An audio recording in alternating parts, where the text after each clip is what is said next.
I'm Marcus Mabry, live here in Charlotte for the second night of the Democratic National Convention. President Obama has arrived in North Carolina, but the headliners tonight are Elizabeth Warren and Bill Clinton. And we have lots planned between now and then. Up first is national political correspondent Jim Rudenberg.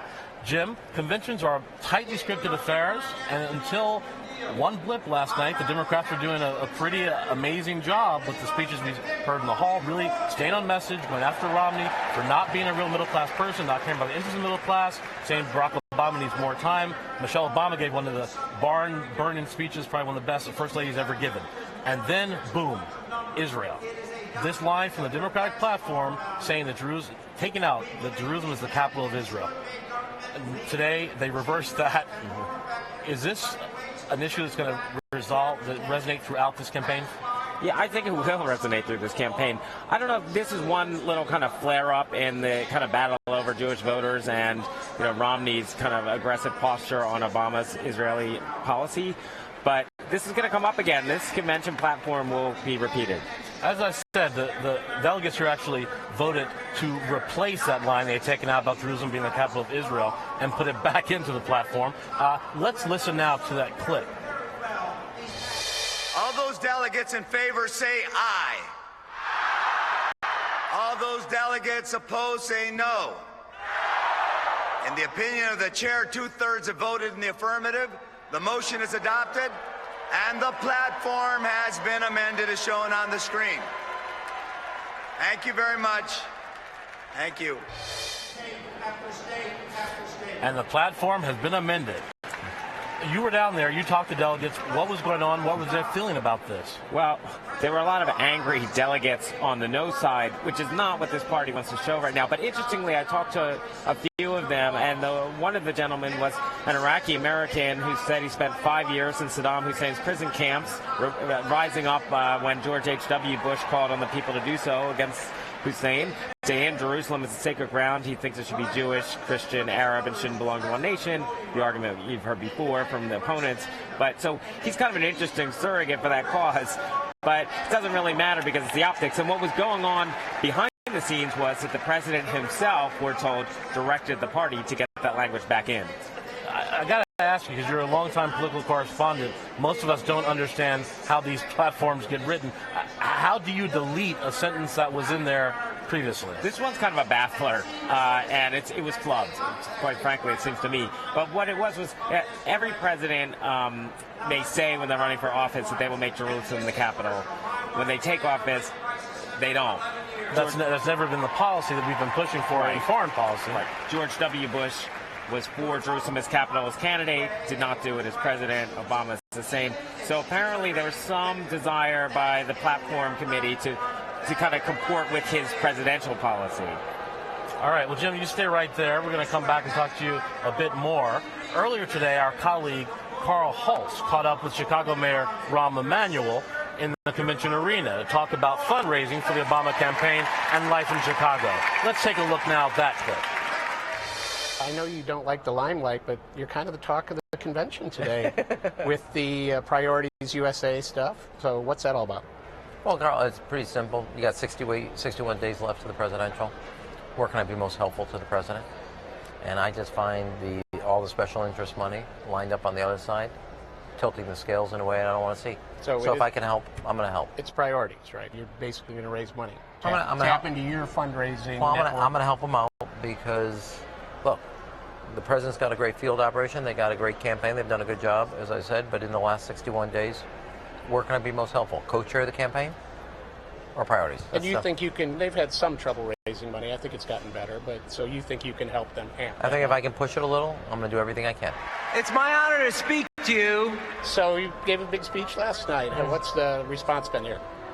Outside of you directly, everybody else liked it. I told you I thought it exceeded my expectations.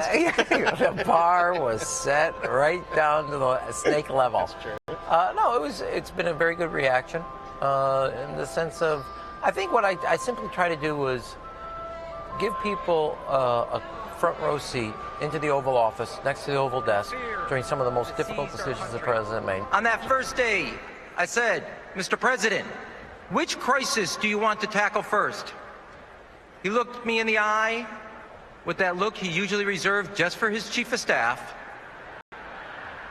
Rahm, we were sent here to tackle all of them, not choose between them. Jim, you only get 7 minutes to do it, so a lot of territory to try to cover. It was only 7 minutes. It seemed longer. Well, thanks, Charles. Maybe it was because the stories were riveting.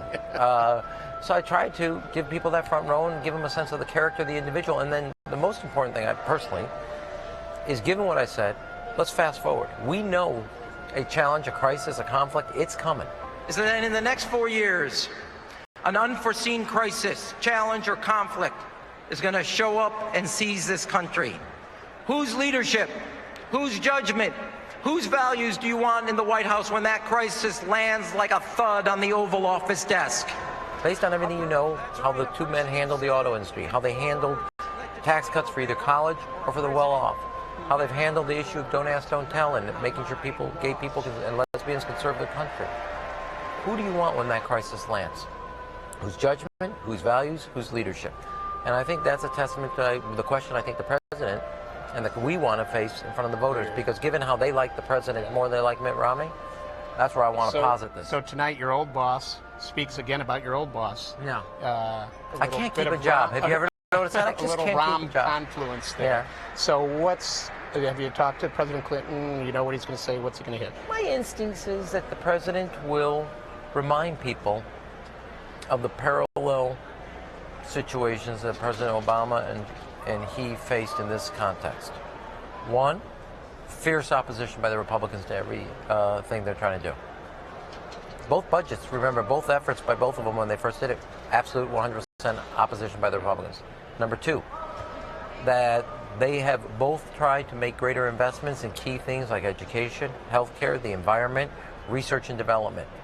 Now, you remember, Carl, you covered it, in 1995, the Republicans shut the government down over Medicare, Medicaid, education, the environment. They had a whole process because we wouldn't agree. Wither on the vine. That's right. We're going to let Medicare wither on the vine. And they wanted to, at one point earlier than that, close the Department of Education, so they decided to close the whole government.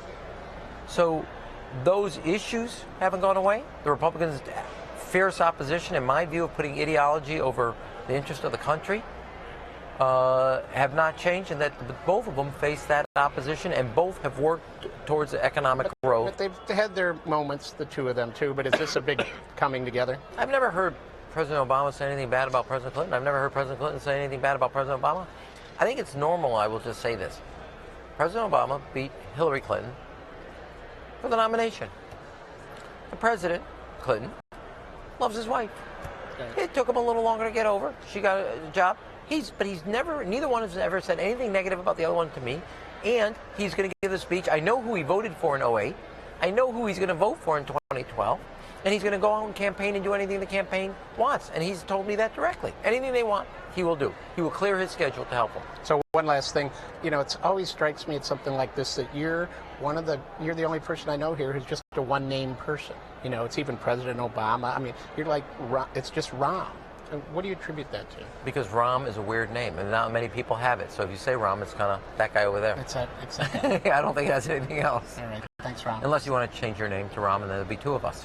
No, I don't think I could duplicate.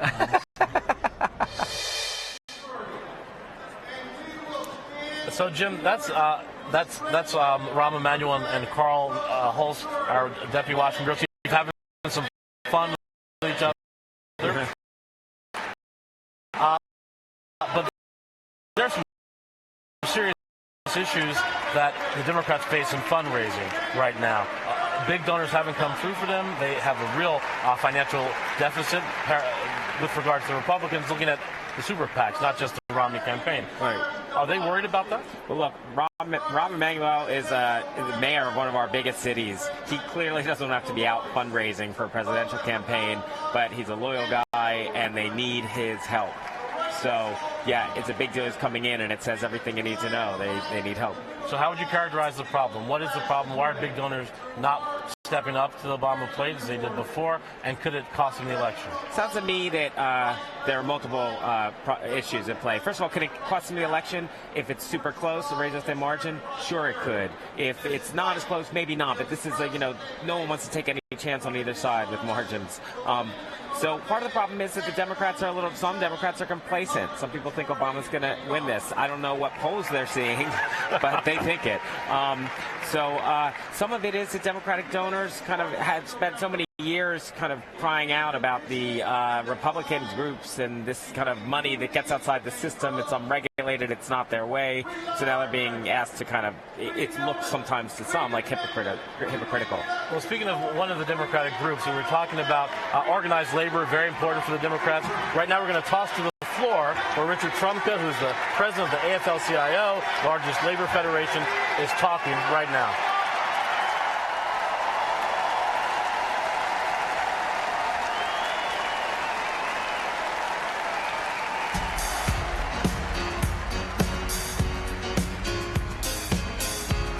Please welcome. Well, you just got the applause from that rather than the actual words of the AFL-CIO's leader. Jim, Live television. Exactly. It's an interesting question. Big money versus big labor. It's not a new question in American politics. Both are really important in the next 2 months. Yep. Which one gets you elected? Well, we'll see. I mean, I went to Wisconsin earlier this year to see what was going to happen. There was a recall there, Governor Walker. Big labor lost. They were against Walker and they lost. Big labor got their clock clean. So I don't know, but I'm sure at the same time the Republicans would love to have foot soldiers like that, kind of going door to door. But so far money has won out. And labor is not what it used to be, but it's still a big engine. So we have this great, in politics, this great war analogy. We have a lot of war analogies, but one of them is the air war versus the ground war. Right. And the air war, of course, is the ads that big money can buy. Right. And the ground war is all those foot soldiers, especially from big labor, the Democrats have going out there, knocking on doors, leafleting, putting up yard signs. Right, when it comes to the air war, the Democrats have like 5 planes left, and they're like the little propeller ones, Red Baron flies. And the Republicans have F-15s. Yeah, the Republicans have much more money for the ad war. But the Democrats have been building a grassroots army carefully, methodically. They've spent a ton of money on it. Part of the reason they don't have as much money to advertise is they spend all their money building a volunteer infrastructure. Believe it or not, volunteers are free, but it costs a lot of money to keep them organized, have offices where they can go and make their phone calls.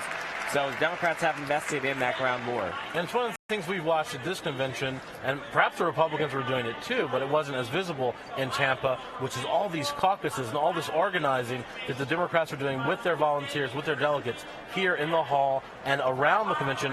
Before they start at 5 o'clock in the evening, they're up all day, from breakfasts all the way through having organization meetings. Mind you, the stadium show of Thursday night, the president's speech was going to be in the stadium, Bank of America Stadium. This was canceled because of weather. But that was an organizing opportunity. Just like 4 years ago, the Obama campaign uses that to they basically say, win a ticket by volunteering for us and signing up people. So that is its own volunteer building exercise. And that would have been like 60,000 people who could have heard the president give, what has to be the political speech of his life, and maybe be inspired as well to work for the ticket in the ground war. Right. However, as some aides have told us, that they hated to have to cancel this thing, but they have those 65,000 or whatever number of names in their database. It's part of the way they got the ticket, but still, they would rather have kept the thing going. Tricky. Okay. Well, North Carolina, do you think right now Barack Obama has been behind in almost every poll of the state? He won it last time by just 14,000 votes. Could this state be competitive at all? The Democrats say yes. I don't expect to get a straight, unvarnished answer until the stage is deconstructed here on Thursday or Friday. All right. Well, you stay right there. We'll come back to you in a little bit. In the meantime, we're going to toss to my colleague Rick Berg, who's standing by in our media center with Ashley Parker and Michael Barbaro. They've spent the week looking at some of the lighter sides of this campaign. Take it away, Rick. Marcus, thanks very much. I'm here with Ashley and Michael. What an assignment you have. You've just been going to parties all week, as you did in Tampa. Tell me how different it is here than in Tampa. How is this scene different outside the hall? Well, Charlotte definitely, since we arrived, it has a much more freewheeling vibe.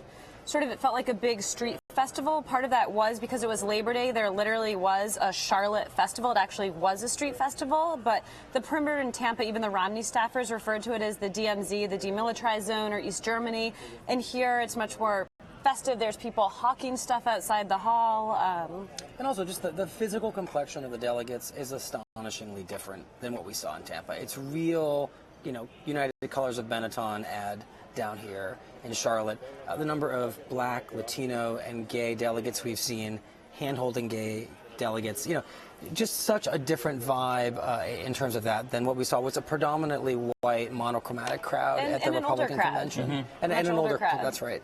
Can you talk about sort of what the routines are like for people, not only reporters, but delegates and other hangers-oners who come here? Like, their breakfasts in the morning, their parties at night. You don't get out of the convention hall till 11. How much sleep does one get? Well, it's a weird rhythm because the day is sort of very early and very late. So all of these delegations have breakfasts where there's sort of keynote speakers and, the up-and-comers, the best hopes for 2016 are headlining these very early morning breakfasts. And then you're right, the convention starts late. You don't get out of the convention hall until about 11. And then there's parties every night. And so it's sort of the afternoon that's this weird downtime. So you have people wandering around looking for places to take a nap. The dirty secret is that there's a vast period of nap time where thousands of people disappear into hotel rooms. So there's time for a disco nap, like in the afternoon, right. Something like that, and then people emerge. Provided your later. Hotel is not in South Carolina like ours. Right, I see. And so how late do people really stay out? 1 o'clock, 2 o'clock in the morning. Yeah. Now, both of you are, in your normal life, cover Romney, or are two Romney reporters, follow him all around the country. And being here at the Democratic Convention, has it been harder to get sourced up, to get information from the Obama people, from the Democrats, since that hasn't been your world in the past year? In a way, it's been kind of liberating to just sort of drop into a convention where you don't necessarily know all of the facts and know all of the sources and kind of experience it in a way more similar to how one of our readers or a delegate might experience it, versus in Tampa we were experiencing it like a Romney reporter. Yeah, to be candid and grateful to the Obama campaign, we actually have gotten no help from them. We asked for a bunch of interviews, really haven't come through. So what we've just done is kind of looked around to try to find interesting stories on the streets, in the convention halls.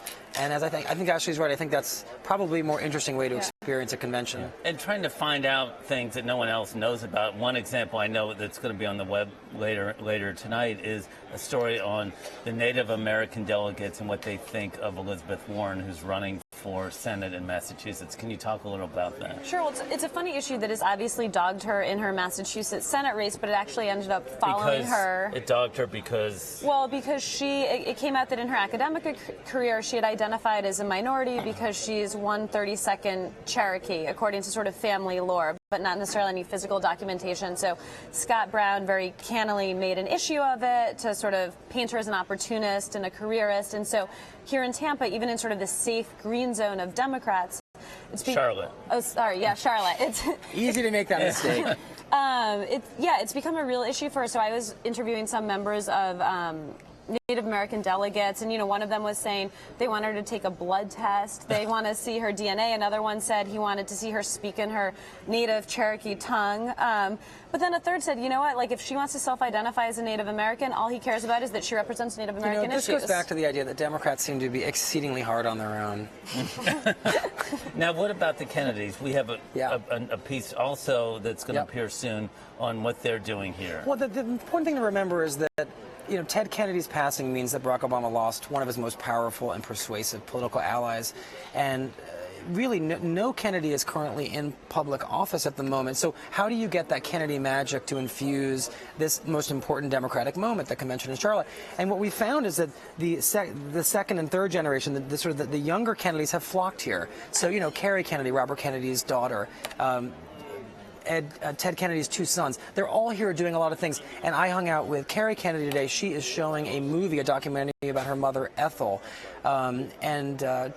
just burnishing the family image, which, of course, in some ways should come off on Obama in a pretty positive way, too. A lot of what's happening here in Charlotte, same as Tampa, a lot of business gets conducted behind the scenes. What's going on the floor is almost secondary, right? And could you talk a little bit? You've both been on the floor. You've seen what goes on. I mean, I think what our viewers don't always know is that most people on the floor aren't always paying attention. Maybe they are when Michelle is speaking or when Ann is speaking, when the principals are speaking. But by and large, there's a lot of milling around and It is tough to be one of those early non-primetime speakers because it's sort of your big moment. You're up on stage and you have the delegates catching up with old friends, telling jokes, posing for pictures. They're basically doing everything but listening to what's going on stage. You know, and it's funny, I was thinking about this when we were covering Mitt Romney and his family in the convention. The poor Romney family members who thought they had such prime seats, all these reporters and people milling around in front of them, taking photographs of them. I mean,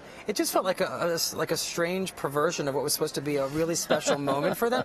But the convention floor is a total zoo. It's just not, it's not anything like it looks on camera. So what's the best place to watch the convention? Is it in your home, in your living room at home? Well, I mean, NYTimes.com. Lazy boy. But probably from the comfort of your home, Right, I would say. Okay, before we wrap up, what's the hot party you're going to go to tonight?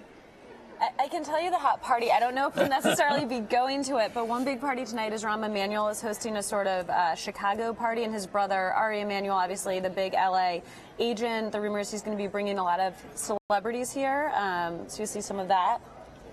What about you, Michael? The party that I go to every night is the CNN Grill, because the network has devised a free food, free bar scenario that draws all the top politicos later in the evening. It's kind of a must stop. So it's all about the food, the free food. And the free open bar. That's right. And the access. Okay. Thank you both very much. Thank you. Appreciate it. Okay, I'll be back in the next hour with Mark Leibovich, but for now, back to you, Marcus. Thanks, Rick. We're going to take a listen now to the floor where Nancy Pelosi, the Democrats' leader in the House, is speaking. Democrats passed the Lilly Ledbetter Fair Pay Act to strengthen the rights of women in the workplace.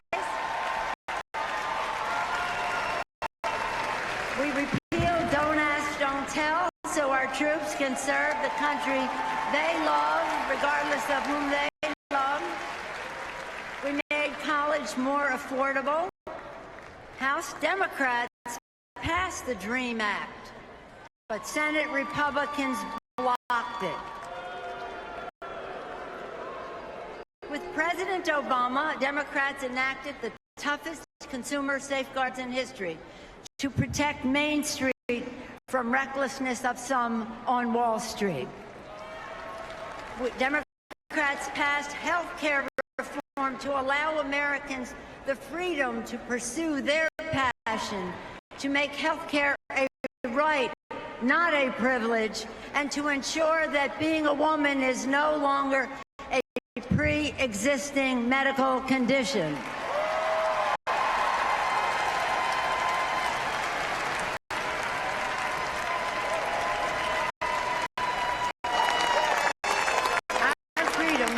Secured every day by our men and women in uniform.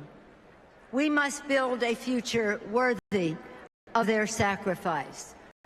We thank them for keeping America the land of the free and the home of the brave.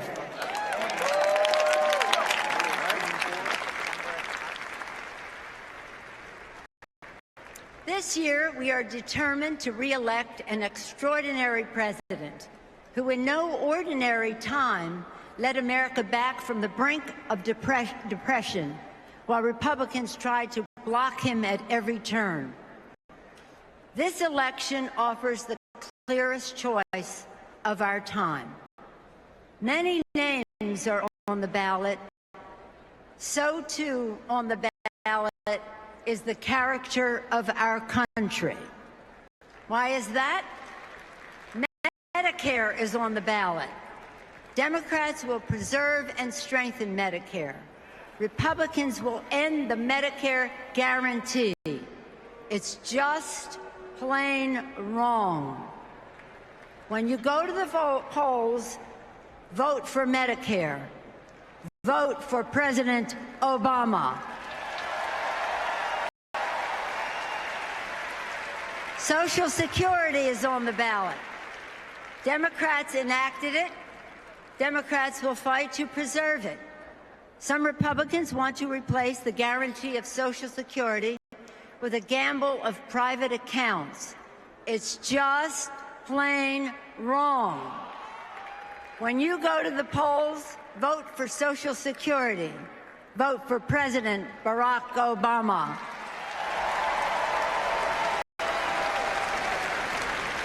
And the hard-fought rights of women are on the ballot. Democrats trust the judgment of women. We reject the Republican assault on women's reproductive health. It's just plain wrong. When you go to the polls, vote for women's rights, vote for President Obama. And our democracy.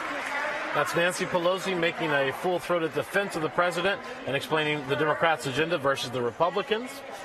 One of the many issues that many of the speakers have been addressing during this convention is marriage rights for same-sex couples.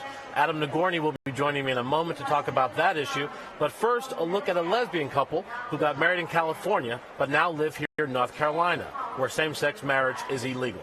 Let's take a look.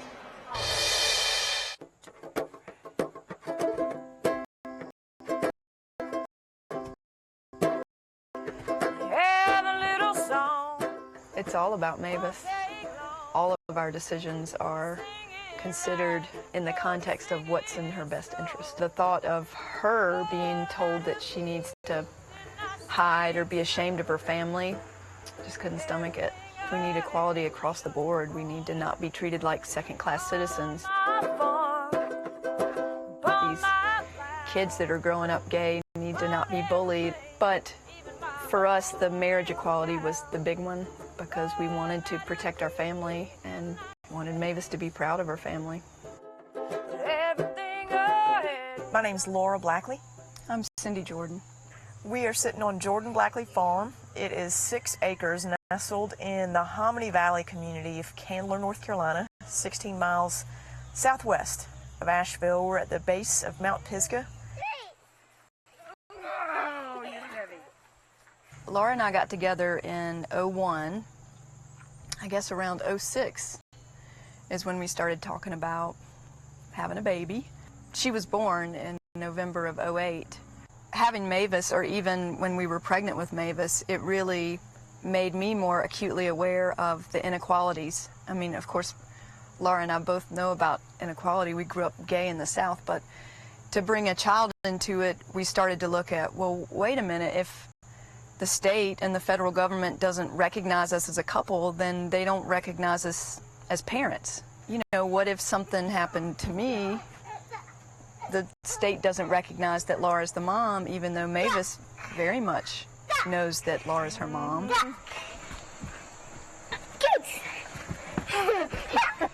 So we wanted to get any legal protection we possibly could. So to have a marriage license from somewhere is better than nothing. So we made the trip to California, and we have a marriage license on file. Amendment 1 says that a marriage between a man and a woman is the only legal union that shall be recognized in this state, domestic legal union. So we kind of prepared to lose, but then for me anyway, when it actually happened, I was devastated. Like, I wasn't expecting it, but I cried. I was so sad and hurt. We worked really hard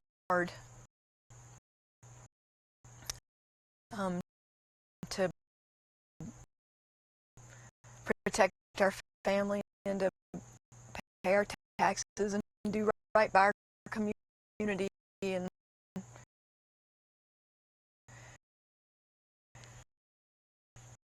you know, I've been a counselor for 12 years, and I've worked to strengthen families of all kinds, and so it felt like a real slap. It's not political, it's personal. Having the majority vote on the rights of a minority, a good friend of mine said it best, is like 4 wolves and 1 sheep voting on what to have for dinner. Oh yeah, these are good. As far as acceptance in the South anyway, morality gets brought in. I mean, we were both raised as Christians, and I still have a Christian faith, but I don't know what people assume when they think of a same-sex partnership. But we discuss how we're going to parent our child, talk about what's going to be the best school for her. It's what my straight married friends are doing, really. I refuse to hide. at this point in time. And the thing about discrimination in the South is people don't do it to your face.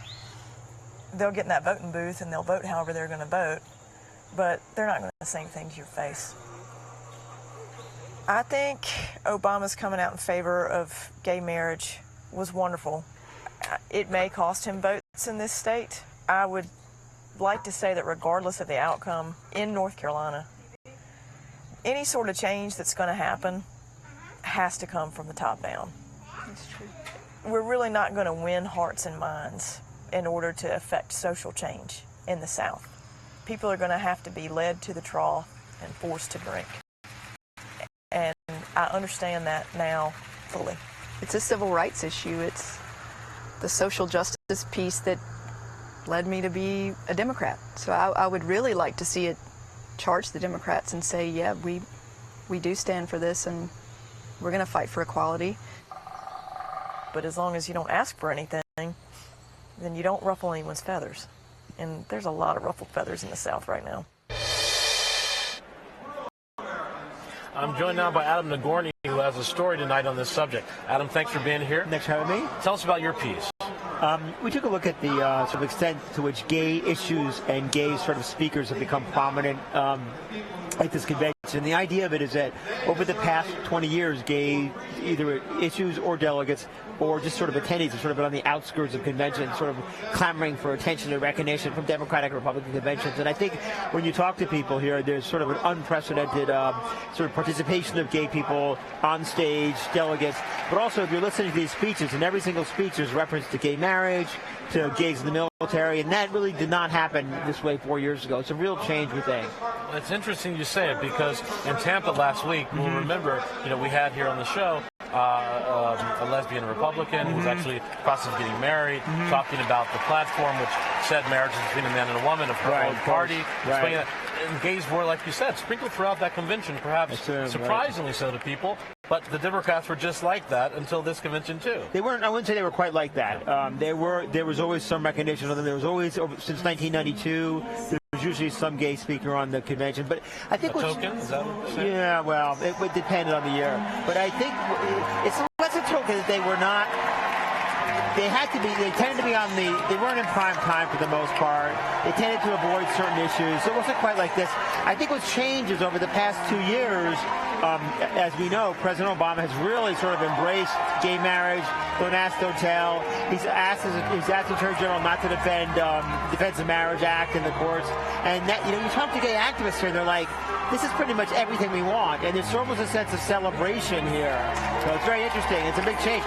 I don't think this would have happened 2 years ago or 4 years ago. It's really huge. At home, you may be hearing some of the cheers in the back behind us. We're looking now at one of the videos that's getting this crowd psyched up for what comes after. I thought it was for us. It was for you. It was for you, really. Looking at this issue, and you were right about that evolution that Barack Obama has made. I know you can't answer this question really, but is that more personal or more political? I think that's a really good question. I'm not going to, as he would say, peer into his soul. I've always believed in giving politicians the benefit of the doubt. I can understand why a lot of people are uncomfortable with gay marriage. I sort of get that.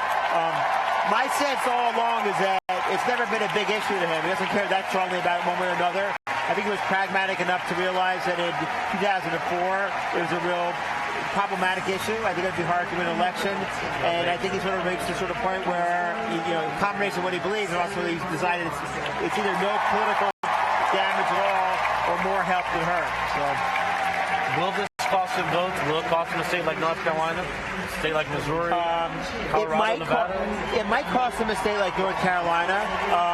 My guess is that that it will gain him votes, or at least be equal. Why? Because, well, look at this convention, right? There's a lot of energy here, and one of the sort of problems that they were worried about was they weren't able to get the Democratic base sort of enthused, A, and B, there's been an influx of money from gay donors since this happened. So my guess is, and I think Republicans will tell you this too, net, it's either positive or flat, but I think it's probably a little bit positive. I'm one of those people who think that by 2016, there will be no Democratic presidential candidate running for president who does not endorse gay marriage. I don't think it'll be a tenable position. And my guess is by 2020, when you're 30, it'll be the same thing with the Republican Party as well. And the world is changing. Excellent. Thanks so much. Thank you. Appreciate it. We're turning now to the subject of immigration, where the White House has been taking some criticism both from liberals and from conservatives this summer for their position. A bus carrying some 25 illegal immigrants traveled from Phoenix to Charlotte to protest the Obama administration's immigration policy. We rode along to hear the stories.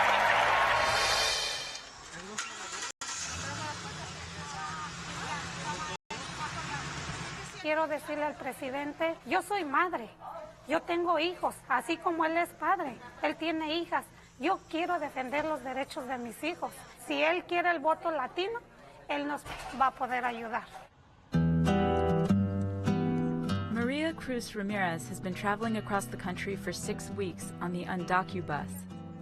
It's a caravan of undocumented immigrants riding from Phoenix to Charlotte in a mobile protest for immigration reform. Inspired by the 1961 Freedom Riders, the group staged demonstrations, street theater, and sometimes acts of civil disobedience along the way. They traveled through states with some of the harshest immigration laws in the country, risking deportation by coming out publicly as undocumented. No tenemos nada que perder que el miedo y tenemos que seguir adelante. Pasamos la frontera y somos bien valientes y tenemos que conservar esa valentía.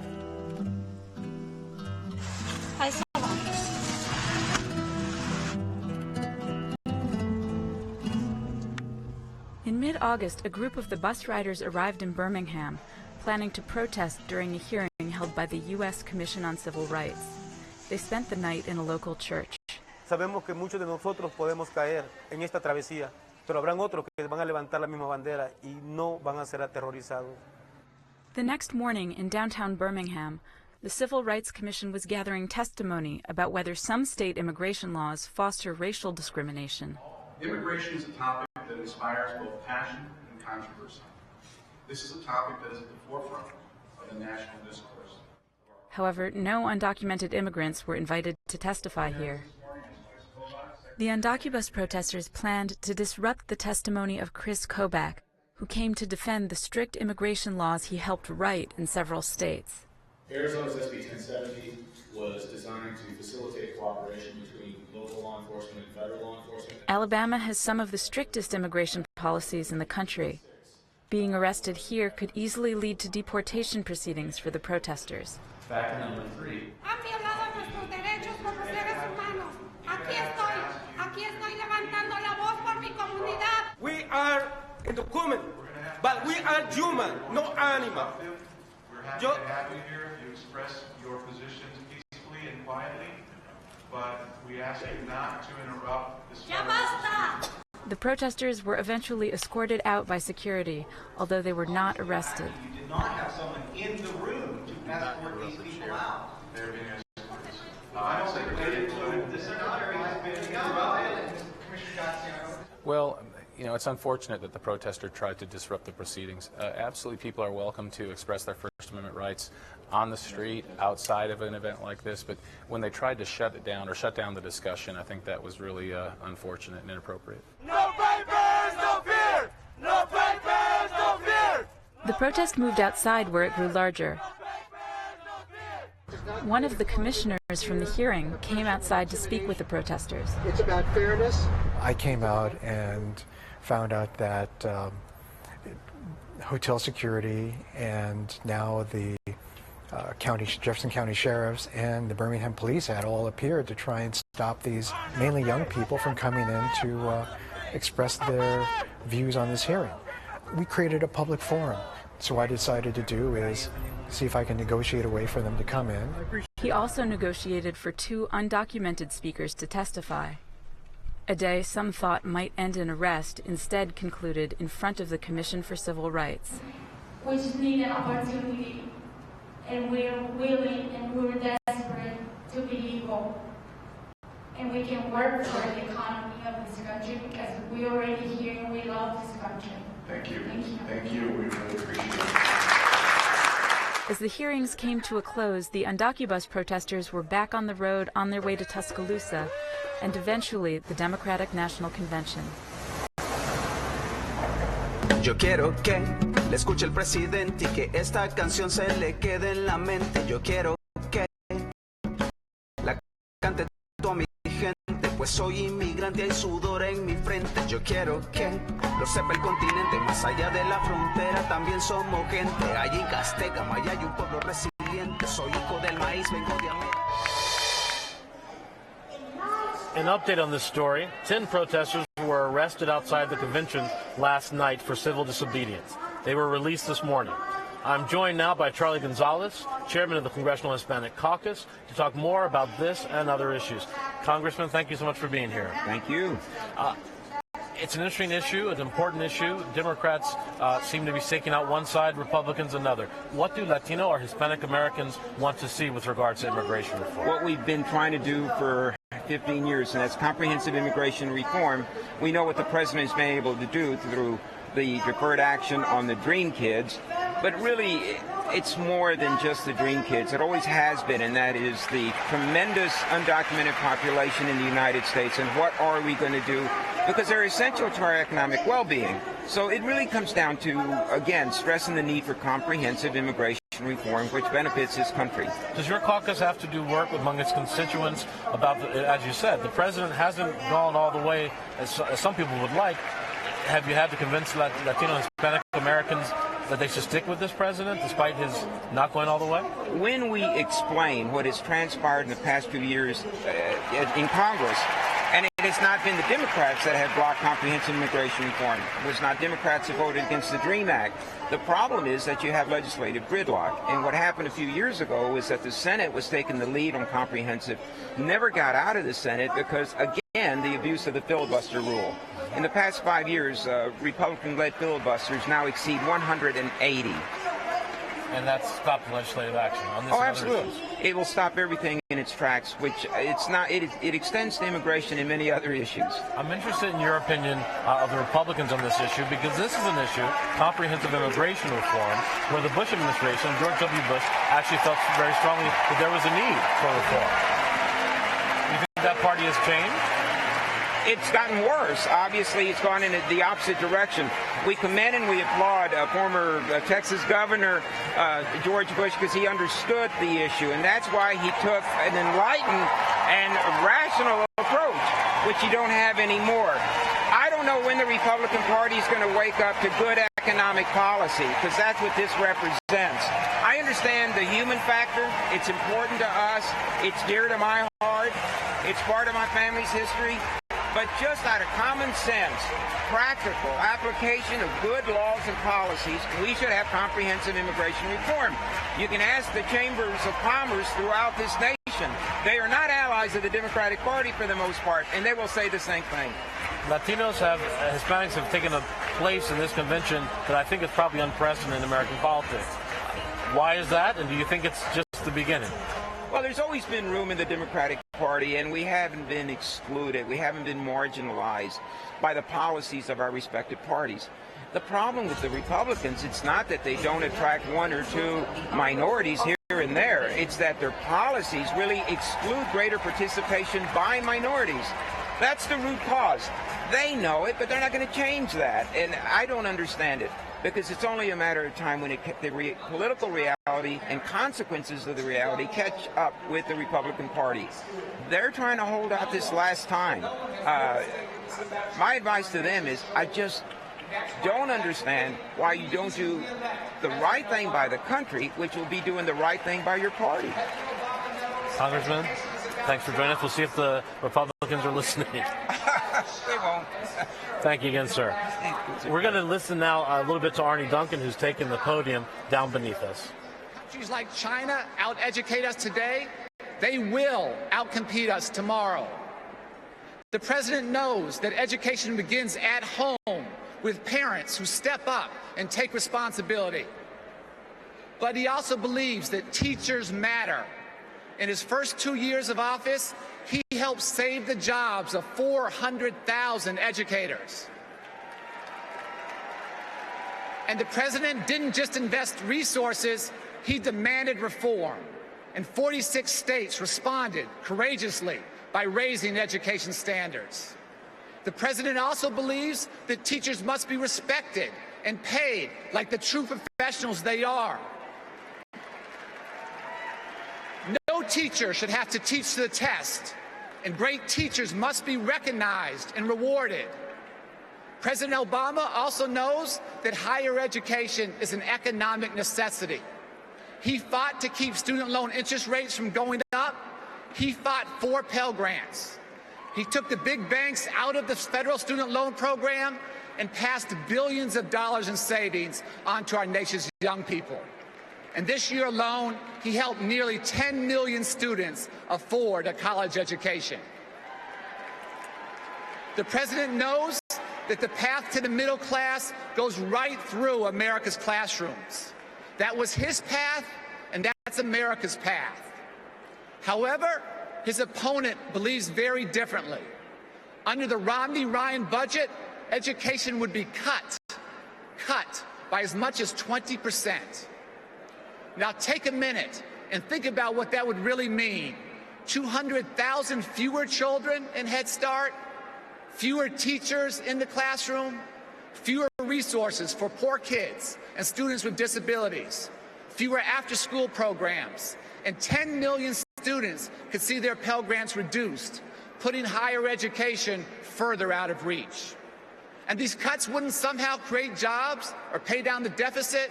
Instead, they would go towards a huge new tax cut for those at the very top. In order to cut taxes for millionaires and billionaires, Governor Romney will cut education for our nation's children. That's the choice. That's the choice in this election. They see education as an expense. President Obama sees it as an investment. And that's why our president needs 4 more years. Thank you so much, and God bless. That's Secretary of Education Arnie Duncan making his case of the difference between the Obama administration and the Romney administration. Now we're going to turn to 2016. We know this election hasn't happened yet. You may say, why? Well, we spent time today with the Iowa delegation. They say they, too, are focused on November and are amused by everyone else's obsession with the election 4 years out. Let's take a look at that video. You know, I worked in Iowa in 1984 and 1988 for Colorado Senator Gary Hart. In fact, anybody here from Davenport, Quad Cities, here you go. Iowans, in generally, we are open-minded traditionally, so we are taking note of everyone that's speaking here who might be a potential candidate in 2016, and we're looking forward to 2016, but we know we've got our work cut out right now for 2012. You and I are Democrats because we believe in an America that is always growing and evolving, an America that every generation educates more about people at higher and better and broader levels. Well, you know what? The only thing I'm really giving consideration to right now is being as effective and surrogate as I can be for President Obama and for Democratic governors. I'm really not thinking about anything but helping the president get reelected. Lord, I'm not even sure I'll be around in 2016, but there's so many good people coming up and so many people on the scene already. We're going to have an abundance of riches. We're not thinking of 2016. Everyone else is, you know, all so-called talking heads. You guys are asking about 16, and that is one. It's not a burden, but it's part of the privilege and part of the responsibility of Iowa. They can't come here. If they come here at all, you guys are talking about that. Do we really want to put a guy in the White House who on his first trip as a candidate to London, right, his first trip internationally, before he even puts 2 feet on the ground, he puts 1 foot in his mouth and creates an international incident and pisses off our ally at the Olympics? We know that 16 will come. We don't know the shape of that race. We know that there will be national leaders in it. And what I'm seeing here at our breakfast and what I'm seeing at that convention is that we have got a sparkling bench that's pretty deep. Iowa's a great state, and you all should be very, very proud of the leadership role you play in moving our country forward. Sue, thanks a lot. Thank you. I'm joined now by Jim Rudenberg, who, for one last conversation before we go. Jim, thanks for coming back. Sure. Are you focusing on 2016? You're a political reporter covering this campaign. I mean, I'm trying to just keep up with this one. 2016. God, why don't we go into 2020? Just one last question on that issue. whose performance here in this hall this week should we be watching out for as far as casting their lot forward for 4 years from now? Stars are often made at these conventions. Let's see what Bill Clinton says about his wife. Secretary of State Hillary Clinton is obviously the potential candidate to watch. She says she doesn't want it. She would, as we keep hearing this week, clear the field. I gotta ask, were some Democrats disappointed, some delegates here, that Barack Obama didn't replace his vice president for his second run and ask Hillary? I would imagine this is a sophisticated enough crowd that they knew how ridiculous that theory was. It would be like it would be inconceivable that he would replace a vice president. It would almost be like an admission that something didn't work. That he failed. I don't know if the Secretary of State Clinton is quite happy where she is right now. She's tired. I don't think she wants to go right back into a campaign. It just was a ridiculous scenario. And it's a tough job, Secretary of State. We expect her to stay around for that next term or not? We do not. We expect her to get some rest. Senator John Kerry will also be taking this stage. He is a likely candidate for her job. She will get some rest, and then the pressure will mount on her to run. One last question. Bill Clinton, of course, the big speech of the night. We're all looking forward to that. What do you expect to hear from him? Well, we actually already have, I'm going to avert my eyes here. We already have a transcript from former President Clinton. The first line of the tiny bit of remarks they gave us is, in Tampa, the Republican argument against the president's re-election was pretty simple. We left him a total mess. He hasn't finished cleaning it up yet, so fire him and put us back in. He's a big surrogate to make that case for President Obama. All right, we'll see what else he has to say. Thanks so much for being here, Jim. That's it for me for tonight. The Opinion Desk takes over now for a few minutes, and then Megan Lieberman will be back in this chair to anchor the next hour. Op-ed columnist Charles Blow is standing by in the press center. I'm Marcus Mabry. Thanks for watching the New York Times.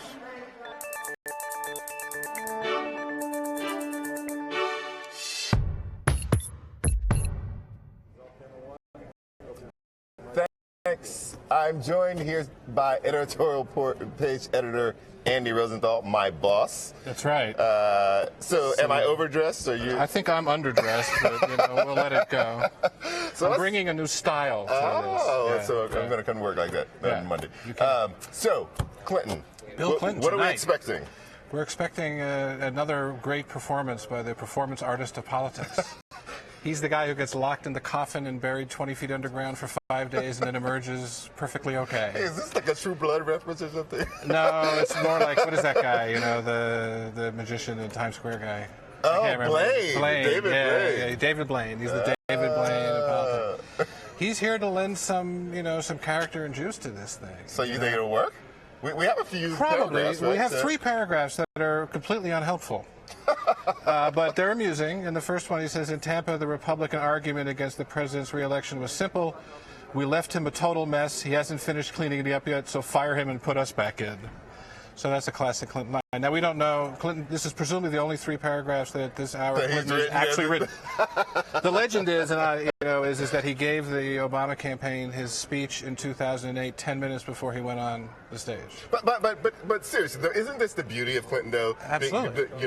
Breaking things down, speaking in this kind of very plain colloquial language. Yes. That just steps beyond this kind of professorial thing that Obama does. And I mean, I guess what people knock him for, to say it can be a little distant. The remoteness of him. Right. The inspiration of him, but the remoteness of him. And Clinton was the master of this. You remember how he undid George Bush in the debates.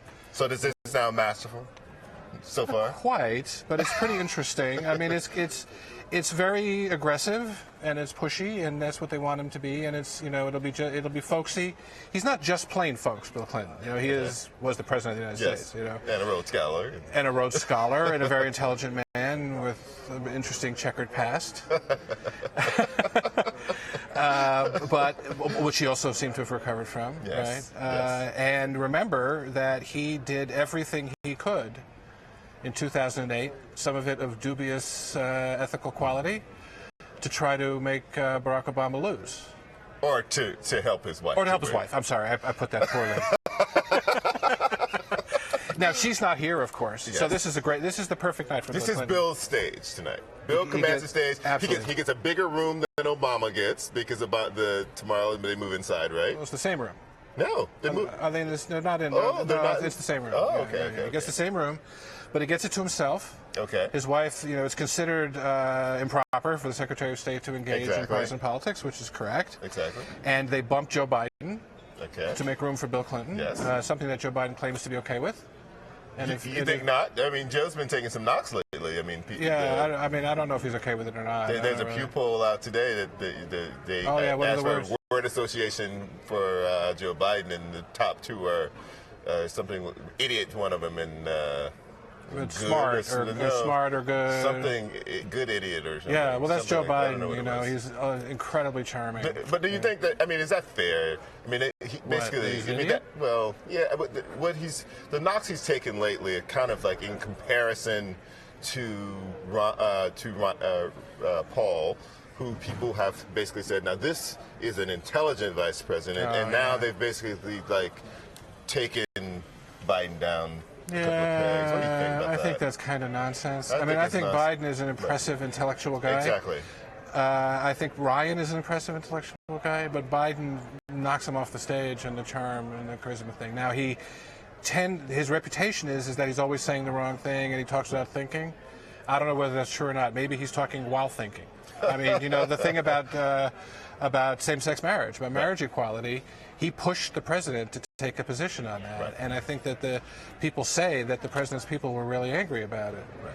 But the president took the position, and it made a really big difference. And I think he cemented a part of his base, and also I think did the right thing.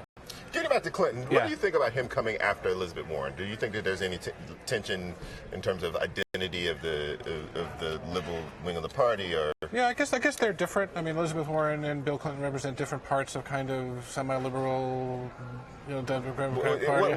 I think it could be overblown. I mean, well, Elizabeth Warren, if you look at it on paper, represents a kind of a populist thing about getting business under control, about reeling them back in. And Clinton was the Democrat who did away with welfare and also who brought the Democratic Party more in tune with business. His famous line was, we have to stop loving jobs and hating business, or something like that. Right. I think that you could make too much of that. Clinton was a centrist liberal Democrat. He represented the DNC, the DLC, the Democratic Leadership Council. His allegiance was to an ideology and not to the party, and it cost the party rather dearly. They lost Congress, under him, briefly. They lost the House for the first time in decades. But I think that this could be overblown. The Democratic Party is that party, and Obama is more like Clinton than he is like Elizabeth Warren. You think? I do. Huh. Yeah. And in the intervening thing between Clinton and Elizabeth Warren, if you want to follow that, is George Bush. And yes, it was under Clinton that the Glass-Steagall Act was revoked, an act of complete lunacy. And he did that, and it was part of this, let's be more sensible about business things. But what that led to was this complete orgy of deregulation that took place after Clinton. And led to the near collapse of the economic system, the near destruction of our financial system. It was a complete disaster. And I think what you're going to hear from Clinton tonight is much more like closer to the Obama and then over to Elizabeth Warren's side than the old Clinton. I think But that's like pre-recession, post-recession liberalism, isn't it? I mean, this is this kind of reaction to what happened. We set something in motion. We didn't think it would go quite this far, and we need to reel it back because of what happened. Right. Well, we set something in motion and then turned the wheel over to the Republicans. And they went zzz on that thing. Sorry, that's the left. It went this way, and I guess the Democrats thought, maybe Al Gore would win. And Al Gore was much more like Bill Clinton, probably than Elizabeth Warren. But there would be this kind of slow and careful, although getting rid of the Glass-Steagall Act was not slow and careful, it was fast and crazy.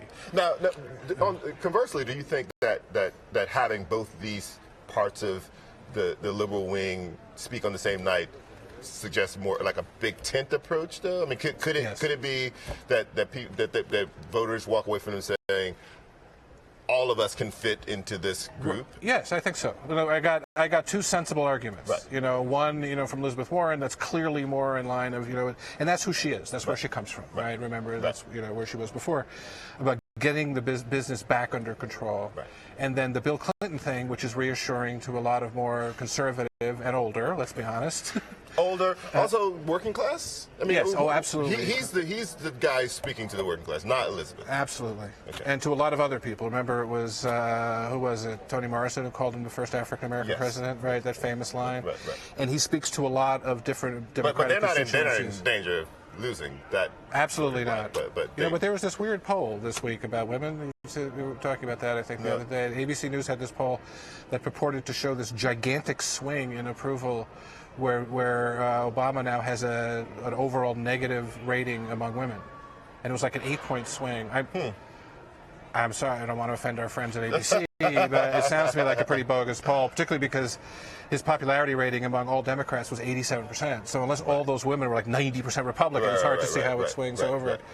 But I don't think there's any danger of that. I think, the challenge for Obama in that area is enthusiasm.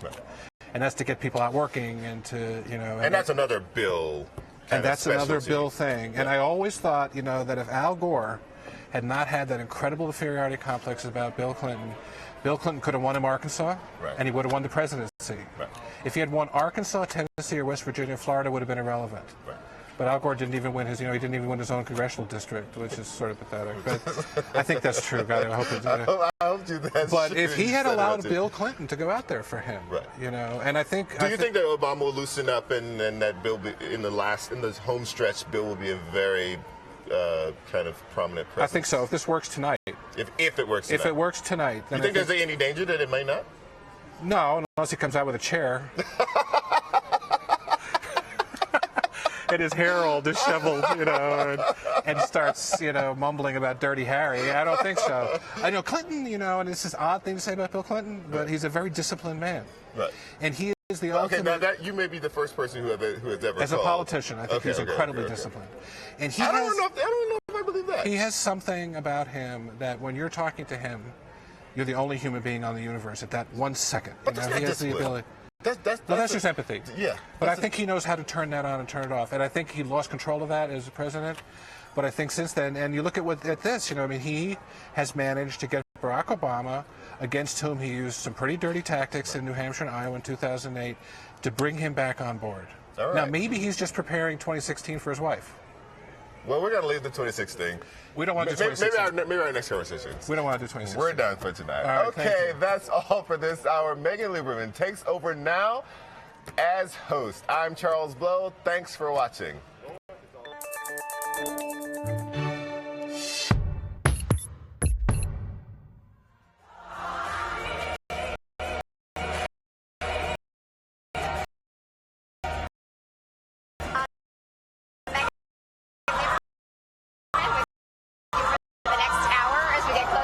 Speeches.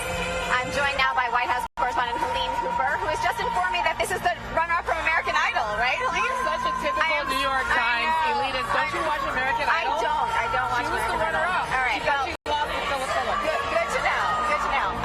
Well, we'll be listening to her for a while we try and talk. But Helene, while we've all been sitting in our little convention bubble here, you've actually been out with the president. I have been. We got in this afternoon. He's been on the road for the past few days, hitting all the swing states. I think we're going to be looking at a lot more swing states in the next 2 months. He wound up in Virginia yesterday in Norfolk. Virginia is huge, by the way. We can talk a little bit about that later. Just the topography of Virginia. But so President Obama, he had to wait this afternoon because of the thunderstorm at Andrews Air Force Base. Air Force One, which usually will fly through anything, ended up having to sit for a while. But he got in this afternoon, and he's supposed to be at the convention center shortly. Well, we'll have to keep an eye out for that. So what's new with the president on the trail these days? I know you kind of go on and off the trail. So, what have you noticed that's sort of new in his speeches or the way he's delivering them? It's really interesting you ask that because at the Times there are 4 reporters, 4 of us who follow the president around, myself and Jackie Calms, Mark Landler, and Peter Baker. Yes. And we all notice that because the way we are structured is we have our White House duty weeks. And when it's your duty week, you're surgically attached to the president. You're going everywhere he's going. Like it's my duty week right now. But one of the things I notice is that because I go in and out, I was off duty last week And the week before that, when you come back on, we hear the same speech over and over and over again. But he keeps modifying things, and he comes up with new tics, for instance, new verbal tics, new different ways to say the same thing. Yeah.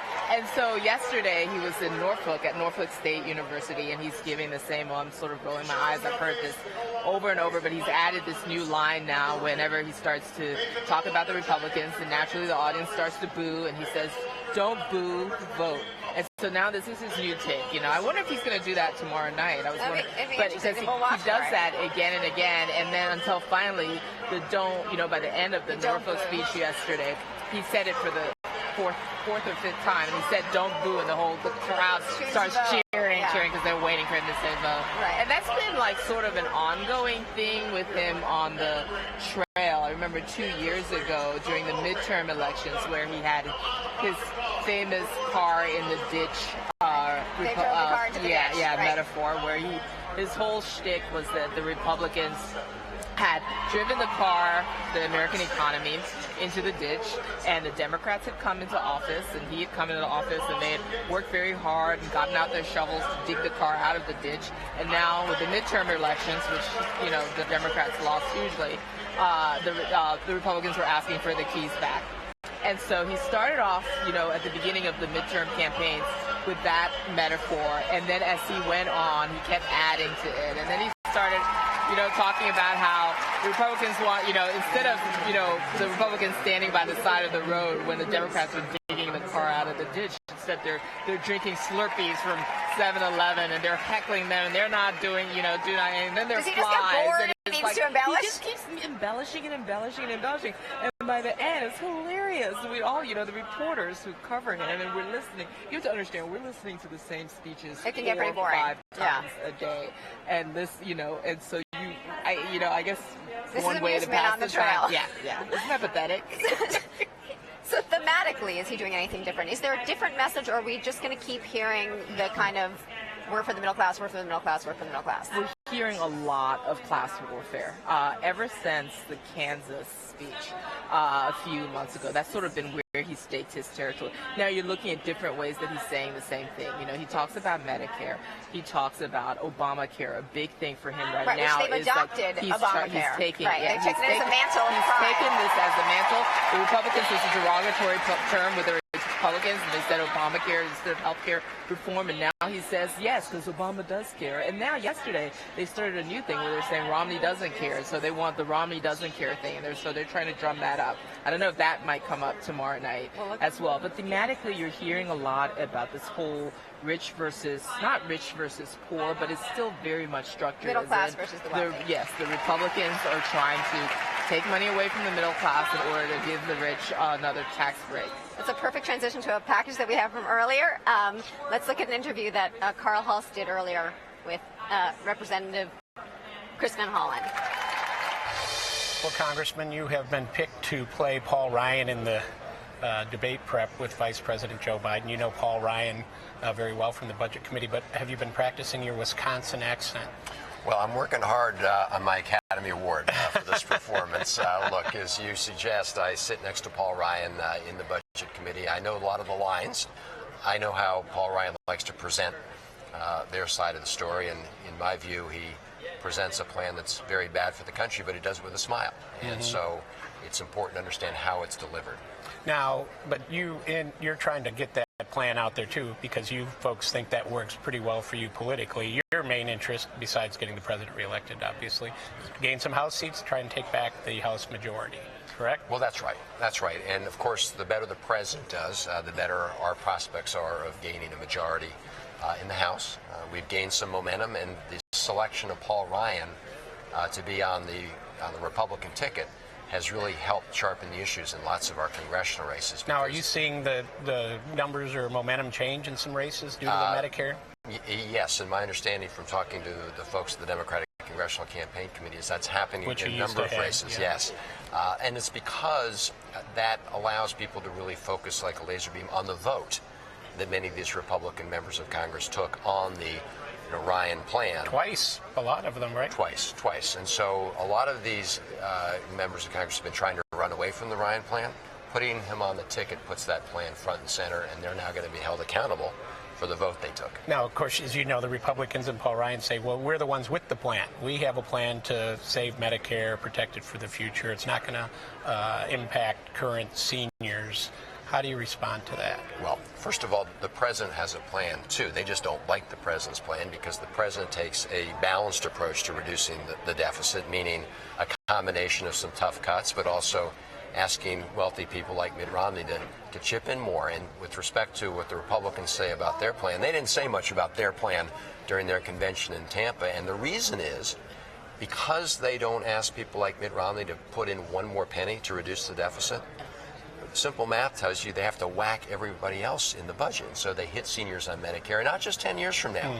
Right away, if you're a senior with high prescription drug costs, you pay more now.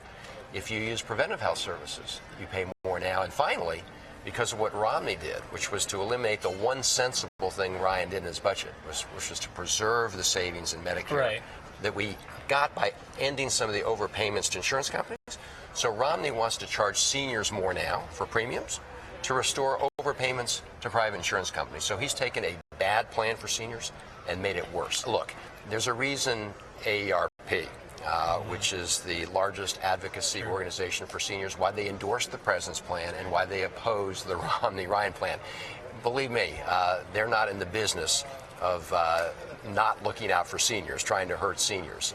And so I think the fact that they supported the president's reforms in Medicare, which strengthened benefits, and opposed the Romney-Ryan plan, should help provide additional credibility to our point of view. Thanks for coming and talking about this, and we'll see what the reviews are from your Paul Ryan impersonation in a few weeks. All right.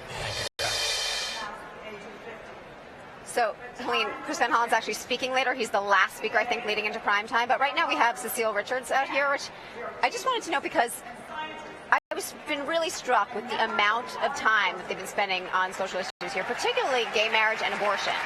And when she specifically invoked Roe versus Wade a second ago, there was a roar out of this crowd. There was. Cecile Richards, as you know, is the head of Planned Parenthood, and that's been a big, the whole idea of a war. She's talking about a war against women. You're seeing so much of that here.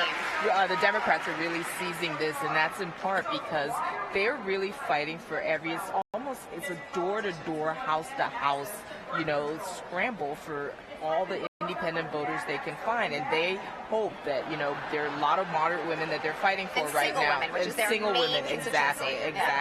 And that's and they have decided because of polling, because of whatever opposition research or whatever they've done, that this is an issue that can help them, with moderates and with independent women, and so they're going after it, whole hog. Full bore, yeah. Let's talk about the rest of the night a little bit. So obviously we're all building to the big dog, to Bill Clinton. I know, it's very exciting. We've got Elizabeth Warren first. I know, we do have Elizabeth Warren first. Speaking of, somebody who appeals to the base, you're going to hear, they love her. She's running for the Senate in Massachusetts against Scott Brown. And she is somebody who so appeals to the Democratic base. They see her as the perfect person to pitch this whole idea of the fight for the middle class, the fight for, working people, and so she is there, and so they've got her in a really good slot in the prime time spot. Just before Bill. And then we have Bill. I know, we're all very excited. So wait. I'm curious what the White House has said so far, because obviously we have not seen excerpts of this speech. What do we know about the Bill Clinton speech from the White House? Democratic officials say that a couple of White House officials say that they think that they expect that Bill Clinton's speech will be very prosecutorial. It's not necessary. He's in the red meat sort of Paul Ryan slot. Yeah. And he's in the role that Paul Ryan was in last week, the night before the big acceptance speech. But they're claiming now, I don't know whether that proves to be true or not, but they're claiming that President Clinton isn't going to just be throwing out red meat. He's going to be much more prosecutorial, building a step-by-step case for why the Democratic case for why we should not be going back to Republican rule. And so you're going to see him coming up. He's going to be taking apart, the Republican budget proposals. You're going to expect to see him talking about the tax cuts for the rich. He's going to be going on about health care. He's going to be talking a lot about what he did and presenting that as what President Obama is going to do. One thing on the plane coming over here today, some of the other reporters are trying to figure out, because technically President Obama is supposed to be here while Bill Clinton is making his speech. He's doing his walkthrough, but we can't figure out, I can't imagine that he would let the opportunity to come out on stage, because can you imagine that image of the two of them there? Yeah, so we're taking bets about whether he comes out or not after Bill Clinton's speech, and I think he might. Because the calculation also would be that, you kind of want, that would be the obvious photo on the front page of every newspaper tomorrow. Would be, President Clinton and President Obama, and you have a two-term Democratic president looking at the guy who wants to be the next two-term Democratic president. So that too could also help. One thing you were saying to me before, which is really interesting, is the fact that Barack Obama now really invokes President Clinton constantly on the trail, which is just such a turnabout from 4 years ago. It's unbelievable. 4 years ago, they hated each other. I mean, it's just like going from, can you imagine going from the South Carolina Democratic primary with Barack Obama, Hillary Clinton, and Bill came out and really pissed off the Obama campaign. He was not too sure about Obama. Obama was very much anything but Clinton, and there was so much distance between the two of them.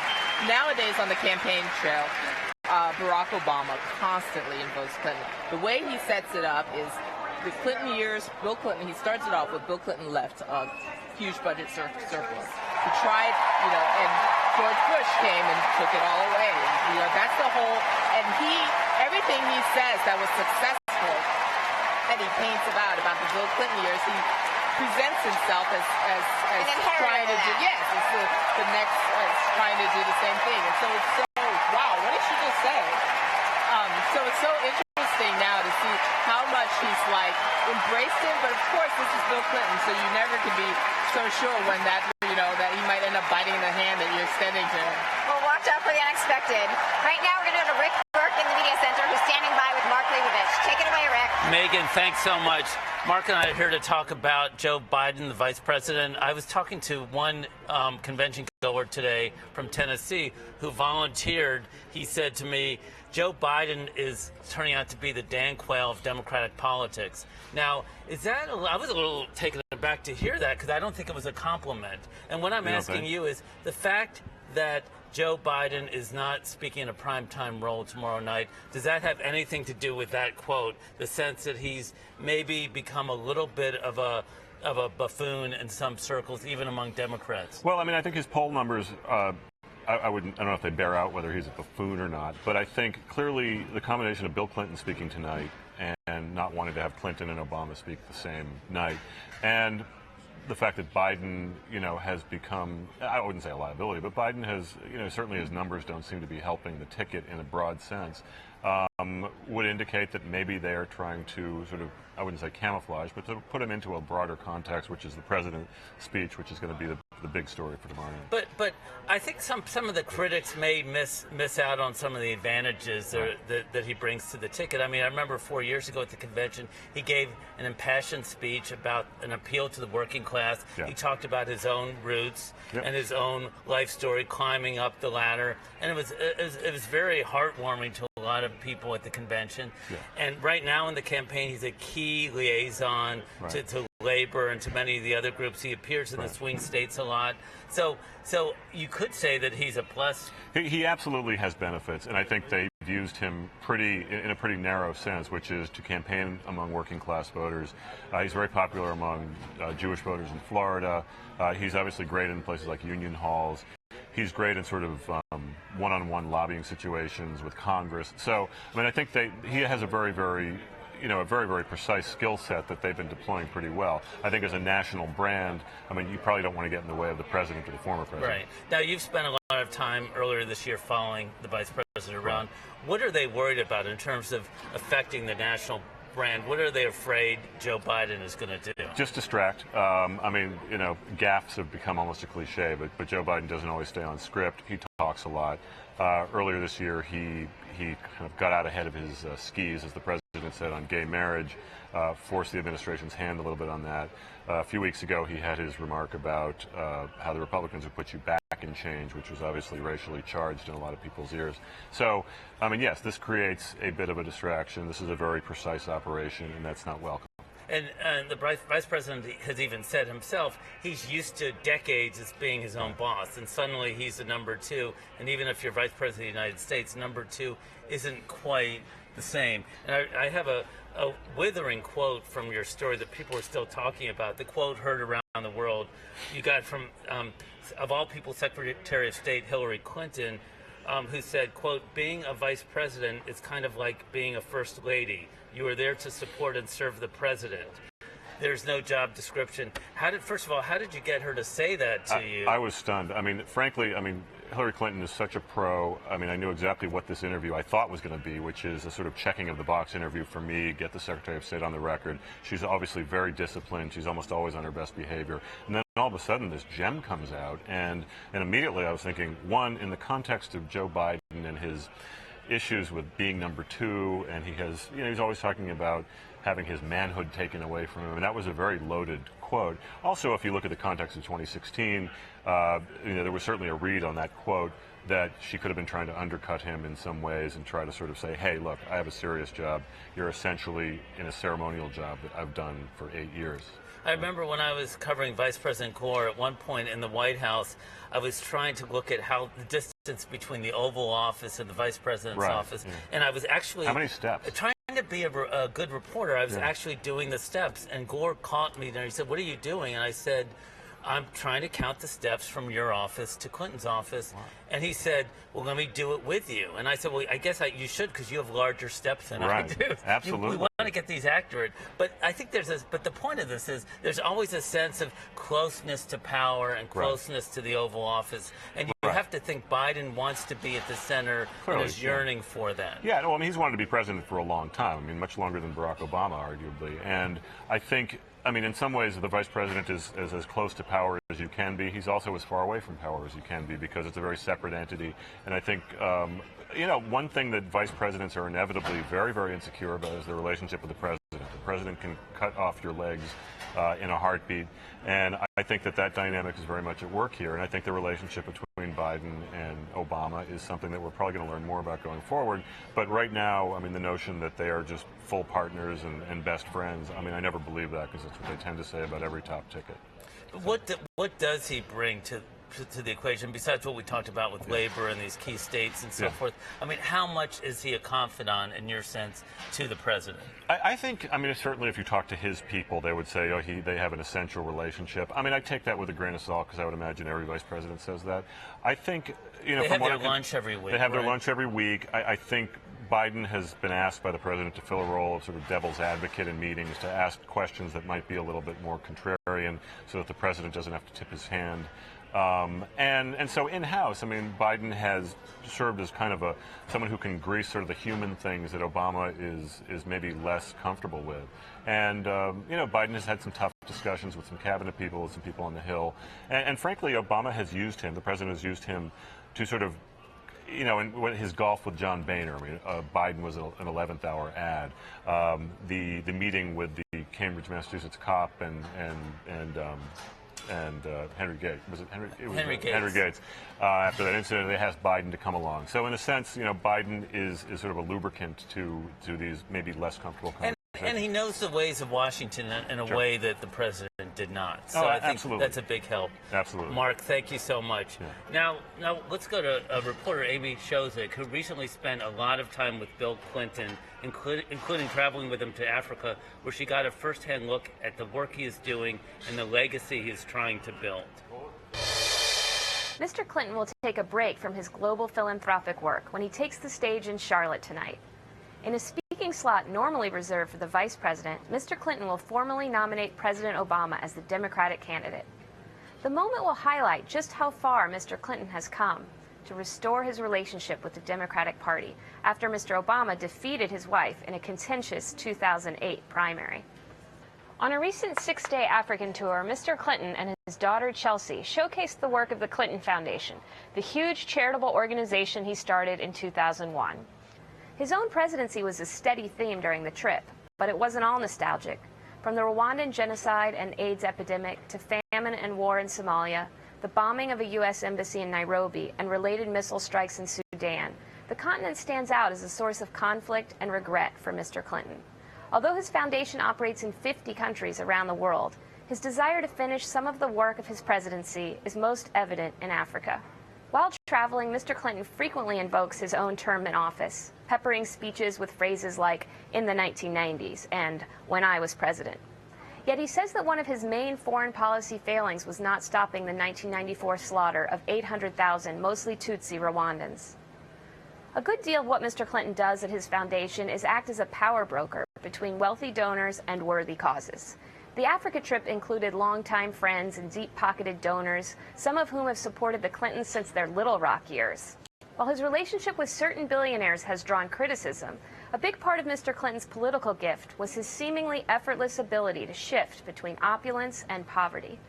That personal touch helped him bring white working class and rural voters back to the Democratic Party in the 1992 presidential election.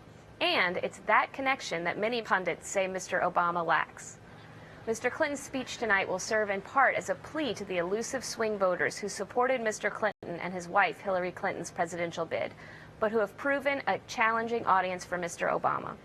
That's a shift from 2008 when Mr. Obama presented himself as a break with Clinton-era politics. But even as Mr. Clinton reinforces his legacy in domestic politics this week, that's what happened when I was president. It is the foundation that consumes most of his time. Chelsea has joined 3 of the boards, and Secretary Clinton could have a role in the foundation after Mr. Obama's first term, making the foundation a family affair and an even more powerful tool to burnish the Clinton brand globally.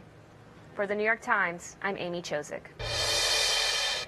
I'm joined now by White House correspondent Peter Baker, who has spent a lot of time covering Bill Clinton for many, many years. Now, Peter, I was counting just now, and I think this is the 7th convention that Bill Clinton has spoke at. Right. And I think the 7th that I've seen him speak at a convention, which is making me feel really, really old. So I'm not going there.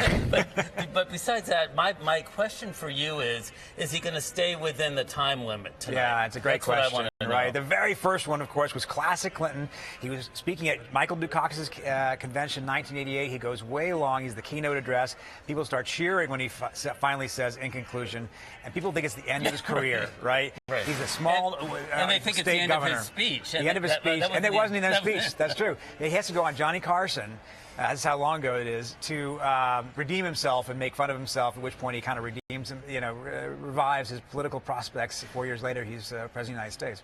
But what a speaker he is. I remember one State of the Union, it might have been his first, I can't remember, where the teleprompter wasn't working. That's exactly and they were rushing to get it together. And he had to 7 minutes. Yeah, 7 minutes without the teleprompter in front of a national audience. Entire members of Congress. George Stephanopoulos is shoving it into the feeder and can't get it in. And Clinton knew every word. He had. He's better in some ways spontaneously than he is with a written script. But it's also his fault that he's kind of scampering. He's making changes in the limousine on the way over. And you can imagine the Obama campaign, No Drama Obama, Mr. Discipline, how they're reacting this week to sort of this, frenzied kind of speech-making process that Bill Clinton always engages in. Right, and I talked to one of his aides today who was saying he's up in his hotel room here making last-minute changes, and I bet he's still making them right now. He's got a few minutes to go.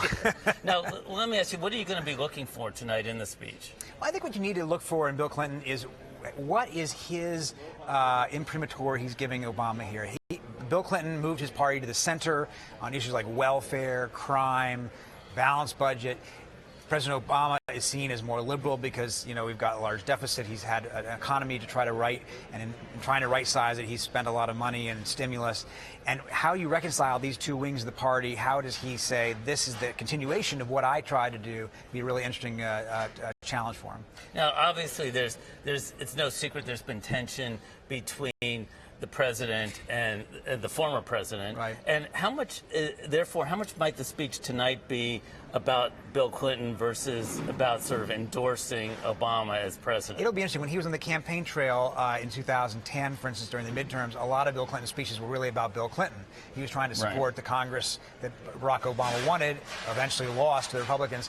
Tonight, he has to try to avoid the Chris Christie scenario where it seems like you're really just talking about yourself, right? And he's going to make some connection between the 1990s, I imagine, without trying to dwell too much on that. It has to be more about the future. And Mr. Clinton, whose theme song at the 1992 convention was "Don't Stop Thinking About Tomorrow," right? Fleetwood Mac understands better than most that what voters are looking for is not what you did for us the last 4 years, but what you can do for us the next. But also, Clinton's going to be thinking about his legacy, as Amy said in her piece today. I mean, he's already thinking about the future and his foundation and so forth. So might this be his last opportunity, in his view, to sell his brand to the American public? To some extent, and it's both an opportunity he likes and dislikes at the same time, I think. Obviously, he enjoys getting in the mix. He enjoys the fact that the president needs him, that he can be the uniting figure in a Democratic Party that's kind of disappointed right now. It's also, though, he recognizes from the experience of 2008, when things went so terribly wrong with his wife's campaign, a risk for him, because it tarnishes his own sort of statesman brand that he spent these last 12 years building. If you're a partisan figure, as he was in 2008, making partisan arguments, you risk turning off people, and suddenly you're no longer the beloved former president that he had spent so much time trying to remake himself into. So there's opportunities and risks here. And how does he deal with his wife, the Secretary of State, who is not here? How does he mention her in the speech or not? Or I think you'll see I'm guessing you'll see a sly reference to, I think he's got a great Secretary of State or something like, some.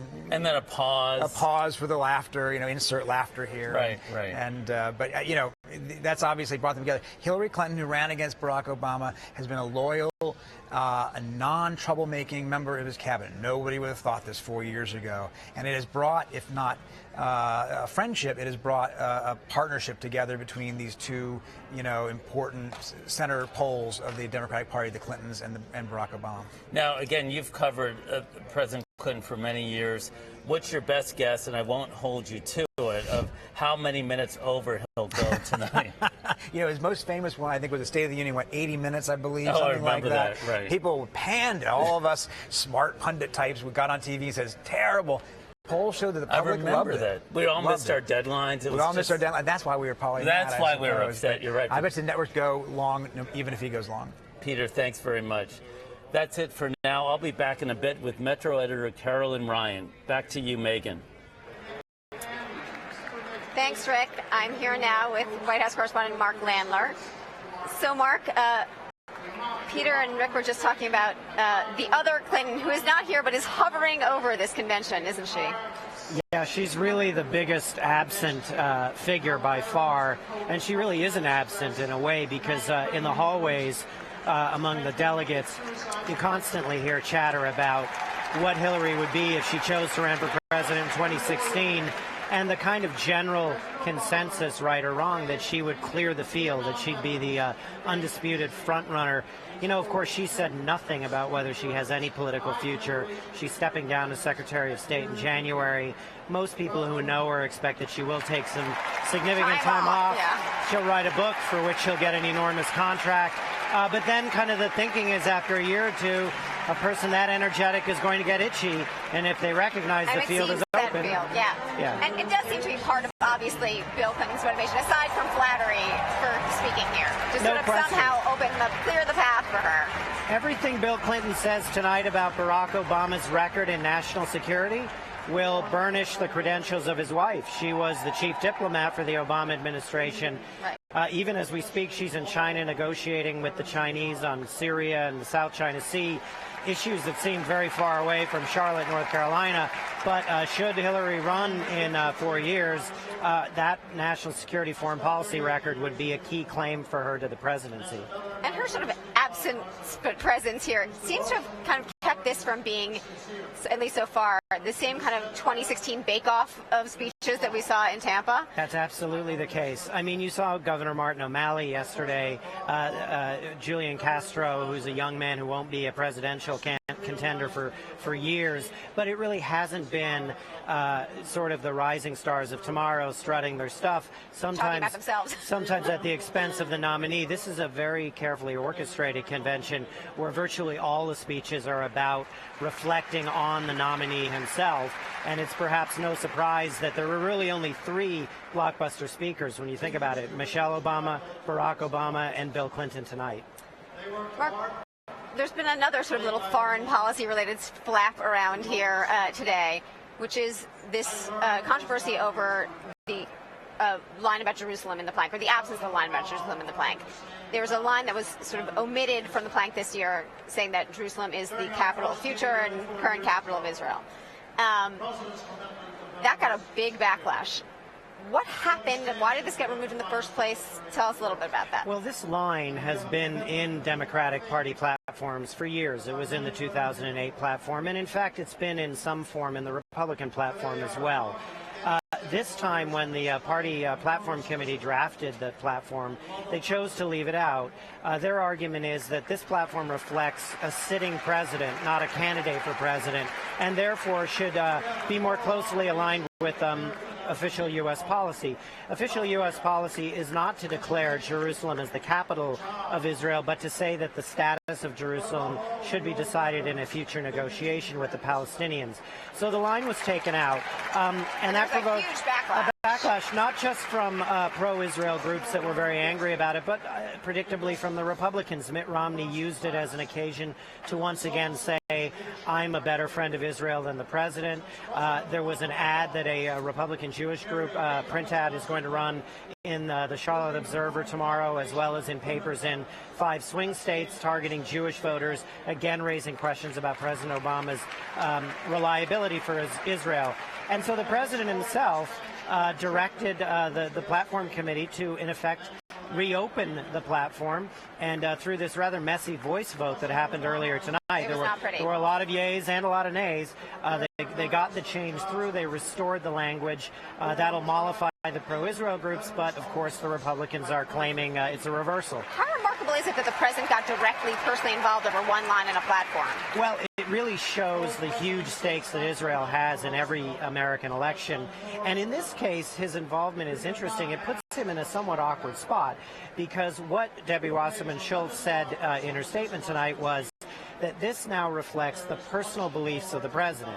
And the White House, in senior officials, has said to me that indeed the president personally believes Jerusalem is the capital of Israel.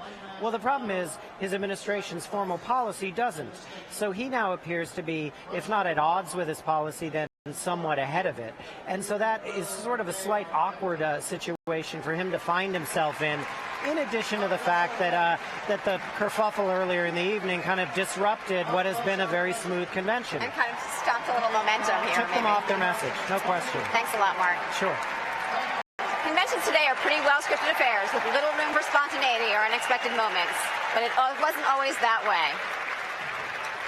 The Democratic Party, unlike the Republican Party, is really a set of coalitions. And so for Democratic conventions, historically, all those different groups have sorted out their differences at the convention. Nowadays, because of the premium on showing that they really speak to the center of the nation, the emphasis is on sounding as if they all can get along and agree with one another, and also that the values and attitudes they have are close to the mainstream American values. 1960 was the first campaign in which an outsider candidate used the primaries to establish his legitimacy as a frontrunner. When John Kennedy began mapping out his campaign in 1960, many in the party were suspicious of him. They thought he was young and that he didn't have the experience to hold this powerful office. And there was a great deal of affection and sentiment for the man who'd really been the leader of the Democratic Party during its dark years in the 1950s. And that was Adlai Stevenson. And when it was clear that Kennedy was almost certain to get the nomination, a senator who would become very famous 8 years later, Eugene McCarthy of Minnesota, gave a nominating speech for Adlai Stevenson that many still think is the greatest ever delivered, in which he said, Adlai Stevenson is a prophet without honor in his own party. Do not, I say to you, do not leave this prophet without honor in his own party. Do not reject this man. And it led to a demonstration on the floor that briefly looked as if it might actually flip the convention in Adlai Stevenson's favor, something we can hardly imagine today. One speech, one crowded room, a nation watching, and it could change the outcome of a convention. Submit to you, Adlai Stevenson of Illinois. 1968 was probably the most horrifying televised spectacle of any kind in modern American history. That was the Democratic Convention that followed two assassinations, Martin Luther King in April and Robert Kennedy, who had been campaigning strenuously for the Democratic nomination in 1968. There was a strong anti-war movement led by students who converge in Chicago and demonstrate while the convention was taking place. Meanwhile, Richard Daley, the mayor of Chicago, who was in many ways quite conservative, authorized his police in effect to drive the students out. There were delegates and leaders of the Democratic Party who were horrified by the spectacle. Senator Abraham Ribicoff, much admired liberal senator, took the microphone and accused his fellow Democrat Richard Daley of using Gestapo tactics. With George McGovern as President of the United States, we wouldn't have to have Gestapo tactics in the streets of Chicago. There's a famous picture of Daley mouthing what appeared to be profanities as Ribicoff is addressing him. It became a kind of equivalent of the Vietnam War footage that voters were seeing on their television screens every night. Only now the war had been brought home.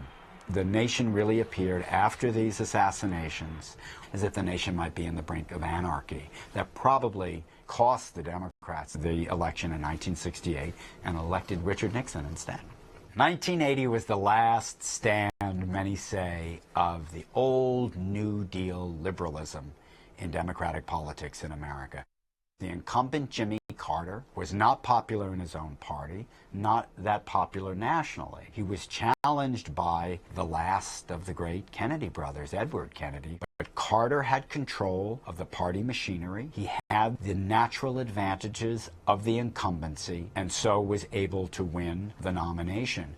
But at the convention, Edward Kennedy gave what some would say was probably the second greatest speech ever delivered at a convention. I have listened to young workers out of work, to students without the tuition for college, and to families without the chance to own a home.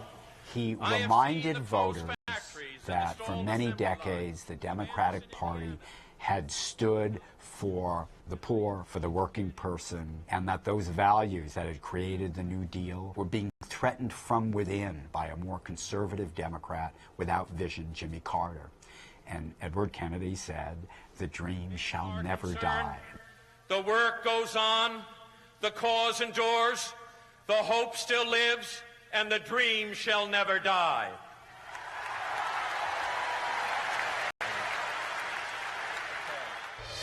I'm pretty sure. I'm joined now by Matt Bai, the chief political correspondent for the magazine, to talk about tonight's big speakers. So, Matt, you and I have been having this conversation for the past couple of days about how tonight's big speakers, Elizabeth Warren and Bill Clinton, seem to be sort of at cross purposes. And that it seems like an odd pairing to both of us. I have so many conversations I don't remember. I know. No, we have been talking about this, and I know you find it interesting too. I mean, to my mind, and I think for a lot of people, Elizabeth Warren and Bill Clinton represent very disparate strands of American liberalism. Bill Clinton was the guy who said, hey, you can't disdain the businesses who create jobs and love job creation. Bill Clinton said, we have to be a party that welcomes both Wall Street votes and Wall Street money, a party that embraces growth. And he did very well at that. And really, Elizabeth Warren's rise, I would say, tracks as a rebuke to the Clinton era. She became very popular, very trendy academic among John Edwards and then Barack Obama later, because she was out there saying the party had lost its way and needed to be more populist. That's okay, because the parties can have different strengths. But to see them back-to-back tonight makes you wonder, or at least makes me ask the question, who is it do they think they're talking to? Because you get a very limited shot at a convention. And this is prime time at the same hour, and it does seem like she is speaking to the populist base, the sort of, the Occupy and expanded version of that, and that Bill Clinton is trying to pull back in those Clinton Democrats and those kind of independent voters that Barack Obama's always had a hard time with and is having a particularly hard time with right now.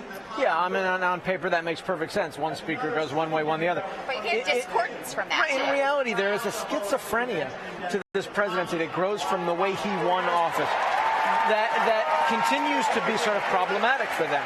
He was hope and change. He was, if you wanted him to be a pragmatic Clintonian centrist, he could be that. And if you were a disaffected independent, that's what a lot of you saw. If you wanted him to be the return of the resurgent Howard Dean progressive left, you could go out and knock door to door, and that's what a lot of people did.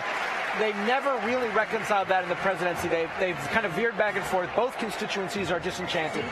This convention, I think, to some extent, should be or has to be about what message now do you really want to convey? What is your campaign about? For the next 2 months. Because probably you're not going to recreate that in 2012. There's no reason to think you're going to get both this incredible turnout among the base. You're not an empty vessel anymore. And these independents. You're not an empty vessel anymore. I would think that you would want to spend this time talking to those independents, which he's going to need some sizable segment of. And I think tonight's inclusion of Elizabeth Warren with President Clinton is confusing on that score. And actually, on the campaign trail, he has taken on a lot of this kind of populist, progressive tone. The sort of, us versus them, class warfare stuff. And it is a delicate balance for them. They have to worry about pushing that too far. Yeah, it wasn't that long ago that this president, as you know, was trying to hammer out the grand bargain with Speaker Boehner and going pretty far on Medicare and Medicaid. In fact, not as far as Republicans want him to go, which is what makes this conversation now so interesting. But they were very close. They were about 80% of the way there. Clearly, when that all fell through and Republicans made it clear there would be no more cooperation, they decided their best strategy was to re-energize that base. But it seems to me, Megyn, and I'm no strategist, that was lightning in a bottle. He ran in a very remarkable moment, and he basically ran as an independent candidate. He was not seen as sort of a party guy. He called himself post-partisan. Right, he post-partisan. Now he is a traditional Democratic candidate. He's the president of the United States. He's not going to ignite that kind of fire in the base. He may get it energized. He's not going to be at historic levels, and therefore they're going to need some of those independents, and this would seem to me to be their best chance to reach them. And Bill Clinton, sort of perhaps the best messenger that's to what reach Bill them. Clinton's there for. I mean, he is a guy, and from what I understand, he will make exactly the right case, which is to talk about this story of what Republicans created, what they left for Barack Obama, what he inherited, and that it's a long haul to get out. The real question it leaves to me is, why isn't the president the one making that case in a sustained and effective way? And maybe we will see him making some of that case on Thursday night. In temperament, he seems more like that pragmatic, grand bargain kind of guy. And he's sort of notorious for having been, in personality, the guy who was at the law review, always wanting to get consensus. But it is interesting that he's running a campaign that seems very much at odds with that. I don't know what the real answer is, but I know this. I remember speaking to Bill Clinton years ago in an interview, and President Clinton said to me, he was talking about what he would do if he were his wife at the time. She was getting ready, thinking about running. He said, if I were Hillary, I'd go out and give a whole bunch of speeches to clarify my own thinking, because I wouldn't want to wake up in the presidency and try to figure out what I believe. I think that would be a harsh indictment of President Obama, but I do think there is something that he didn't govern as an executive. He never did work out a core set of beliefs the way that I think President Clinton did before he came to office, as governors often do. And I think a lot of this first 4 years has been him trying to figure out where he wants to be pragmatic and where he wants to be progressive and how the two mix. And I don't think they've come especially far in resolving those two ideologies. Thanks so much, Matt. Anytime. And now back to the Media Center, where Rick Burke is standing by with Metro editor Carolyn Ryan. Take it away, Rick. Thank you very much, Megyn. So, Carolyn, I was thinking today, my first convention for the New York Times was 1988, and at that point, then executive editor Max Frankel sat us all down and said, we're over-covering these conventions. We're only doing 2 or 3 pages of coverage in the paper. So we cut back on the staff. We had a lean, mean operation at those conventions. Then I went to 14 others after that. This is my 14th convention for the Times. We've had that discussion every time, and we really never cut back. We still send a lot of people. And I'm wondering, will conventions ever seem outdated or outmoded? Well, I have to say one thing. I grew up reading your coverage, and it really was excellent, in grammar school and middle school. I don't know how to react to that. Anyway, this is a conversation, a debate that frankly has gone on since 1916, the Convention of 1916, whether they're wasteful, whether they're too expensive, whether they are simply parties for journalists. And I don't have anything against parties for journalists, but I do think, especially in tough economic times, as you know, this convention cost about $50 million, and they had a heck of a time getting that money, and they had to turn to some corporations for some pretty big checks.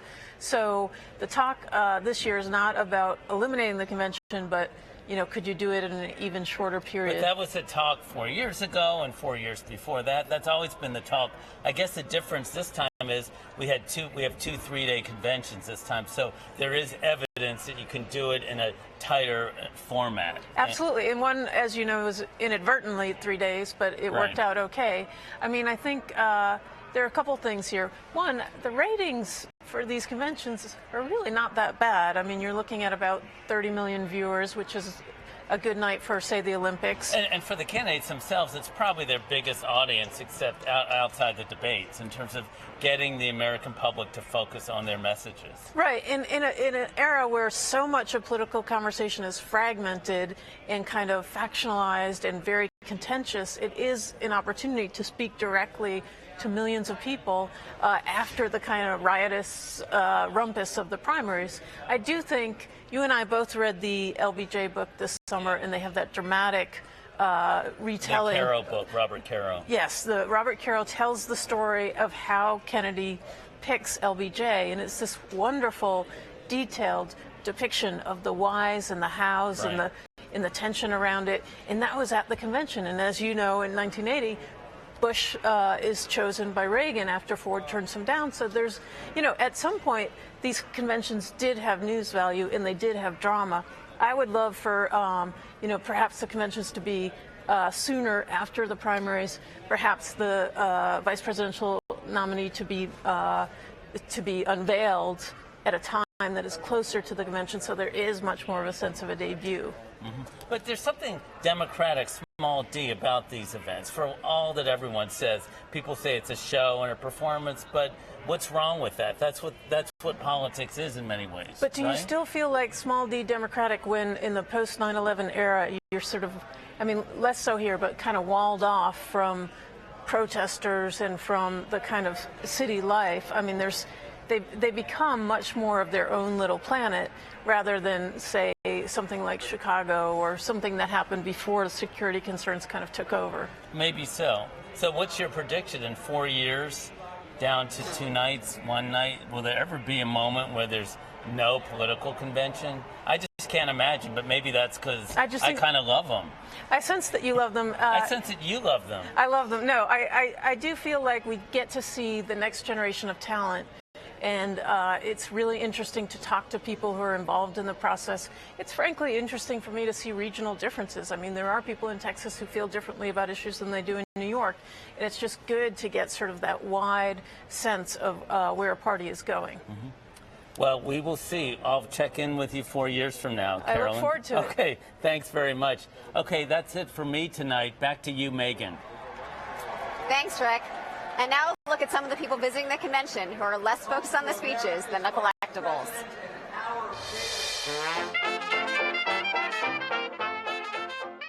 Posters, hats, and buttons have always been a part of American politics, and this convention, of course, is no different.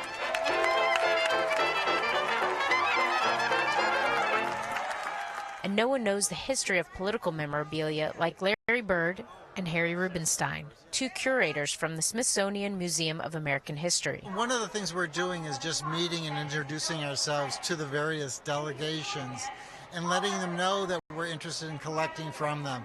Went by the Virgin Islands and noticed that all of them were wearing a particular textile. They have attended every convention since the 1980s. Nice hat. And they don't just have access to the delegates on the floor. They have long relationships with both political parties, who give them special access to their materials backstage. We're allowed to get them ahead of time. We like to have good, clean copies of them to take that are museum quality, that haven't been trampled on. It was really common to see a sign with a candidate name on one of these poles. They've added on this one, a "We Love," just to make it different and new and fresh. We must work like never before.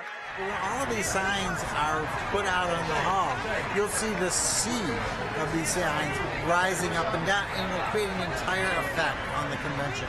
That if it's successful, will completely change the mood of that moment. That's what's sort of so interesting to us. A few months ago, we visited their archives in Washington to see their vast collection, which isn't open to the public. These units here are buttons all the way down to that poster. We really trace our collection to these brass buttons that were made for George Washington's first inauguration. This material really doesn't exist any other place but in our collection. These are little, they're meant to hug the top of a pencil, kind of like an eraser. We're not really looking at this as who's winning the campaign, who isn't. We're not documenting actually the campaigns themselves. That's a real Kennedy hat. It's the first time I've seen somebody wearing a collectible. We're really trying to get a sense and record this larger historical moment in time.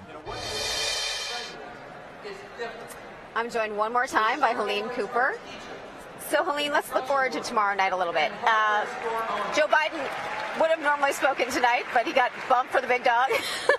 So he's going to introduce the president tomorrow night. What's his role in this convention now? It's really interesting because the traditional number 2 on the ticket roll is the tack dog.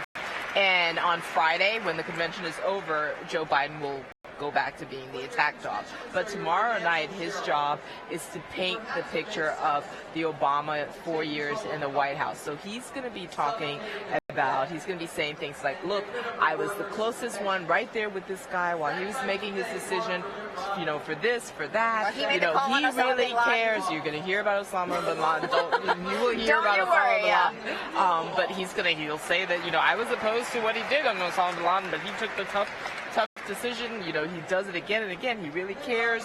He's out there. He's working late at night. He's taking this, you know, when he's up there in the residence, he's thinking about this. He's personally writing letters back to at least 10 constituents every week. He's going to be trying to paint a picture of President Obama as presidential. This is President Obama as his running mate, and you know, as also sort of somebody who really cares, and that's his role. And then he'll go back on Friday, you know, back to being Mr. Attack Dog. But here he's sort of testifying to the president's character in sort of the professional way, while Michelle Obama is testifying to his character in a personal way. He is.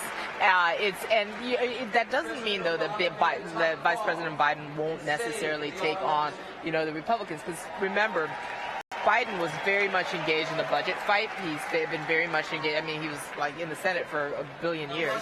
But he's also, so he can take on the Paul Ryan budget. He can talk about that. He can deconstruct, you know, a lot of that. So he's going to be doing some of that. But his primary role is to present President Obama as sort of the commander-in-chief.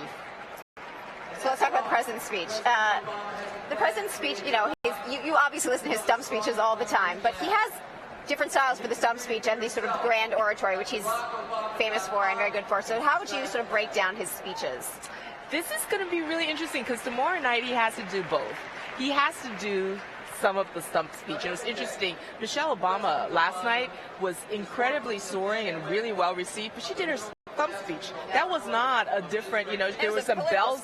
Yeah, there was some bells and whistles, but it was very similar to the same sort of speech that she's been delivering as she's been on the campaign trail. So I think President Obama is going to do some of his stump speech. He's going to be talking about, but I think he's going to be talking about the Ryan budget. He's going to be talking about Mitt Romney and Republican economics. He's going to be talking about, he's going to talk about the economy that he inherited and how job loss, you know, were hemorrhaging jobs in 2008 and all of that. But he has to move beyond that. He can't just stand there and say, you know, blame the Republicans, and he has to go further. He has to go much further than that. So there will be some lines, there will be plenty of zingers, because at the same time he wants to appear folksy and he wants to appear like he can emote.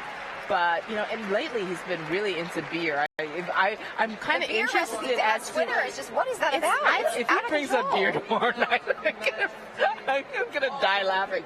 But he's got to go way beyond that. He's capable of that. He's got to plug in now into, like, you know, his black.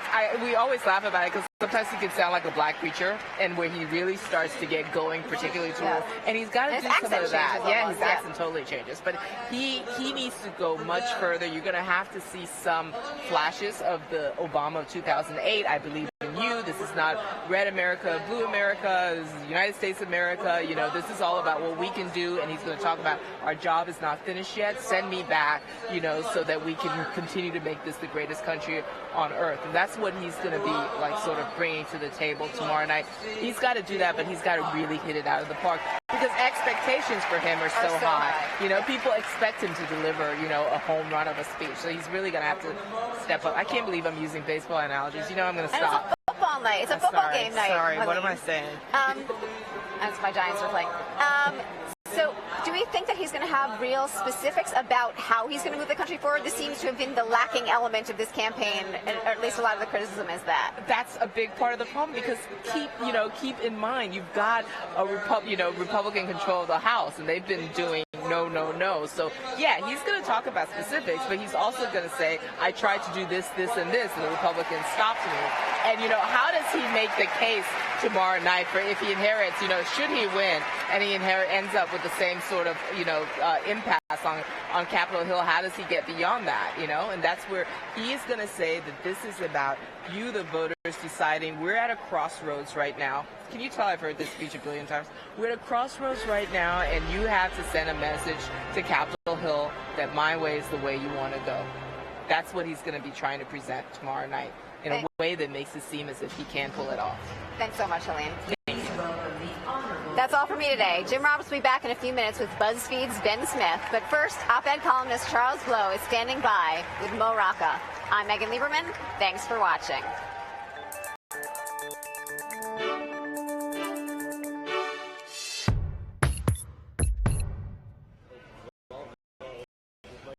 Hi, everyone. I'm joined here live by Mo Rocca of CBS Sunday Morning. Mo is the host of a 4-part series for the New York Times Op-Doc series. They are adapted from an upcoming film called Electoral Dysfunction.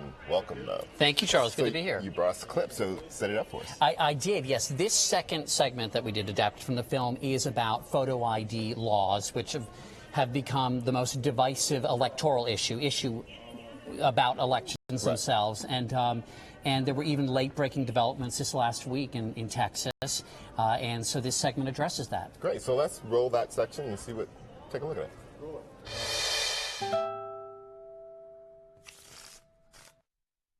I want to tell you about some 80 and 90-year-old nuns in Indiana. They had heard the new rules that you have to come with ID, but they showed up with outdated passports and such, and they thought that they could still vote. And you know what? They were turned away. They were barred from voting.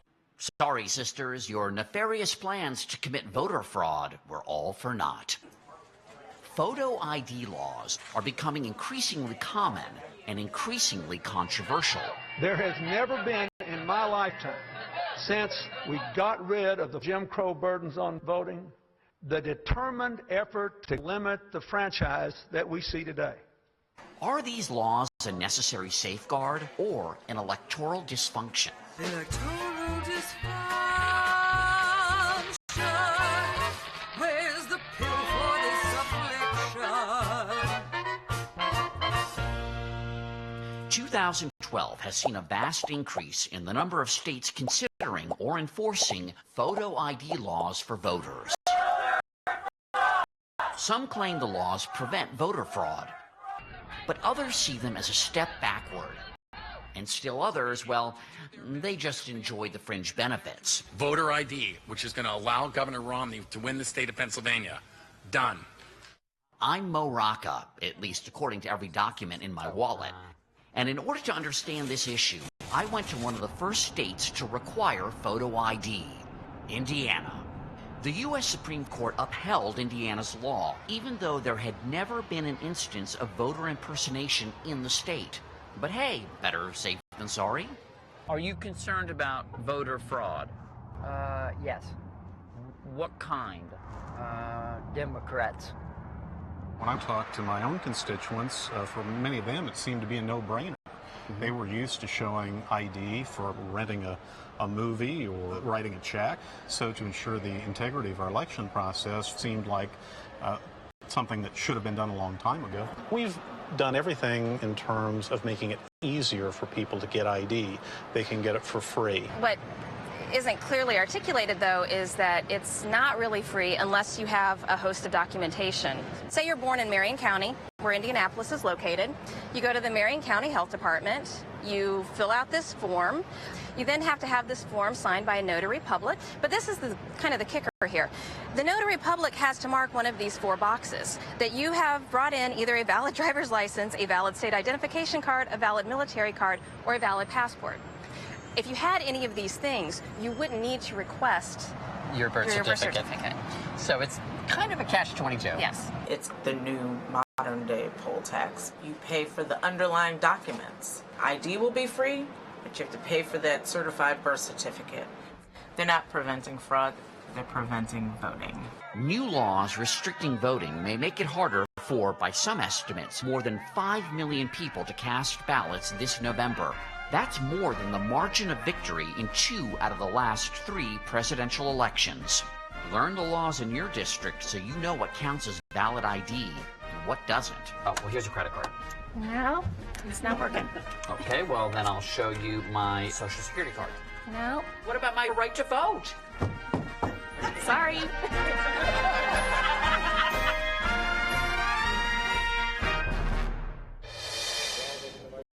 All right, so Mo, what's the biggest argument for these laws? Well, the biggest argument, and I heard it over and over again over the last 4 years, is, well, you need a photo ID to get on an airplane and to rent a movie from Blockbuster. Set aside the outdatedness of the Blockbuster reference. The airplane reference, in my opinion, is meant to allude to 9/11 and to stop the conversation cold, and it usually works. It's a pat argument, except it doesn't make sense, and here's why. There's so many problems with our electoral system, so many that need to be fixed. Voter impersonation, the one thing that this law addresses, is not one of the problems. So it's a supreme irony that this law, which is on the books in so many states now, addresses a problem that doesn't exist. Over the last 10 years, the most exhaustive study has shown that when hundreds of millions of ballots have been cast over a 10-year period, there are only 10 convictions for voter impersonation. So this crime is simply not happening and doesn't warrant this requirement, which only impedes people from voting. And the argument against that is kind of a poll tax. I mean, do people who argue for it basically just don't understand poverty in America? This idea that, oh, I have to show every time I get on an airplane, kind of ignores the idea that there are millions of Americans who never boarded an airplane, who never have to show ID for those sorts of things because they live in such destitute situations that they don't have to show ID for the things that they Right, and flying in an airplane is not a right. You have no right, just as you have no right to cable TV. We're talking about voting here. The sponsors of these bills, there's no escaping it. They understand, they know what this is about, and they know full well that this is a crime that's not happening, voter impersonation. I think what is it about, though? I think it's about keeping people, elderly people, minority voters, students, who they believe trend Democrat away from the polls. In Indiana, it's anywhere between 2 to 9%, depending on who you listen to, will be affected by that. But, you know, President Obama won Indiana by 2 percentage points. So these swing states are razor-thin margins, most of them. I do believe that the solid majority of people, and a majority of people, certainly Republicans and a lot of Democrats and independents polled, support these laws. I believe that they support them out of a genuine anxiety about election security. So I think. So why didn't that anxiety about election security exist 10 years ago? Well, it existed starting, I think, with 2000, with the mess that happened in 2000. I think people, but that wasn't about in-person voter. No, but people. I think that the backers of these laws, the sponsors of these laws, have intentionally conflated all these different problems and fears about election security, and so. You just plant the idea with the average voter that, without a photo ID, people could be showing up and voting as Charles Blow or as Mo Rocca and lying about who they are.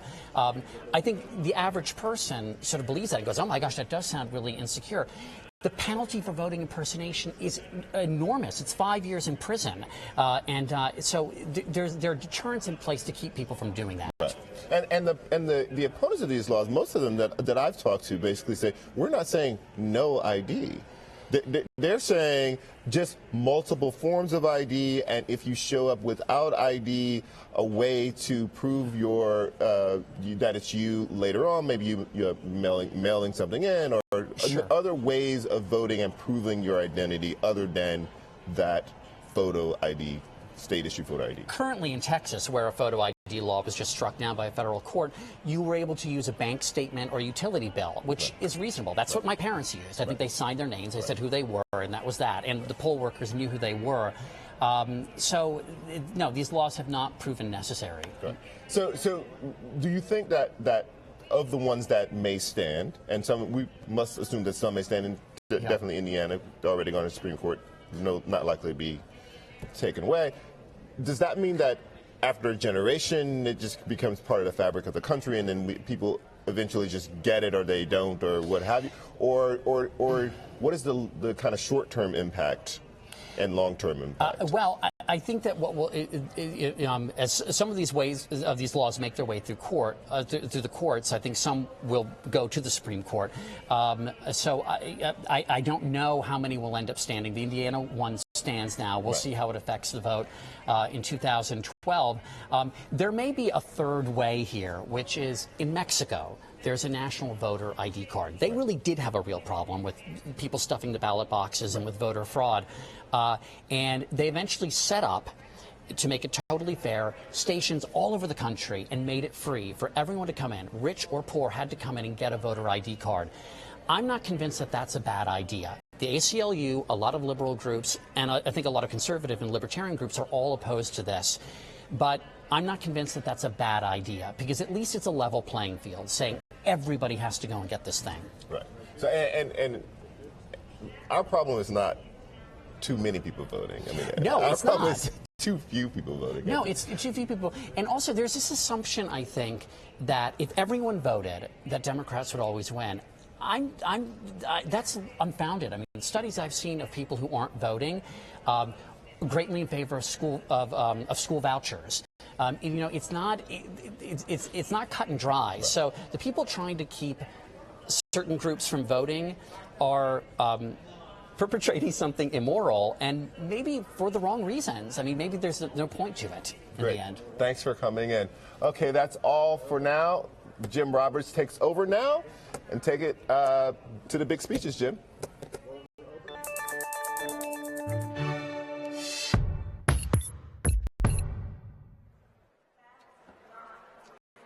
All right, thanks, Charles. I'm here with Ben Smith, editor of BuzzFeed. We're back for night 2 of the DNC. Thanks for coming on, Ben. Thanks for having me, Jim. We have a very big night. Bill Clinton, star attraction. He'll be on probably in about maybe half an hour or more. We're going to do something similar to what we did at the RNC. We've already asked some people, our followers on Twitter, for their thoughts about Bill Clinton. The question that we asked specifically was, give us 6 words, your take on his legacy. And I think you added an extra touch recently. We'd also welcome haiku. Haiku. Although only clean haiku. We've had a little problem with this. Yeah, we'll get back to all of that. Haiku. Right, okay. So, yeah, be careful what you tweet. Dirty haiku are a different show. Right. Certainly not this one. Okay, so we'll get back to Bill Clinton. We'll have a lot to say about that. We actually have some headlines to talk about, some things that really did work their way through social media today. And I want to first start with the Jerusalem story, which kind of developed through the day, broke big late, quite a spectacle out here, and an interesting bit of repercussion through Twitter. Yeah, I mean, it's one of those things where something relatively small, which was a change from the platform in 2008 to 2012 that removed language from Jerusalem. Incidentally, the Republican platform also removed some language from Jerusalem, but now, do we have a sense of how that happened, or yes, just the force? I can tell you how it happened. The force is it? Okay. The White House and the National Security Council basically wanted to not have any final status issues, the negotiating issues between Israel and Palestine, as a matter of principle in this political document. And then nobody consulted with the Jewish community leaders, who are usually very close to the Democratic Party, usually in this conversation. Right. They basically got iced out. and didn't learn about it until yesterday, started freaking out when it was basically too late. And it then became this sort of, public mayhem out here. It's really incredibly unusual for the chair to lose control of a convention, which is what happened. Yeah, now I don't know this for a fact. I assume that video, it's only a minute and a half, but it's got to be pretty viral by now, of Villaraigosa really, you saw it. You walked through it, right? It's funny because at the Republican convention, John Boehner, an experienced parliamentary leader, had to call a voice vote on some Paul-related thing. Right. The ayes, the nays, who knows which was louder, and he, without batting an eye, said, in the opinion of the chair, the ayes have it, bang. Oh, I certainly would say that the Ron Paul people would say their voices were the loudest. They were loud. Yeah, they were loud. Right. Out here at Villaraigosa, a mayor, I think a guy who sees himself as really a fair guy, thought he was doing something routine. I felt kind of bad for him. I know. Right? It said, everybody in favor say aye, everybody against say nay. He didn't know what to do. And it was kind of close. And then he said, well, could we do that again? Close again. Then somebody comes and whispers to him, says again, close again. In the opinion of the chair, the ayes have it. He did what Boehner did. He just took him a while. But then that aspect kind of blew up socially. And what's funny, I think, is that it really amplifies the sense with a little issue like that these people are under siege. The party officials, the spokespeople, the politicians, that it's blowing up around them. Even if it's, the Twitter, you actually can ignore Twitter. It's possible. Ignore it. It'll go away. But I think people, particularly in political communications, do not feel that. They felt that it was just everywhere. Then at some point, I think it actually did get to Obama's level. He said to his staff, well, I don't know what the hell is going on with this. Fix it. Right. And immediately they pulled the plug on this thing. Well, I saw a couple things after the vote happened to amend the platform, and I think we were going to try to show them on the screen. A couple of tweets. One was from Hugh Hewitt, the guy who runs Town Hall blog, in which he said, let me quote it, I may have to play that audio a few dozen times today. The DNC audience is clearly anti-Israel. And then Rance Priebus, the chairman of the RNC, tweets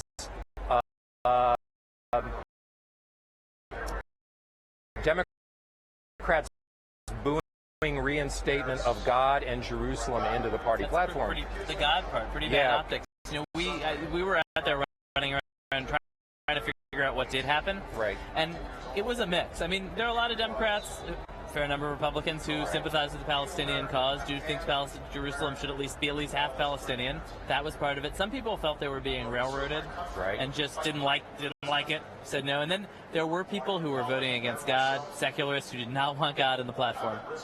Well, it's going to be interesting too, because now, at least from the tweets that I quoted, the Republicans, they have a clip, right? They, to the extent that they want to use it, they've got people who they will portray as booing Israel, booing support for Israel. Right? Yeah, it's really hard to imagine how Israel becomes the central issue in this election. Right. I think this was a great, fun storm for them for the night, a chance to knock the Democrats off message and put people in uncomfortable positions. Well, the Mideast, in Israel in particular, have often been the third rail of politics, and so it would be wise for them to step away from that. Anything else that caught your eye today? We should probably talk about the stadium a little bit, just because I know that's affecting a lot of people. And one of the things, we actually basically reported this out from Twitter, but they canceled having the final night of this big outdoor stadium with 65,000 seats, moved it into this much smaller venue. Tens of thousands of people who got tickets aren't going to be able to get in, and you saw they were on Twitter. A lot of them learned from Twitter. They were kind of voicing their anger and confusion. We reached out to a bunch of them, and they haven't heard anything from the DNC. There's no consolation prize. Maybe some kind of conference call that nobody wants to be in. Yeah, that one sounds a little bit hard. Like our friend Stephanie from this afternoon are just wandering around Charlotte with nowhere to go. And we're talking about presumably 30,000 people, right, or something like that. Many of whom, as I understand, it wasn't quite a contest, but basically you had to volunteer a significant number of hours to actually earn the right. This is this is what a demoralizing thing to do to your core supporters. Right. Ben, if you don't mind, it's probably worth taking a minute or two and just looking back to where we were last night. We were talking before Michelle Obama's speech. The the way that story sort of, again, exploded on Twitter, the numbers have been cited a lot. I talked to Adam Sharp earlier today, the guy who runs their politics desk. I don't know whether it set a record per se, but he was talking about 25,000 tweets per second. Is that right? I think 20. Yeah. Okay. Yeah. Right. Exactly. Anything struck you about the nature of the commentary, or? I don't know about Michelle Obama in particular, but I do think what was interesting last night is the Democrats up till 10 o'clock, it was red meat for the base, who watched cable TV, right? Watched live streams maybe, and then from 10 on, it was prime time. Very, very different, very broad-based message for a much broader audience. So Matt Lewis, a Republican blogger, tweeted this morning that maybe they used to be able to get away with that, but now with social media and YouTube and those videos will bleed between those audiences, and you can't draw that line so clearly anymore. I don't know if that's true, but that's what Republicans are hoping. Yeah, it was interesting. I mean, there were a number of lines that I think when we sat down last night, I was feeling there was a charged atmosphere. They were talking really. We sat down right after Ted Strickland was speaking. Peasants with pitchforks. Right, great. Exactly. There was this real populist feel of, the Swiss bank accounts. His heart and his treasure were abroad, that kind of thing. And hers was much more about, their working class upbringing. I mean, it had its own, not that subtle contrast, unspoken contrast with the Romneys, whose upbringing was not working class. Yeah, you could feel the effectiveness of it. She talked a lot about her and Obama growing up as law students. I remember the line about the rusty car. But it was also interesting today too. I saw a little bit of commentary about were they really struggling that hard? They both went to elite schools. Right. This idea that he was dumpster diving of necessity rather than out of some kind of kooky frugality. It was not totally clear. Yeah, we talked a little bit yesterday, obviously, about fact checking. Did you see much in the way of fact checking on Very Michelle's? Little. Yeah. The other thing that contrasted with was, once they did get through law school, she talked about having a lot of student debt, but they quickly lived fairly well, and I think a number of people pointed that out as well.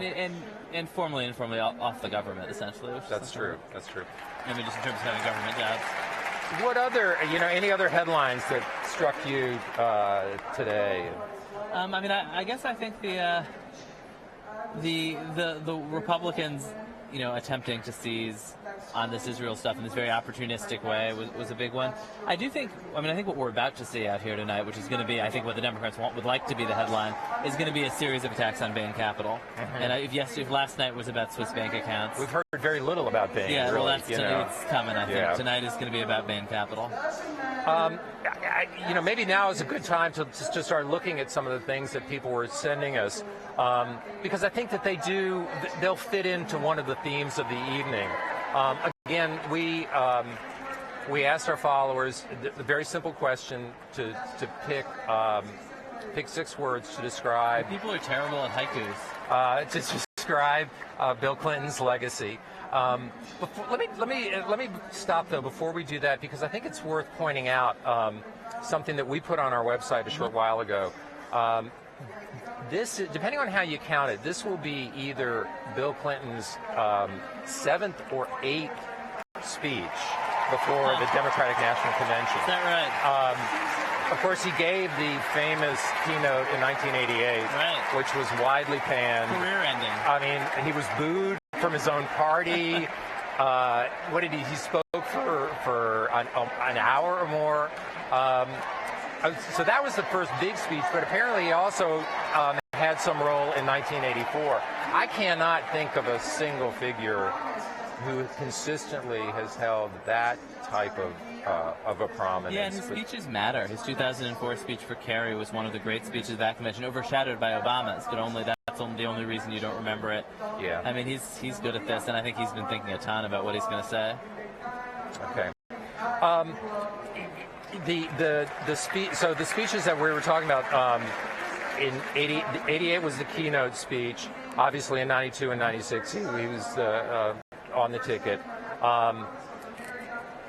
I remember in many of the cases after he was president, a lot of the commentary was, was around the question of would he overshadow the nominee.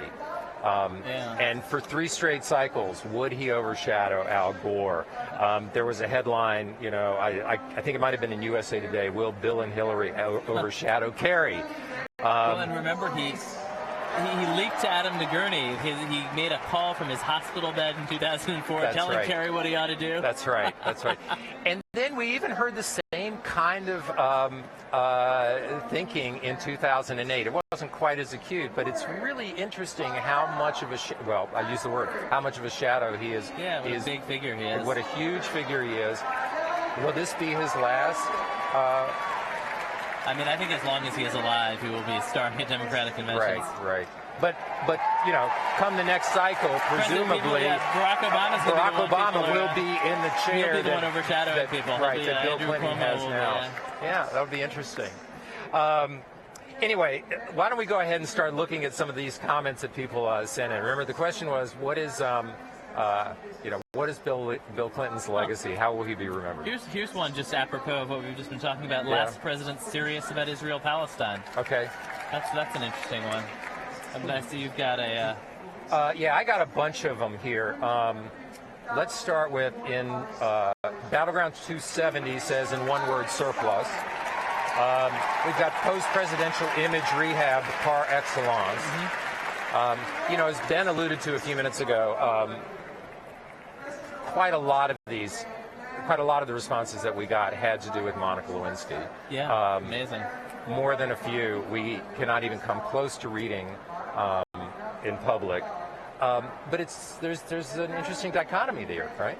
Well, I think there's just this partisan split, and it's a very partisan moment. And people who want to take shots at Bill Clinton, that's the one to reach for. Although I don't know, maybe it feels so tired, maybe almost affectionate in some cases. It's just sort of it's now a foible. It's very hard. And I think even reading the idea that almost brought down his presidency seems like hallucinatory.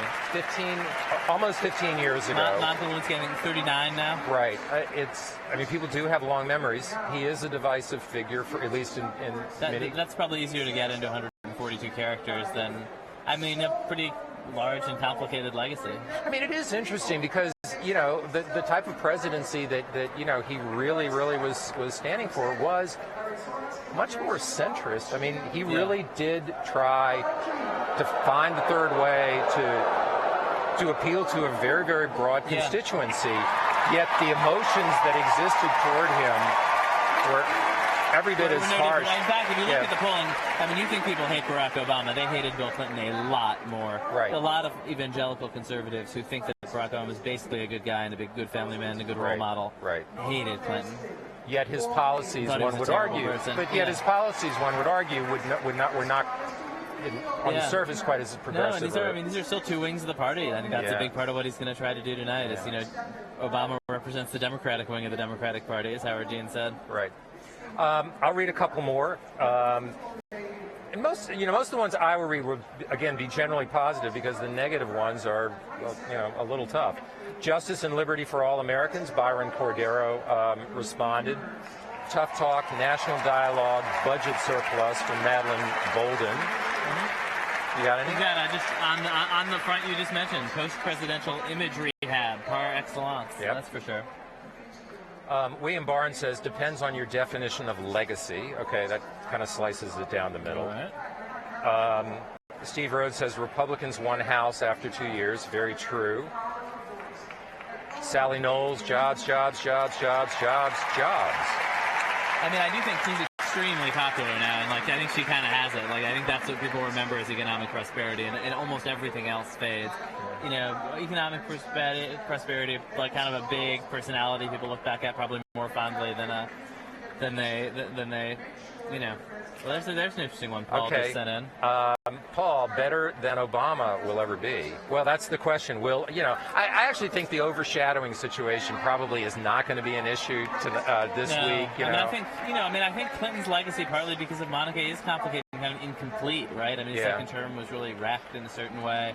And Obama and Clinton, Clinton didn't kill Osama bin Laden. Clinton did not have the kind of foreign policy triumph that maybe makes a great president. I do think, I think there's some concern probably in Clinton world that Obama ultimately is a larger figure, right? Yeah. It's interesting. More than a few people actually mention the same sort of thing where, what was the signature achievement of his presidency? I'm going to digress for a second because I meant to ask you this earlier. One name you and I have not spoken, and I haven't seen it a lot in social media, is Joe Biden. Joe Biden. Where is Joe? He's, I actually don't know where he is. Okay. Wow. He's out there somewhere. I think I'm pretty sure he's here, but is he an invisible figure? I mean, he is being overshadowed by Bill Clinton. He's a politician of basically of Bill Clinton's vintage. Right. And in some ways of Bill Clinton's appeal, it's the same, in some way, a slightly different slice, maybe northern Catholics rather than southern working class whites, but some of the same voters he's appealing to, and just somebody who isn't quite of the same stature. Right. There was a pretty rough attack on him airing now from an anonymously funded Republican group out of Iowa that it goes after him as your drunken uncle. Right. His office did point out that he doesn't drink, but I think the Republicans are trying to sort of portray him as Onion Joe Biden, this kind of goofy clown and heartbeat away from the presidency. I think there's probably a certain degree of concern among Obama and his aides that Biden is a little bit of a loose cannon. There's not, maybe that's too strong a term, but you never quite know what's going to come out of his mouth. As I understand it, he speaks tomorrow, but he speaks not even in prime time. I think he's probably in the 9:30 period or something like that. He's sort of in the Ted Strickland hour. In the Ted Strickland hour. Right. But his role just really does seem diminished. Now, I know from having read some of the advanced stories that we're preparing for tomorrow's paper, that they do see that he does have an appeal among working class voters. Yeah. And to the extent that, we're trying to find themes that fit together, the conversation that we had last night about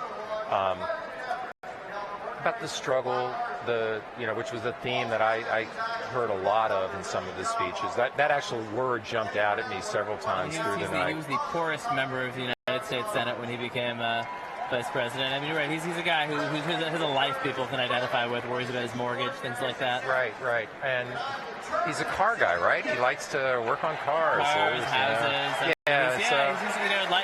He really is more average Joe than maybe the Obamas might turn out to be. He's obsessed with the kind of human connection that Obama's never been particularly interested in. That's good. That's interesting. Well, a couple more things. I'm told by my trusted social media editor, Lexi Mainland, that our audience hasn't really given us very many haikus that we could point to, unless you've seen some. No, these are just there are some kind of paragraphs that have been fitting here, but well, let me read a couple more, and maybe you'll have some that are worth looking at. Jake Tyler said, "Excellent on the economy despite shortcomings." Carrington Bell said, "The only economic vision that works." Paul de Revere said, "Charm the pants off America." A couple good ones. .com's budget surplus sex scandal. There's the 90s. There you That's go. pretty good. That's good. That's very good. Yeah, that's from Chris Gromel.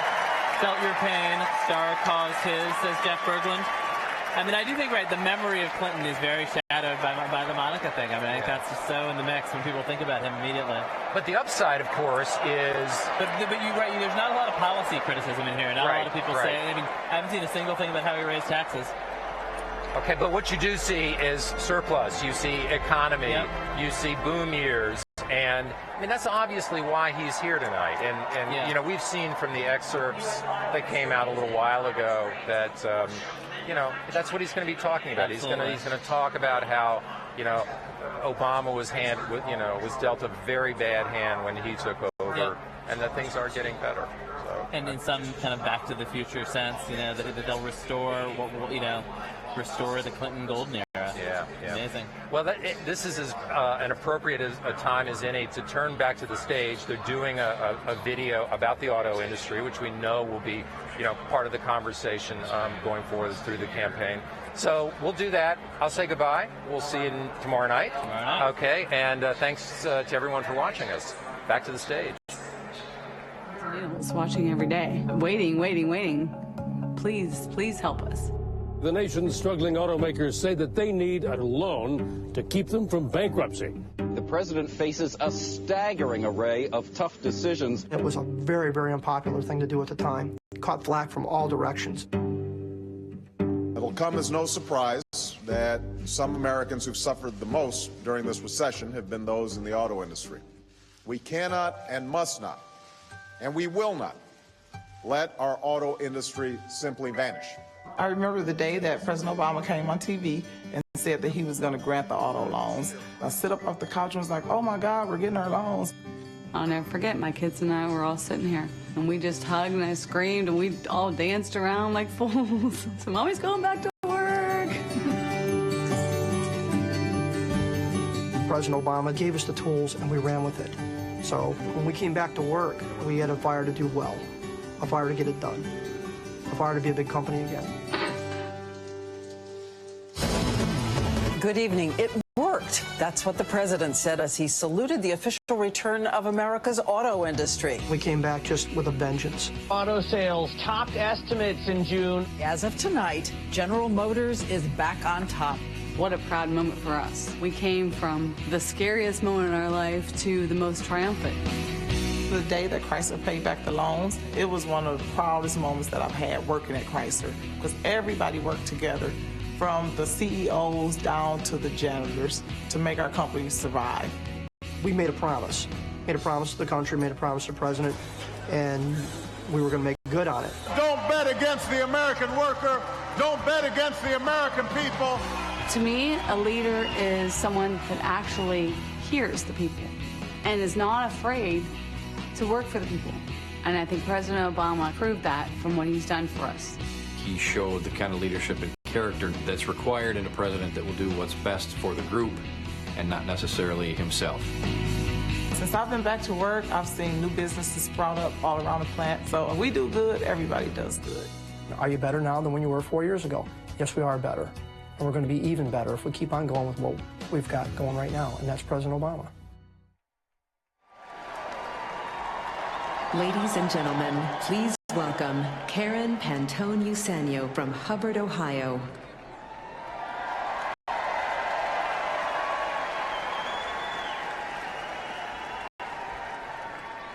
For almost 20 years, I've been a proud member of the UAW Local 1112.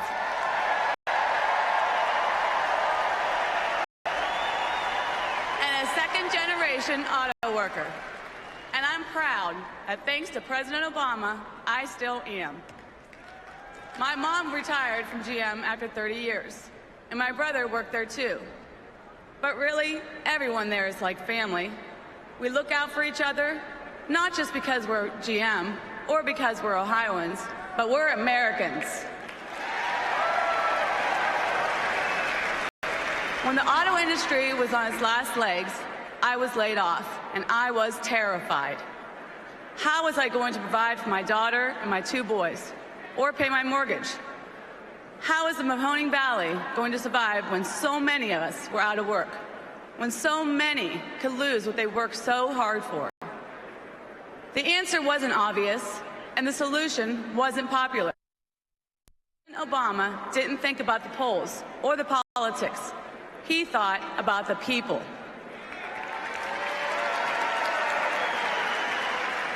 And because he put himself in our shoes, we're back on our feet. Some said we shouldn't rescue the auto industry. President Obama knew he had to save it to move our country forward. Today, I'm back at work. We have 3 shifts building cars of the future, like the Chevy Cruze.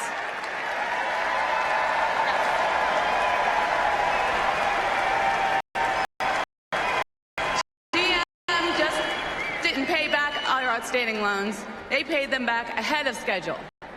and the Valley is thriving again. President Obama has the same work ethic and values as my coworkers at GM, my neighbors in Ohio, and he knows we're all in this together. He believed in us, he stood up for us, and I am proud and honored to stand here tonight for him. Thank you very much. Thank you.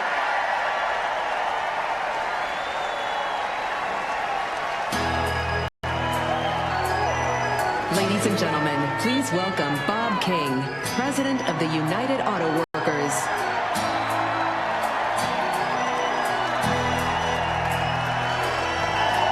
The first woman to serve in both houses of the Congress was Margaret Chase Smith, and she said, "The right way is not always the popular and the easy way. Standing for right when it's unpopular is a true test of moral character." Margaret Chase Smith was a Republican, but a very different kind than those Republicans trying to overtake our country now. In some of America's darkest economic days since the Great Depression, and in the face of tremendous political venom, President Obama met the test of moral character. He stood up for not for what was popular and easy, but for what was right. He stood for and with American workers, not just auto workers, but 1 million workers in towns all across America, who, if the industry went under, would not be able to put food on the table. We all remember what those days were like when President Obama took office. Workers waiting anxiously as their companies announced layoffs. Banks refusing to loan. Car sales were collapsing. It wasn't just auto companies that were struggling to survive. So were those companies making parts and selling cars.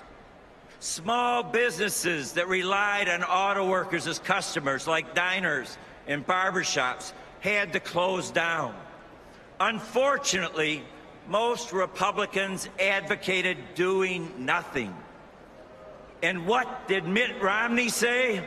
You all know this. He said, "Let Detroit go bankrupt."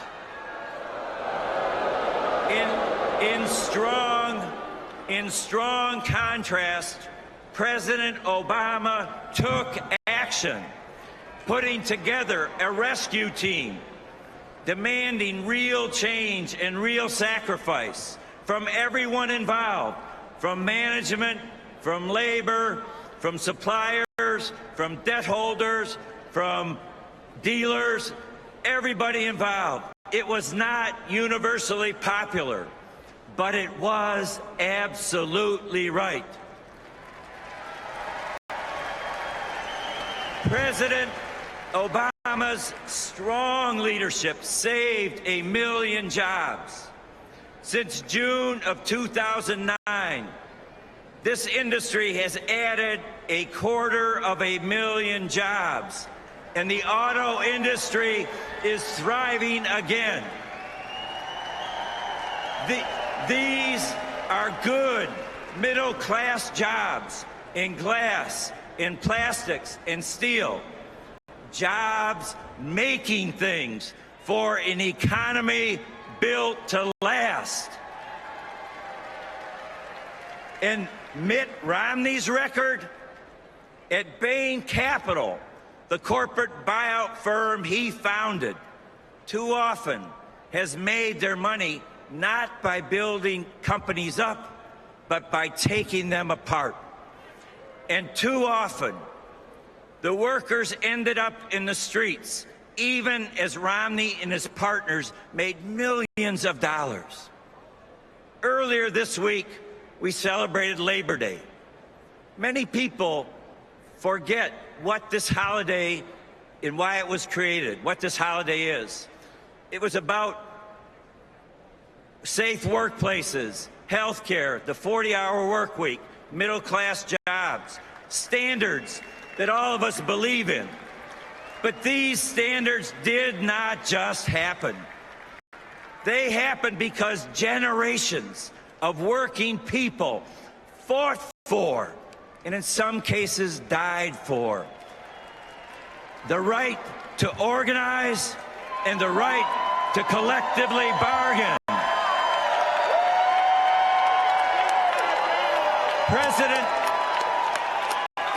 President Obama strongly supports these basic human rights because these rights are good for all Americans. Strong unions and collective bargaining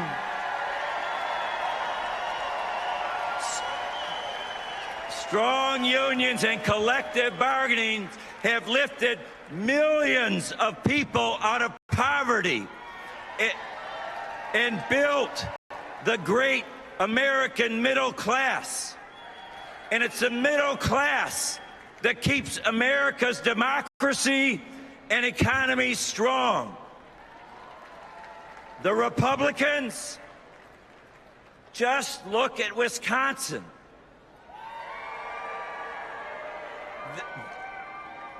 The Republicans want to take us back to a time when workers could not stand up for themselves, when workers couldn't speak with one voice, when workers couldn't speak out for fairness, justice, and middle-class opportunity. That's why unions matter.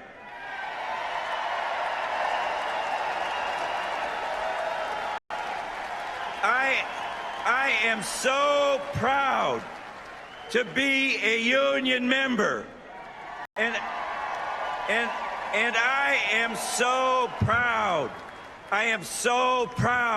to represent the men and women of the UAW.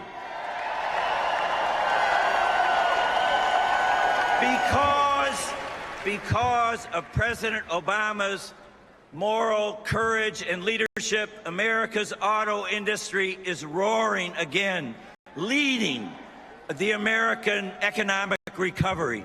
An industry we once called the arsenal of democracy is driving us to new prosperity. This November, America faces a clear choice about what kind of country we want to be. The choice for working families is clear. We must re-elect President Barack Obama.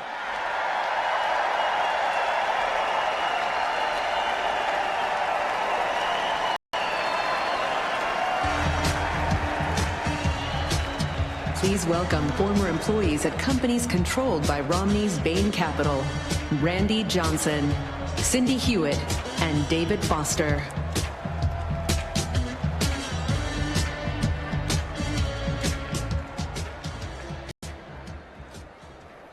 We just heard from Bob King about President Obama's record of creating jobs.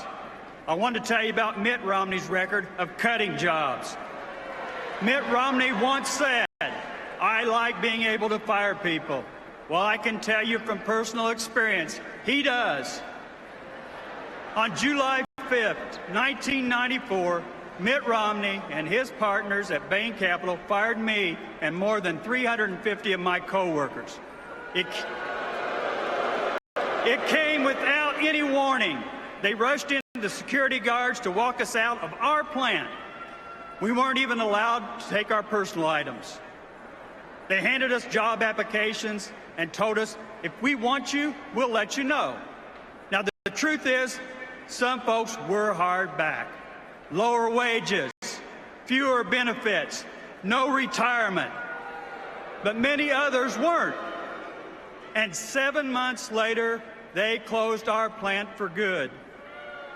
What affected me most was having guys the age I am now come to my desk and cry. Guys who had nothing to fall back on. I don't think Mitt Romney's a bad man. I don't fault him for the fact that some companies win and some companies lose. That's a fact of life. What I fault him for is making money without a moral compass. I fault him for putting profits before people like me. But that's just Romney economics. America cannot afford Romney economics. Mitt Romney will stick it to working people. Barack Obama sticking up for working people. It's simple as that. That's why I'm supporting him for a second term as president.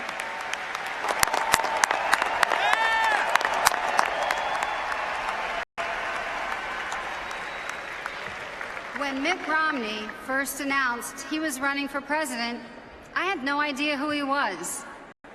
But then I learned he was the CEO of Bain Capital, and that sure got my attention real fast. I used to work at a plant in Miami that Governor Romney bought with his partners from Bain. I say used to because not long after they bought it, Romney and his partners shut our plant down and ultimately drove our company into bankruptcy. Our company, Dade Bearing, was a big part of our community. There were folks who'd been at the plant for 15 to 20 years.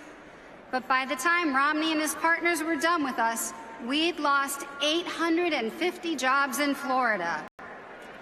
It was a really difficult time for me and for my coworkers, but not for Governor Romney and his partners.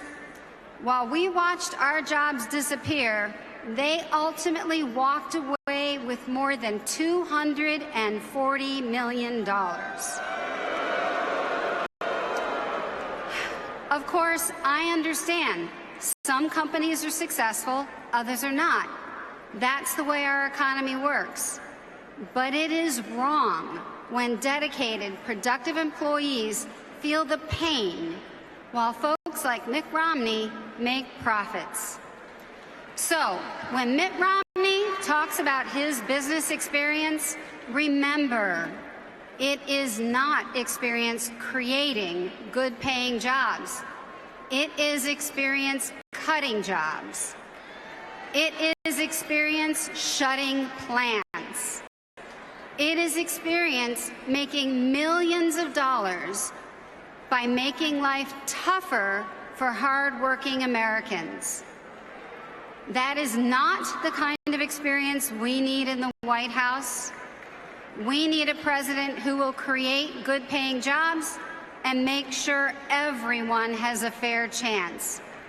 We need President Barack Obama.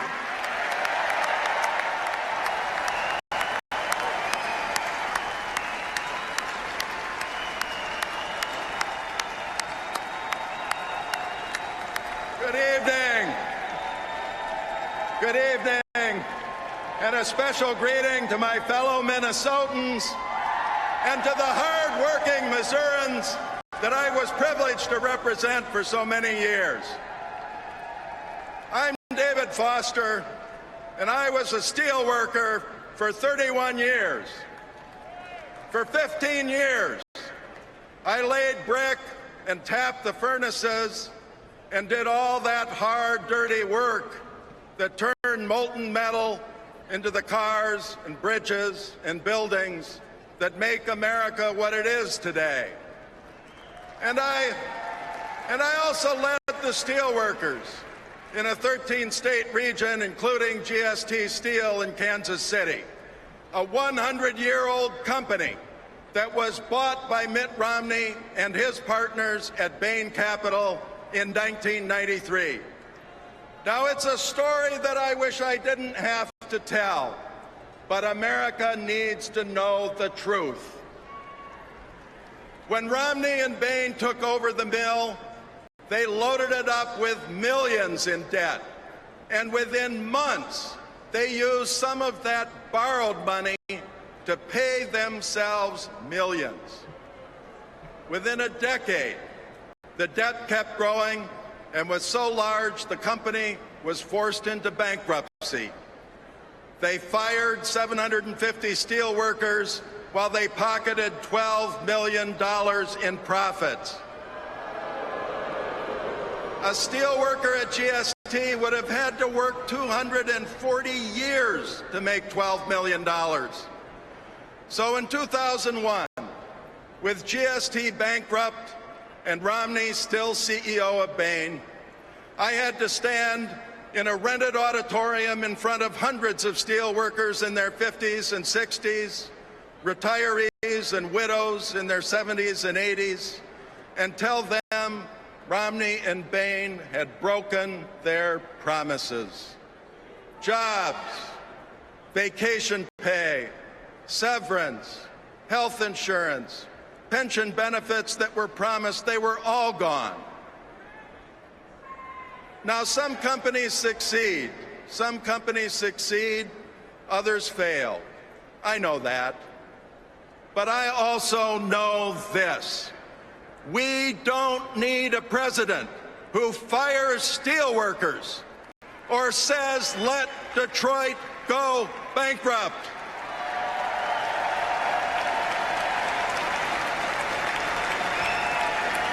We need the leadership. We need the leadership of a man who, during the darkest hours for America's auto industry, rolled up his sleeves, risked his presidency, and saved over 1 million good auto jobs. We need Barack Obama. Thank you.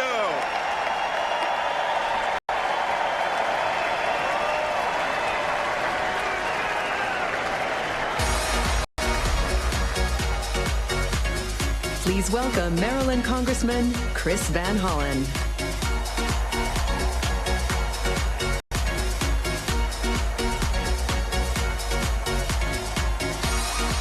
4 more years.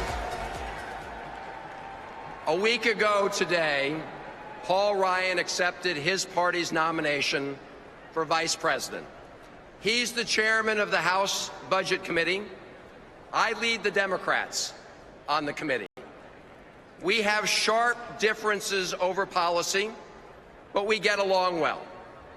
And I'll admit, I was glad Paul was picked. I hoped it would result in a serious debate about the choice before us. Then I heard his acceptance speech. It kept the fact checkers up all night. You remember the Republicans had this gigantic clock in the arena showing the size of the national debt. And Paul told America, if you elect Republicans, we can fix that. But if Paul Ryan was being honest, he would have pointed to that debt clock and said, we built that.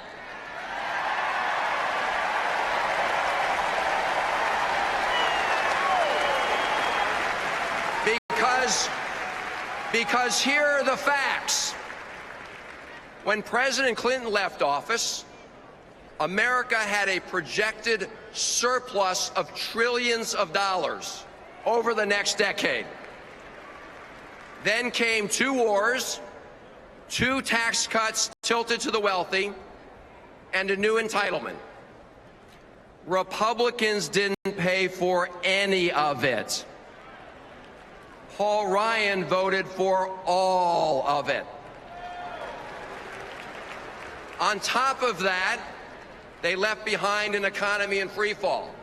So when President Obama took office, the Republicans handed him the bill. Projected deficits of trillions of dollars. Congressman Ryan, America is literally in your debt.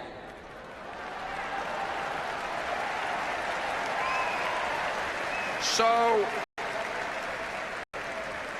President Obama went to work. He established a bipartisan commission to get smart folks from both parties together to develop a plan to reduce the deficit and to grow jobs. And guess what? It worked. They produced a balanced, bipartisan plan that would cut $4 trillion from the deficit. You know, lots of Republicans voted for it, including Senator Coburn from Oklahoma. And Paul Ryan was on that commission. He voted against the plan. And last week, Paul Ryan criticized the president for not acting on the bipartisan plan that he himself opposed. Then he said President Obama doesn't have a plan to reduce the deficit. But the president does have a plan. Here it is, right here in my hand. The president submitted this plan to the Congress. It's on the internet. President Obama's plan uses the bipartisan commission's balanced approach. It reduces the deficit by more than $4 trillion, cutting spending and asking those at the top to pay the same rates they did under President Clinton, when we created nearly 23 million jobs and balanced the budget. So when Paul Ryan told America that President Obama didn't have a plan, that was false. The truth is, he and Mitt Romney just don't like the president's plan. They both pledged that they would never ask millionaires to pay one more dime to reduce our deficit. Mitt Romney even said he would reject a budget with $10 in spending cuts for every $1 in new revenue. And now a third grader can do the math. If you refuse to ask the wealthiest to pitch in, then you hit everybody else much harder. And that's exactly what the Romney-Ryan plan does. You know, they call their plan brave, bold, courageous. I ask all of you, is it bold to give millionaires another tax cut while forcing seniors to pay more for Medicare? Is it brave to reward companies that ship jobs overseas while cutting education here at home? And is it courageous to raise taxes on middle-class families while giving tax cuts to people with Swiss bank accounts? Look, Mitt Romney's and Paul Ryan's obsession with tax breaks for the wealthy is part of a rigid ideology. Give people like Mitt Romney a break and hope something will trickle down and lift others up.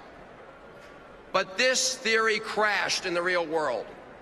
We all lived through the recession when jobs went down and the deficit went up.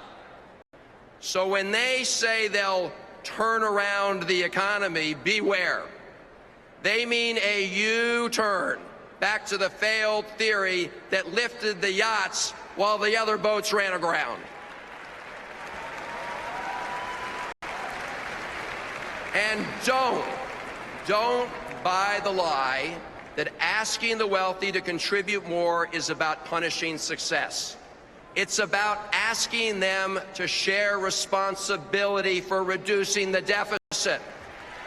It's about growing the economy, not from the top down, but from the middle out and the bottom up, making success possible for all Americans.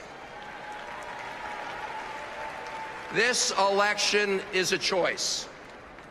That choice will determine whether America is a place where people climb the ladder of opportunity and pull it up behind them, or whether America is a place where people who reach the top help the next person up. Which America do you believe in? You know the facts, you know the choice, and you know what we have to do: re-elect Barack Obama.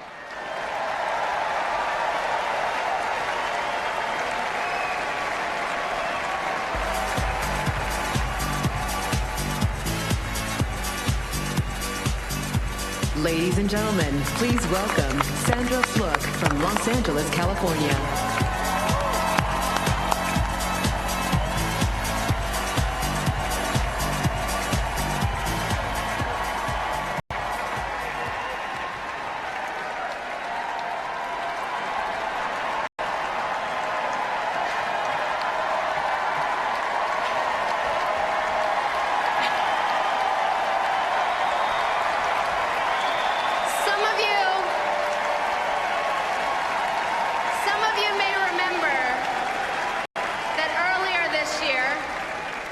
Republicans shut me out of a hearing on contraception. In fact, on that panel, they didn't hear from a single woman, even though they were debating an issue that affects nearly every woman. Because it happened in Congress, people noticed. But it happens all the time. Too many women are shut out and silenced. So while I'm honored to be standing at this podium, it easily could have been any one of you. I'm here because I spoke out. And this November, each of us must speak out. During this campaign, we've heard about two profoundly different futures that could await women in this country, and how one of those futures looks like an offensive, obsolete relic of our past. Warnings of that future are not distractions. They are not imagined.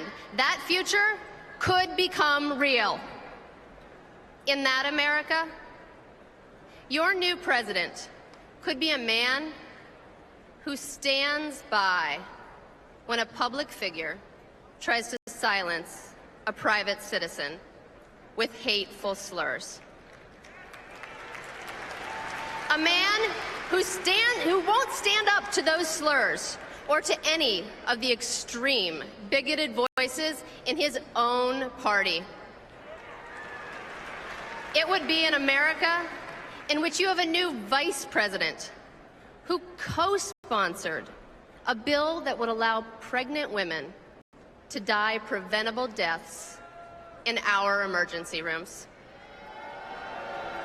An America in which states humiliate women by forcing us to endure invasive ultrasounds that we don't want, and our doctors say that we don't need.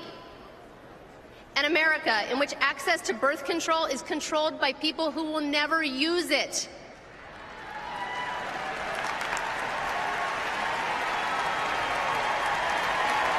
An America in which politicians redefine rape and victims are victimized all over again.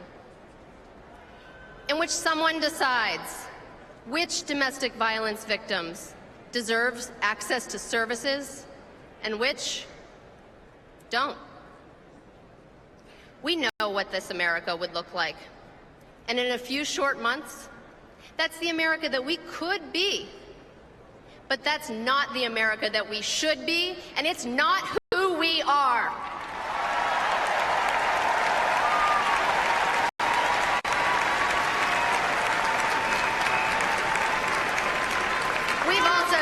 Another America that we could choose. In that America, we'd have the right to choose.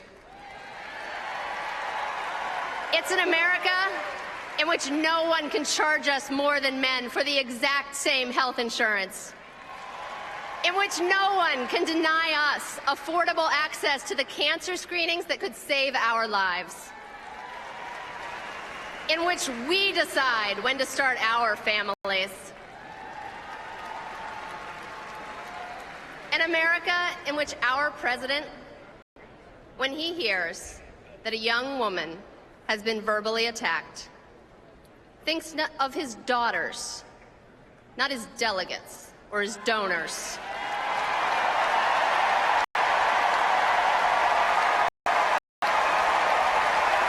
And in which our president stands with all women and strangers come together and reach out and lift her up.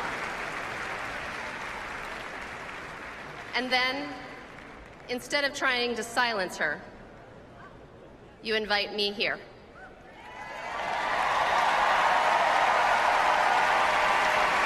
And you give me this microphone to amplify our voice.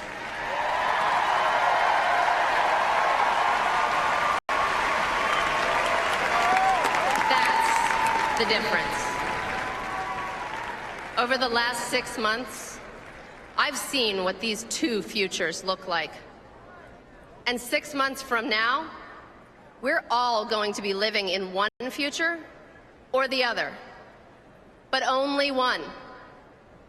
A country where our president either has our back or turns his back. A country that honors our foremothers by moving us forward, or one that forces our generation to refight battles that they already won. A country where we mean it when we talk about personal freedom. Or one where that freedom doesn't apply to our bodies or to our voices. We talk often about choice. Well, ladies and gentlemen, it's now time to choose.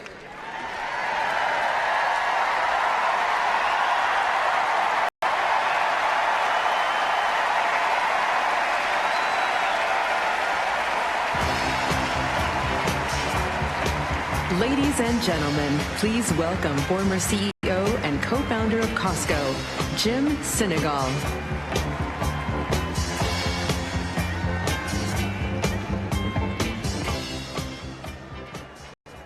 Good evening, everyone.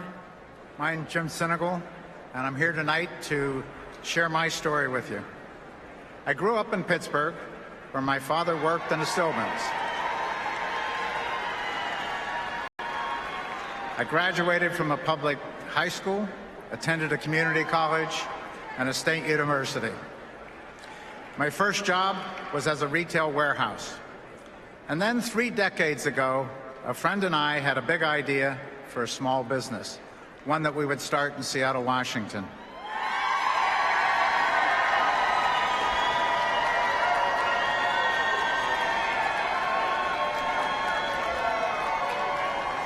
A warehouse store that would provide our members with great products and low prices while treating our employees fairly.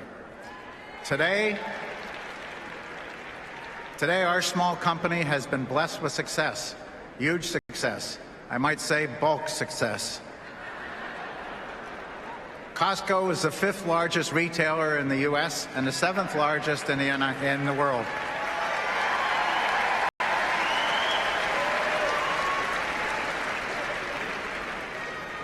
In Tampa last week, we heard all about job creators. But at our company, we recognize that job creation requires time and investment and commitment to the long term. It requires companies that plant and grow, not executives who reap and run.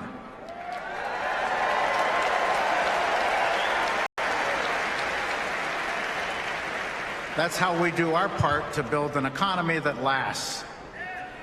At Costco, we've created over 116,000 American jobs. And during the next 12 months, we expect to add another 7,000.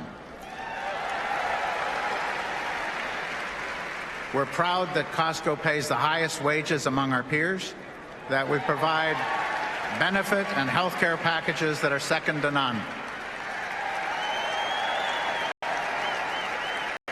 And just as importantly, that we've grown our business by promoting from within, so that we're not just giving Costco people jobs, we're empowering them to build careers and support middle-class families.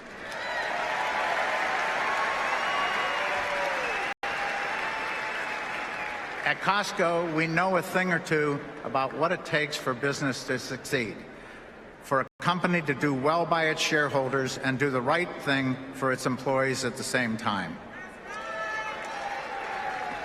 We don't want one set of rules for ourselves and another for our employees. We remember back when it was what it was like to be an employee. And that's why we want to be part of an economy built to last.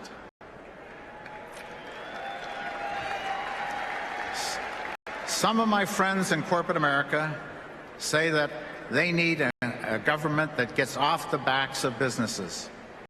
And that's why many of them are supporting the opposition, with donations of hundreds of thousands of dollars.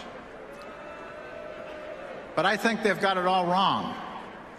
Business needs a president who has covered the backs of businesses, a president who understands what the private sector needs to succeed, a president who takes the long view and makes the tough decisions. And that's why I'm here tonight supporting President Obama, a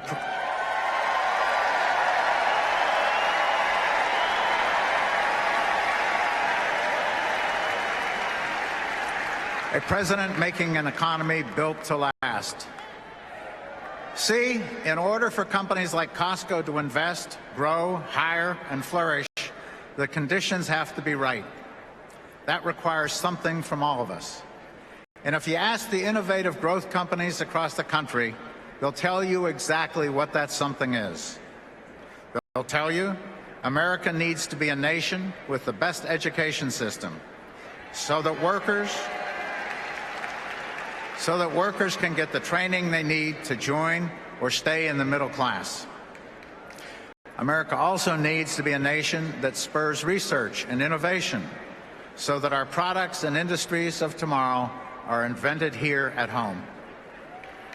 America needs to be a nation with an affordable energy of all kinds so companies can keep their costs down and their production lines humming and their products moving.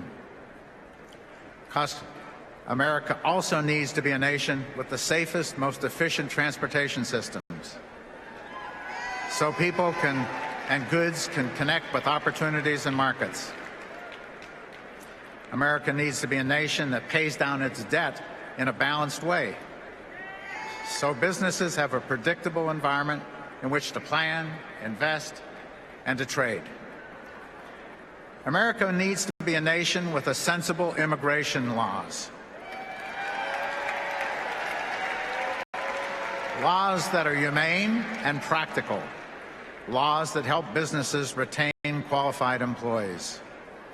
And America needs to be a nation where everyone follows the same set of rules of the road, so that small businesses can compete with the big, and so that small businesses can become big, so that breakthrough ideas and hard work are rewarded more than speculation, so that more startups succeed and fewer bubbles burst. These are the investments that business want. These are the building blocks of President Obama's plan for the future, and that's why I'm proud to stand with him.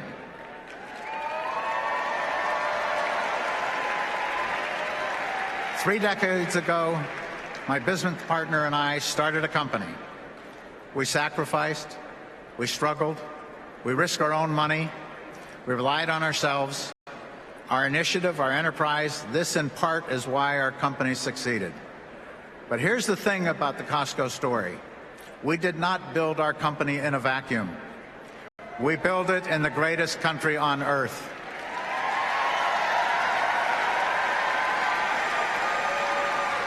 We built our company in a place where anyone can make it with hard work, a little luck, and a little help from their neighbors and their country.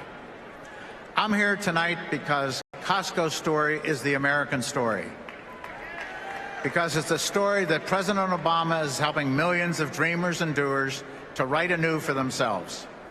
And I'm here tonight because I believe he deserves 4 more years to help us write the next chapter.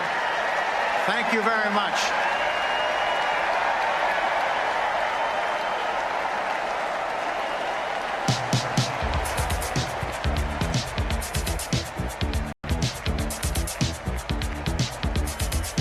Ladies and gentlemen, please welcome Elizabeth Warren, Massachusetts candidate for Senate.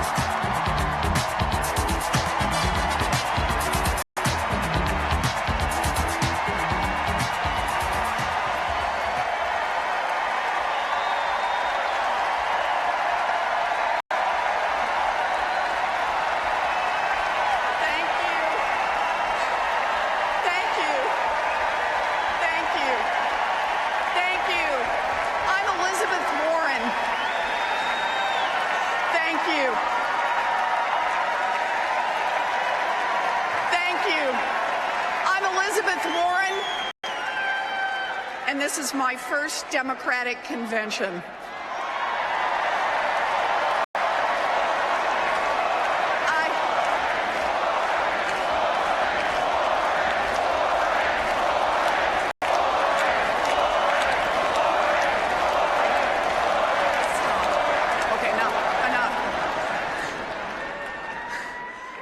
I never thought I'd run for the Senate, and I sure never dreamed that I'd be the warm-up act for President Bill Clinton.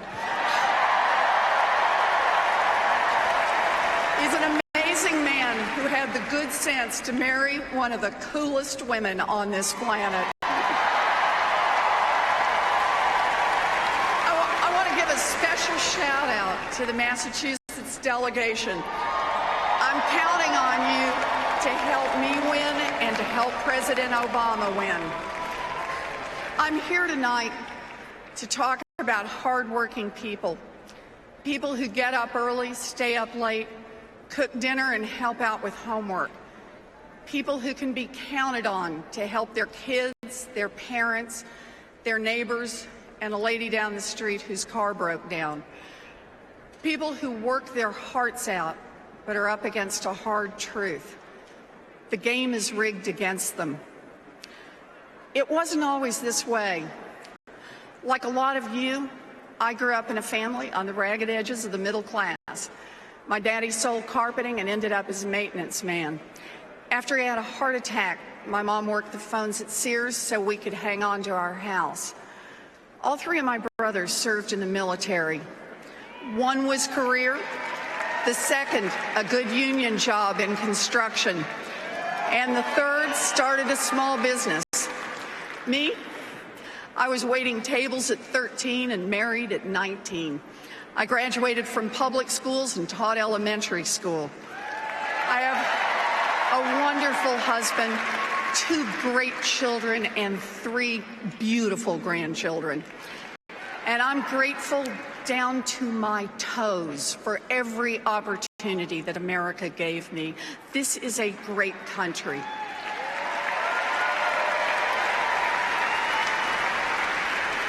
I grew up in an America that invested in its kids and built a strong middle class that allowed millions of children to rise from poverty and establish secure lives. An America that created Social Security and Medicare so that seniors could live with dignity.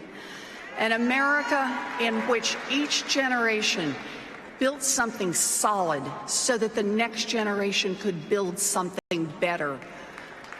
But now, for many years, our middle class has been chipped, squeezed, and hammered. Talk to the construction worker I met from Malden, Massachusetts, who went 9 months without finding work. Talk to the head of a manufacturing company in Franklin, trying to protect jobs but worried about rising costs. Talk to the student in Worcester who worked hard to finish his degree, and now he's drowning in debt. Their fight is my fight, and it's Barack Obama's fight, too. That's right. Yes.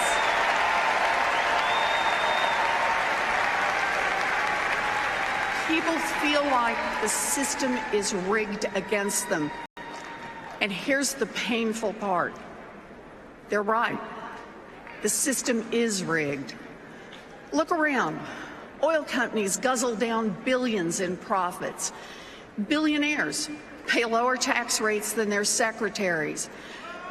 And Wall Street CEOs, the same ones who wrecked our economy and destroyed millions of jobs, still strut around Congress, no shame, demanding favors and acting like we should thank them. Does anyone here have a problem with that?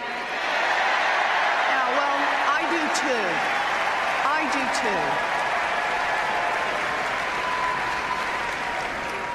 I talked to small business owners all across Massachusetts, and not one of them, not one, made big bucks from the risky bets that brought down our economy. I talked to nurses and programmers, salespeople and firefighters, people who bust their tails every day, and not one of them, not one, stashes their money in the Cayman Islands to avoid paying their fair share of taxes.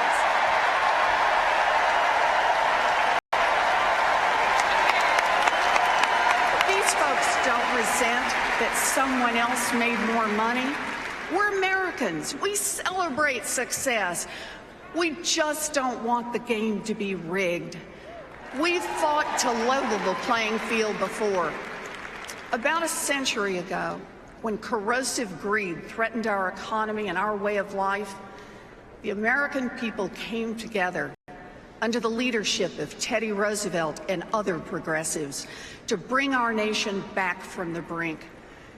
We started to take children out of factories and put them in schools. We began to give meaning to the words consumer protection by making food and medicine safe. And we gave the little guys a better chance to compete by preventing the big guys from rigging the markets. We turned adversity into progress because that's what we do.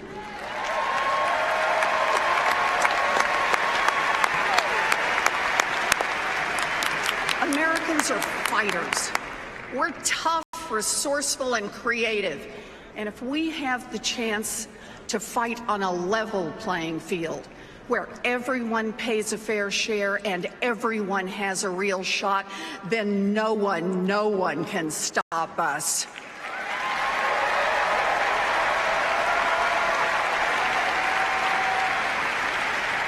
President Obama gets it because he's spent his life fighting for the middle class.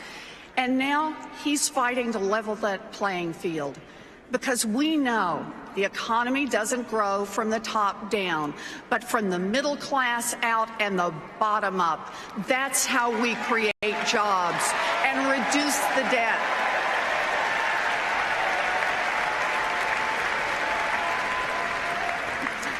And Mitt Romney, he wants to give tax cuts to millionaires and billionaires, but for middle-class families who are hanging on by their fingernails, his plan will hammer them with a new tax hike of up to $2,000. Mitt Romney wants to give billions in breaks to big corporations, but he and Paul Ryan would pulverize financial reform, voucherize Medicare, and vaporize Obamacare. The Republican vision is clear. I got mine, the rest of you are on your own.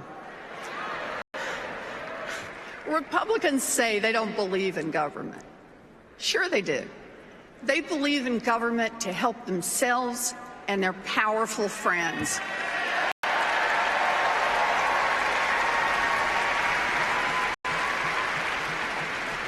After all, Mitt Romney's the guy who said, corporations are people. No, Governor Romney, corporations are not people. People have hearts, they have kids, they get jobs, they get sick, they cry, they dance. They live, they love, and they die. And that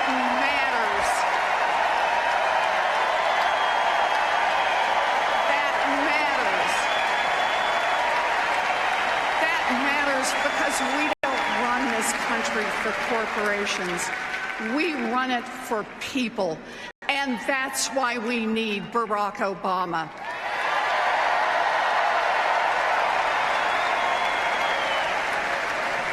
After the financial crisis, President Obama knew that we had to clean up Wall Street.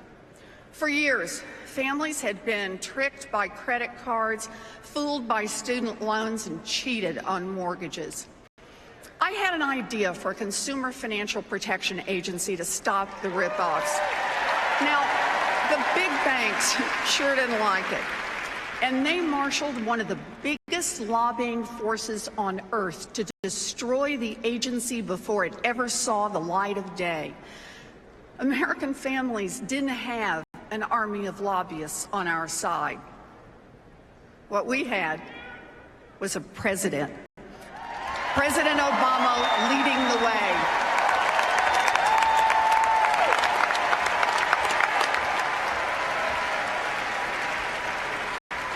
And when the lobbyists were closing in for the kill, Barack Obama squared his shoulders, planted his feet, and stood firm. And that's how we won.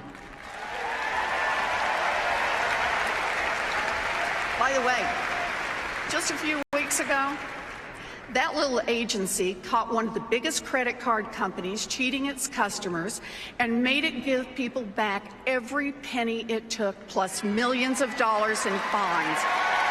That's what happens when you have a president on the side of the middle class.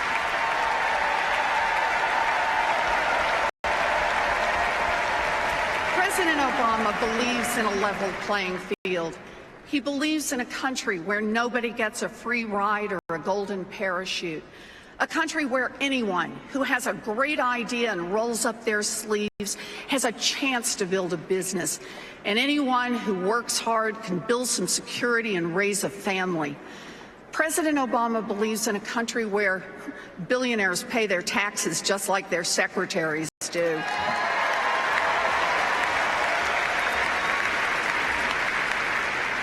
And I can't believe I have to say this in 2012, a country where women get equal pay for equal work.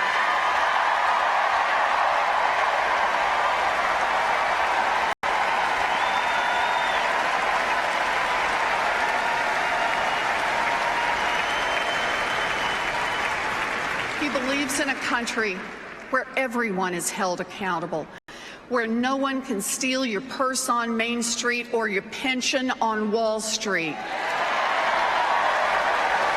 President Obama believes in a country where we invest in education, in roads and bridges, in science, and in the future, so we can create new opportunities, so the next kid can make it big, and the kid after that, and the kid after that. That's what President Obama believes. And that's how we build the economy of the future. An economy with more jobs and less debt. We root it in fairness, we grow it with opportunity, and we build it together.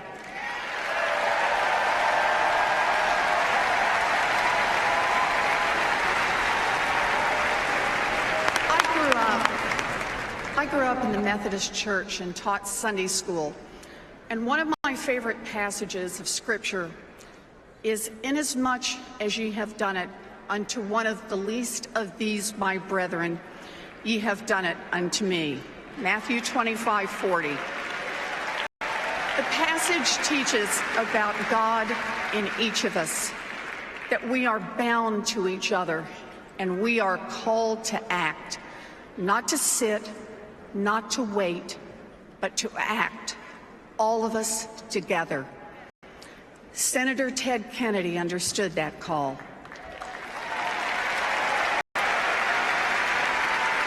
4 years ago, he addressed our convention for the last time. He said, "We have never lost our belief that we are all called to a better country and a newer world. Generation after generation, Americans have answered that call. And now we are called again. We are called to restore opportunity for every American. We are called to give America's working families a fighting chance. We are called to build something solid so the next generation can build something better. So let me ask you, America, are you ready to answer this call? Are you ready to fight for good jobs and a strong middle class? Are you ready to work for a level playing field? Are you ready to prove to another generation of Americans that we can build a better country and a newer world? Joe Biden is ready. Barack Obama is ready. I'm ready. You're ready. Thank you. God bless America. Thank you.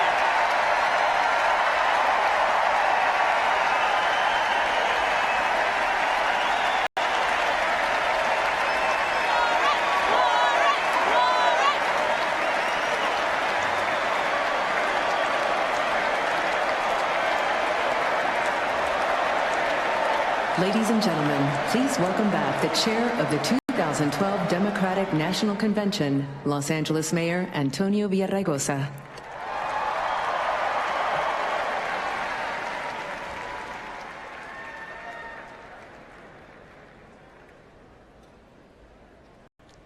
Pursuant to our nominating rules, only one candidate is qualified to be the nominee of our party for President of the United States. Our next speaker will place before you that nomination.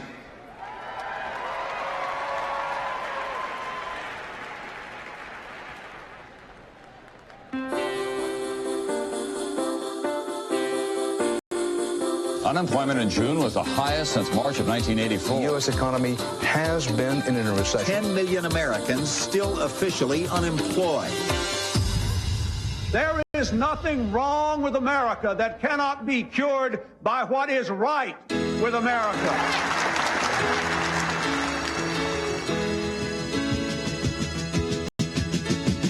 We believe that invest and grow economics is better than trickle-down economics. We have got to go beyond the brain-dead politics in Washington and give our people the kind of government they deserve, a government that works for them.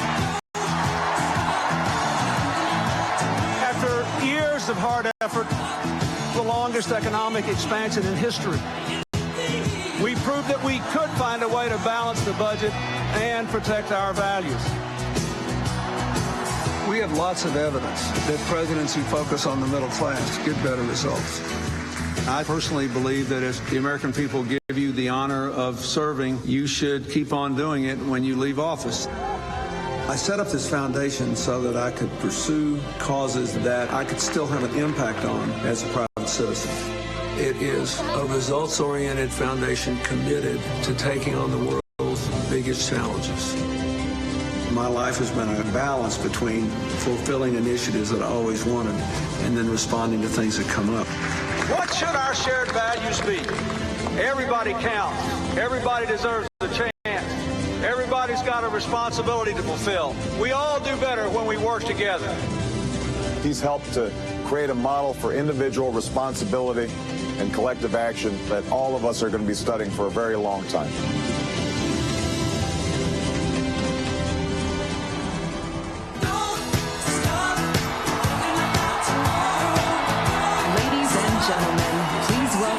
President Bill Clinton.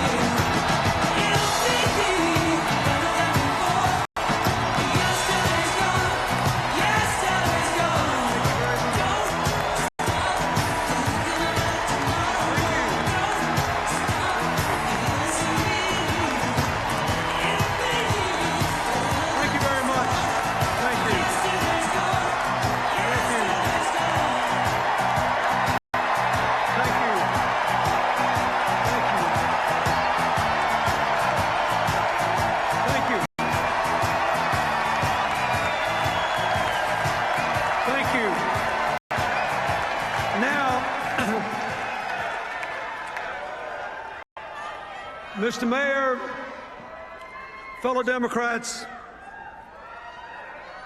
we are here to nominate a president. And I've got one in mind. I want to nominate a man whose own life has known its fair share of adversity and uncertainty. I want to nominate a man who ran for president to change the course of an already weak economy, and then just 6 weeks before his election saw it suffer the biggest collapse since the Great Depression. A man who stopped the slide into depression and put us on the long road to recovery, knowing all the while that no matter how many jobs that he saved or created, there'd still be millions more waiting, worried about feeding their own kids, trying to keep their hopes alive. I want to nominate a man who's cool on the outside,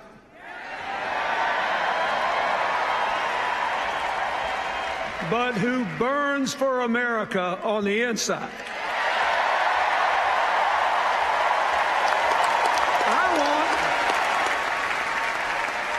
I want a man who believes with no doubt that we can build a new American dream economy driven by innovation and creativity, by education, and, yes, by cooperation. And by the way, after last night, I want a man who had the good sense to marry Michelle Obama.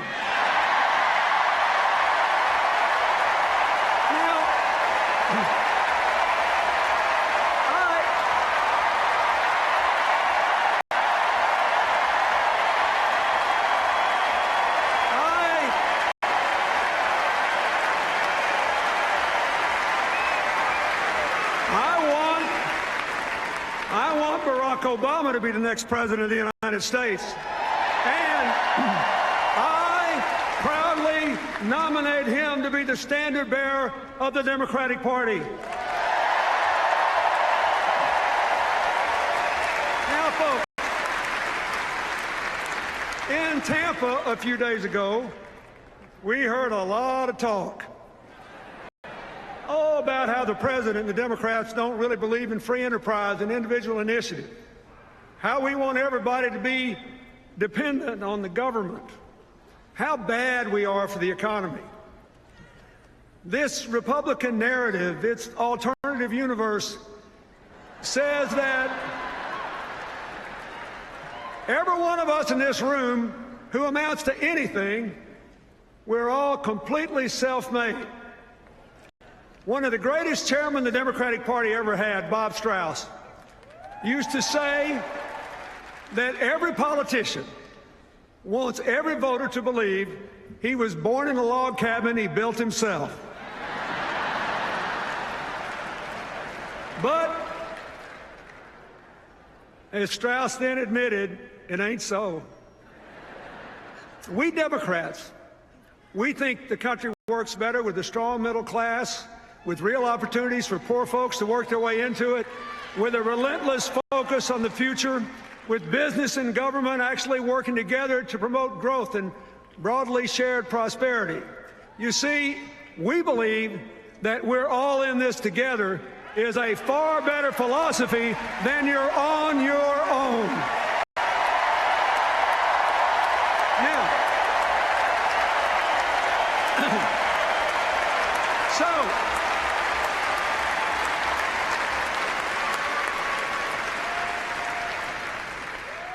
who's right?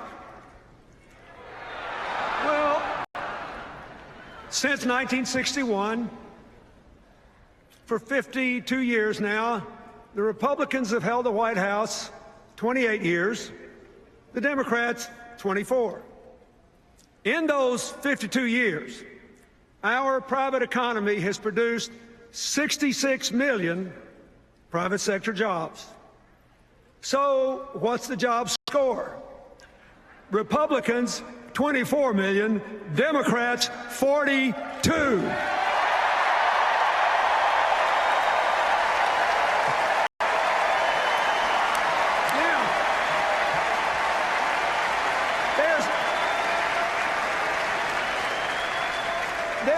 reason for this. It turns out that advancing equal opportunity and economic empowerment is both morally right and good economics. Why? Because poverty, discrimination, and ignorance restrict growth. When you stifle human potential, when you don't invest in new ideas, it doesn't just cut off the people who are affected, it hurts us all. We know that investments in education and infrastructure and scientific and technological research increase growth. They increase good jobs, and they create new wealth for all the rest of us. Now, there's something I've noticed lately, you probably have too, and it's this. Maybe just because I grew up in a different time, but though I often disagree with Republicans, I actually never learned to hate them the way the far right that now controls their party seems to hate our president and a lot of other Democrats.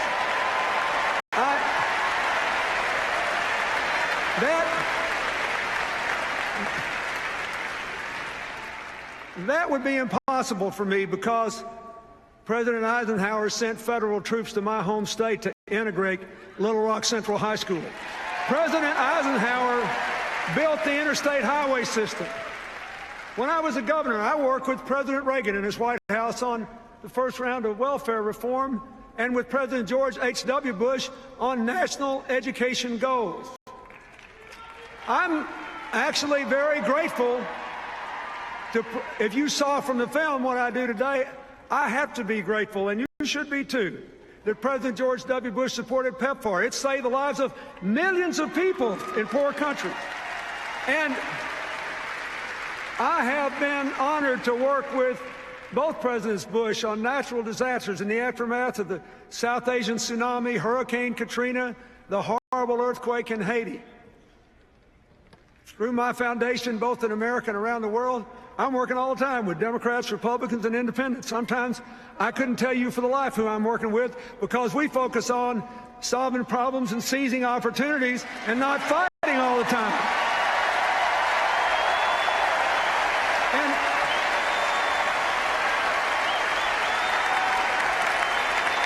So here's what I want to say to you. And here's what I want the people at home to think about. When times are tough and people are frustrated and angry and hurting and uncertain, the politics of constant conflict may be good. But what is good politics does not necessarily work in the real world. What works in the real world is cooperation. What works in the real world is cooperation. Business and government, foundations and universities. Ask the mayors who are here.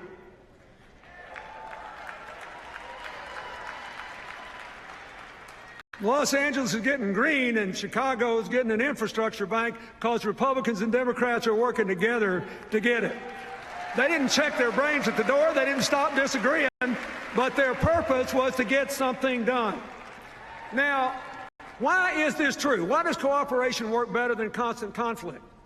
Because nobody's right all the time, and a broken clock is right twice a day. And every one of us and every one of them, we're compelled to spend our fleeting lives between those two extremes, knowing we're never going to be right all the time and hoping we're right more than twice a day. Unfortunately, the faction that now dominates the Republican Party doesn't see it that way. They think government is always the enemy, they're always right, and compromise is weakness. Just in the last couple of elections, they defeated 2 distinguished Republican senators because they dared to cooperate with Democrats on issues important to the future of the country, even national security. They beat a Republican congressman with almost 100% voting record on every conservative score because he said he realized he did not have to hate the president to disagree with him. Boy, that was a non-starter, and they threw him out. One of the main reasons we ought to re-elect President Obama is that he is still committed to constructive cooperation. Look at his record. Look at his record. Look at his record. He appointed Republican secretaries of defense, the Army, and transportation. He appointed a vice president who ran against him in 2008. And he trusted that vice president to oversee the successful end of the war in Iraq and the implementation of the Recovery Act. And Joe Biden did a great job with both.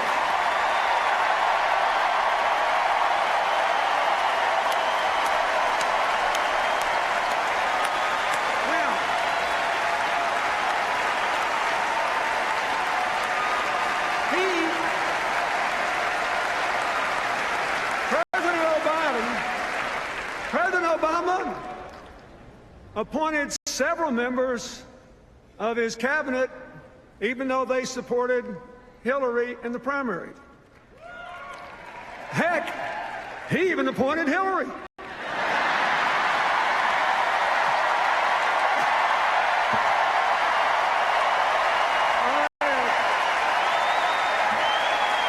Now, wait a minute.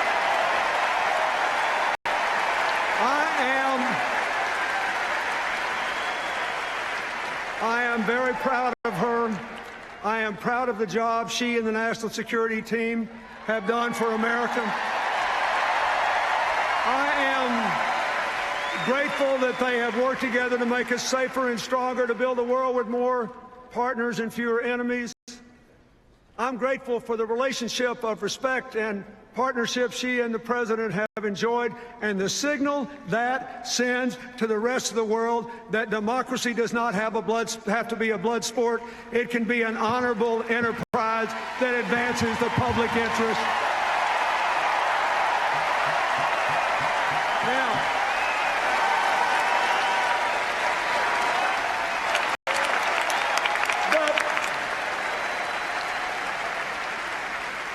Besides the national security team, I am very grateful to the men and women who served our country in uniform through these perilous times.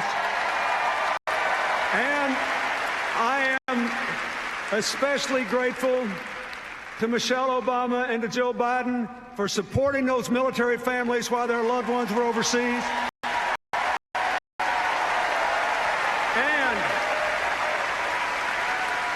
For supporting our veterans when they came home, when they come home bearing the wounds of war, or needing help to find education or jobs or housing.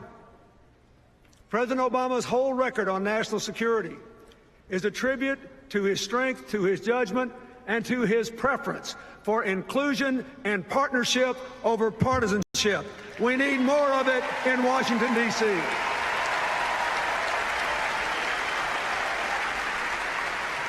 Now, we all know that he also tried to work with congressional Republicans on health care, debt reduction, and new jobs. And that didn't work out so well. But it could have been because, as the Senate Republican leader said in a remarkable moment of candor 2 full years before the election, their number one priority was not to put America back to work. It was to put the president out of work. Well, wait a minute. Senator, I hate to break it to you, but we're going to keep President Obama on the job. Yeah. Are you ready for that? Are you willing to work for it? Wait a minute.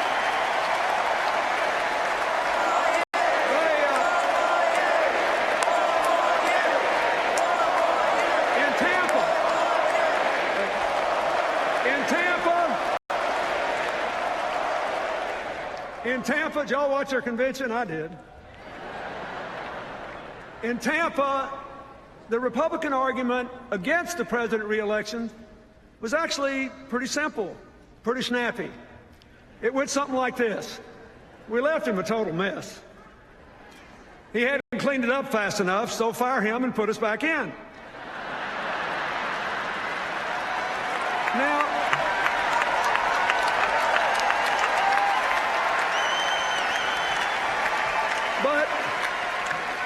but they did it well. They looked good, they sounded good. They convinced me that they all loved their families and their children and were grateful they'd been born in America and all. Really, I'm not being. They did. And this is important. They convinced me they were honorable people who believe what they've said, and they're going to keep every commitment they've made. We just got to make sure the American people know what those commitments are. Because in order to look like an acceptable, reasonable, moderate alternative to President Obama, they just didn't say very much about the ideas they've offered over the last 2 years. They couldn't. Because they want to go back to the same old policies that got us in trouble in the first place. They want to cut taxes for high-income Americans even more than President Bush did. They want to get rid of those pesky financial regulations designed to prevent another crash and prohibit future bailouts. They want to actually increase defense spending over a decade, $2 trillion more than the Pentagon has requested, without saying what they'll spend it on. And they want to make enormous cuts in the rest of the budget, especially programs that help the middle class and poor children. As another president once said, there they go again. Now,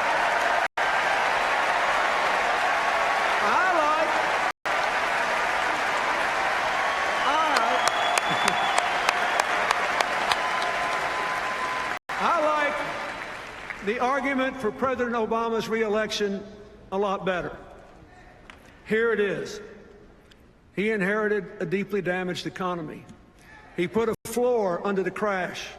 He began the long, hard road to recovery and laid the foundation for a modern, more well-balanced economy that will produce millions of good new jobs, vibrant new businesses, and lots of new wealth for innovators.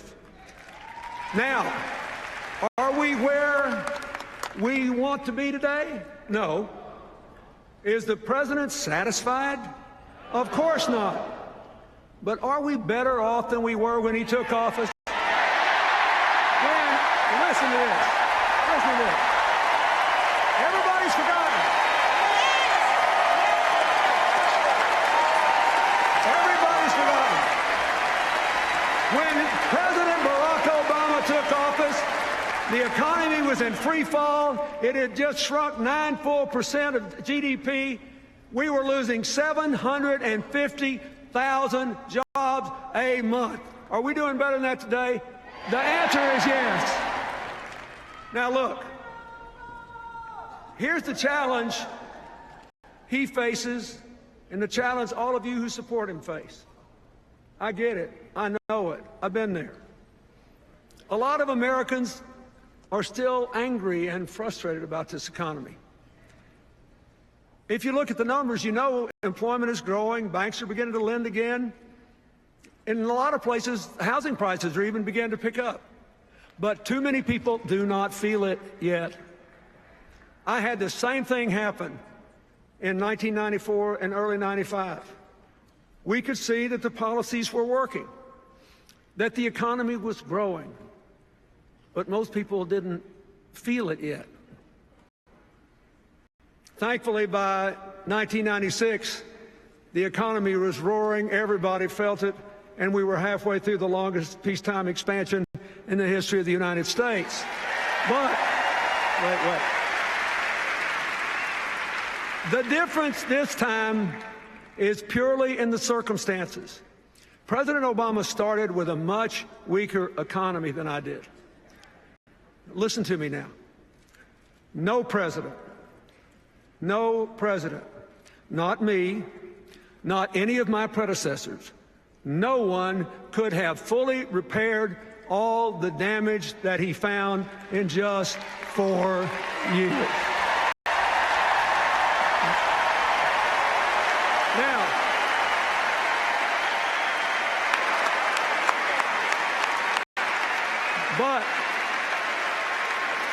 He has laid the foundations for a new, modern, successful economy of shared prosperity.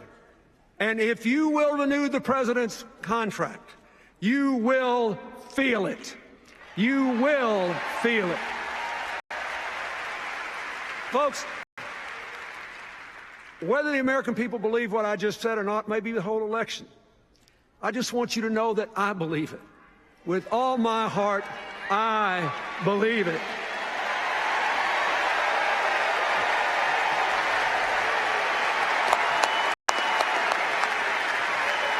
Now, why do I believe it? I'm fixing to tell you why. I believe it because President Obama's approach embodies the values, the ideas, and the direction America has to take to build the 21st century version of the American dream, a nation of shared opportunities, shared responsibilities, shared prosperity, a shared sense of community. So let's get back to the story. In 2010, as the president's recovery program kicked in, the job losses stopped and things began to turn around. The Recovery Act saved or created millions of jobs and cut taxes. Let me say this again, cut taxes for 95% of the American people. In the last 29 months, our economy has produced about 4.5 million private sector jobs.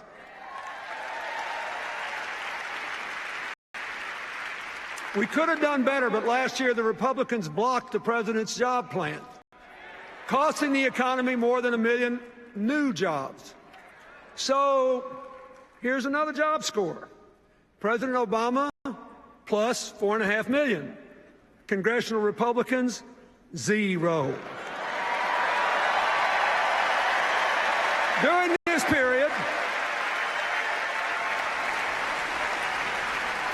During this period, more than 500,000 manufacturing jobs have been created under President Obama. That's the first time manufacturing jobs have increased since the 1990s. And I'll tell you something else. The auto industry restructuring worked. It saved more than 1 million jobs, and not just at GM, Chrysler, and their dealerships, but in auto parts manufacturing all over the country. That's why even the automakers who weren't part of the deal supported it. They needed to save those parts suppliers too. Like I said, we're all in this together. So what's happened?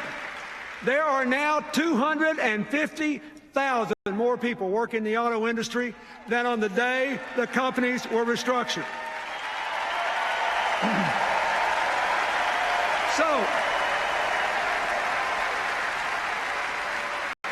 now, we all know that Governor Romney opposed the plan to save GM and Chrysler. So, here's another job score. Are you listening in Michigan and Ohio and across the country?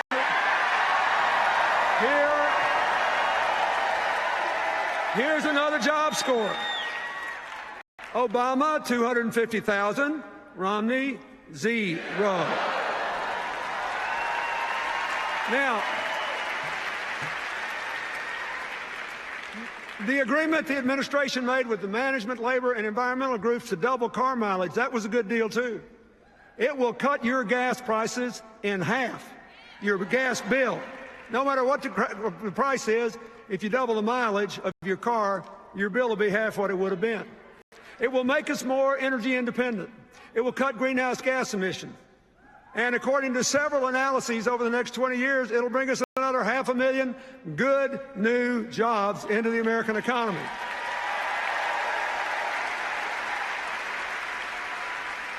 The president's energy strategy, which he calls all of the above, is helping too. The boom in oil and gas production, combined with greater energy efficiency, has driven oil imports to a near 20-year low and natural gas production to an all-time high. And renewable energy production has doubled.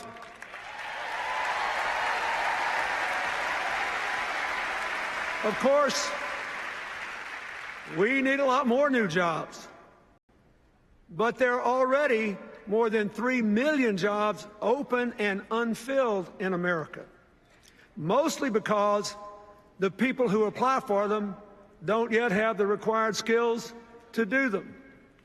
So even as we get Americans more jobs, we have to prepare more Americans for the new jobs that are actually going to be created. The old economy is not coming back. We've got to build a new one and educate people to do those jobs.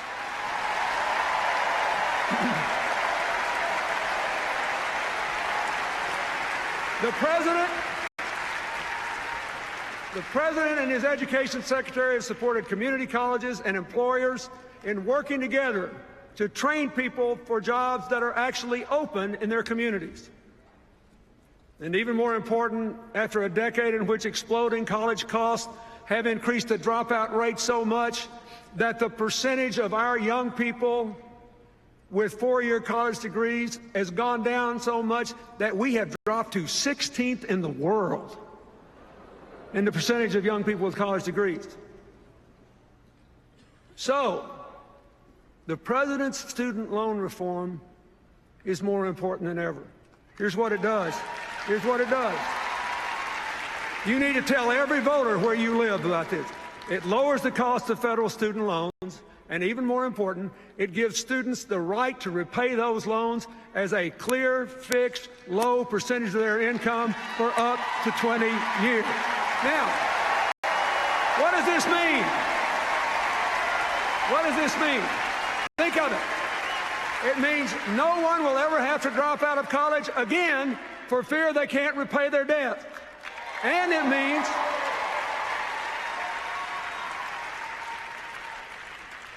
means that if someone wants to take a job with a modest income, a teacher, a police officer, if they want to be a small town doctor in a little rural area, they won't have to turn those jobs down because they don't pay enough to repay the debt. Their debt obligation will be determined by their salary. This will change the future for young Americans.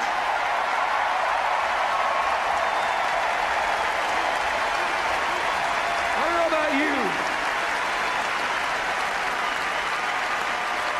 but on all these issues, I know we're better off because President Obama made the decisions he did. Now, that brings me to health care.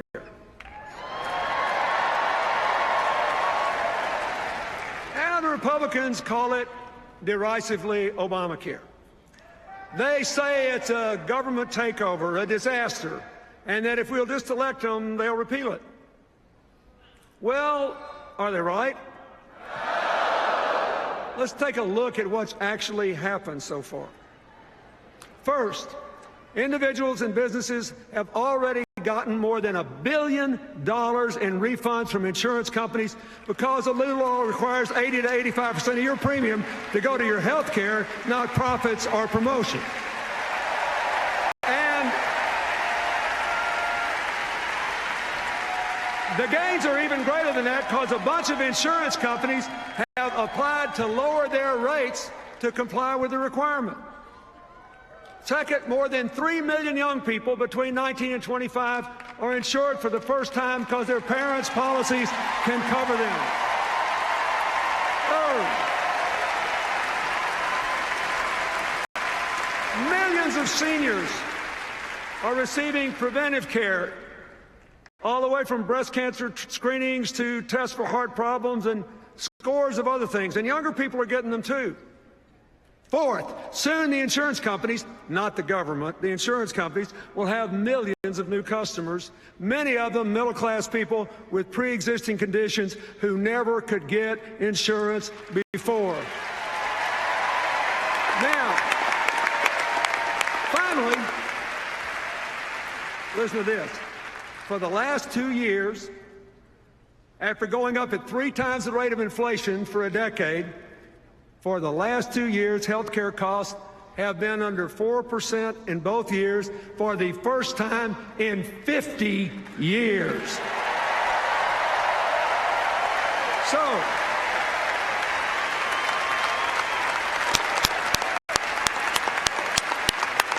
let me ask you something.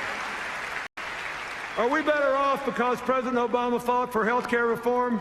You bet we are. Now, there were two other attacks on the president in Tampa I think deserve an answer. First, both Governor Romney and Congressman Ryan attacked the president for allegedly robbing Medicare of $716 billion. That's the same attack they leveled against the Congress in 2010. And they got a lot of votes on it. But it's not true.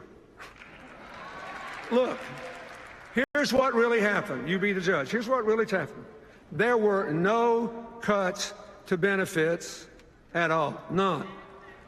What the president did was to save money by taking the recommendations of a commission of professionals to cut unwarranted subsidies to providers and insurance companies that were not making people healthier and were not necessary to get the providers to provide the service. And instead of raiding Medicare, he used the savings to close the donut hole in the Medicare drug program. And you all got to listen carefully to this. This is really important. And to add 8 years to the life of the Medicare Trust Fund so it is solvent till 2024.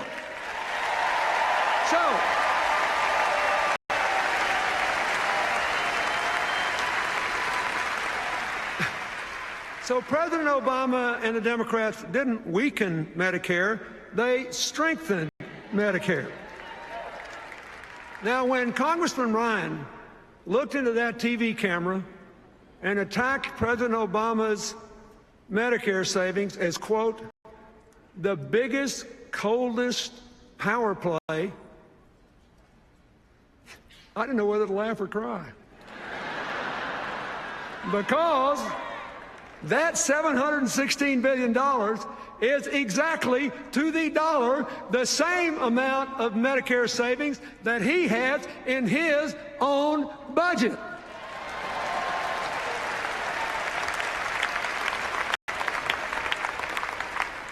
You got to get one thing. It takes some brass to attack a guy for doing what you did.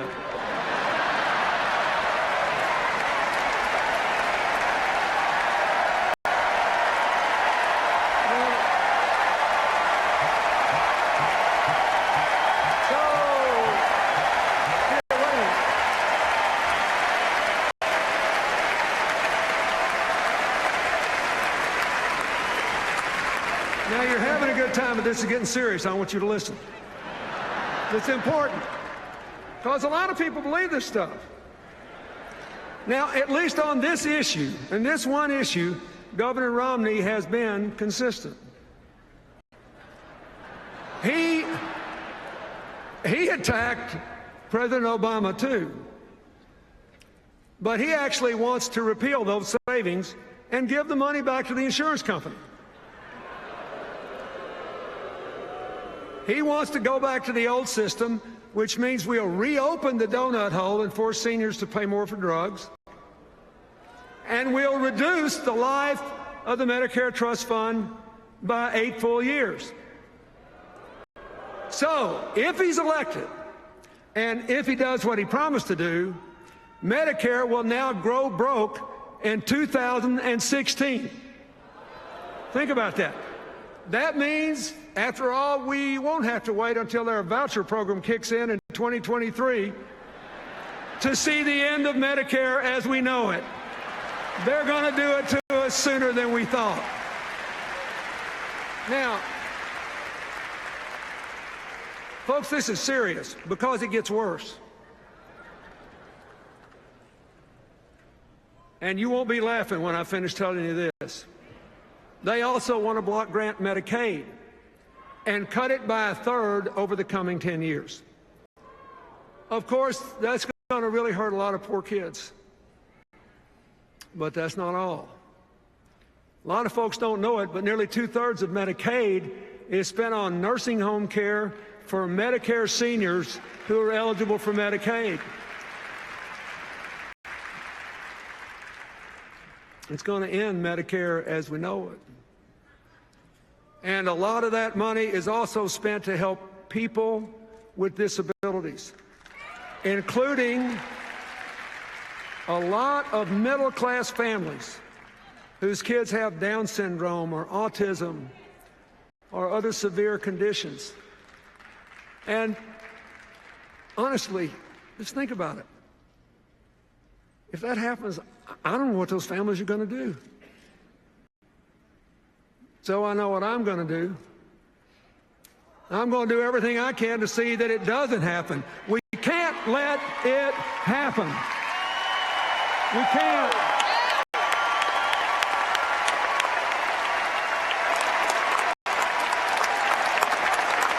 Now, wait a minute.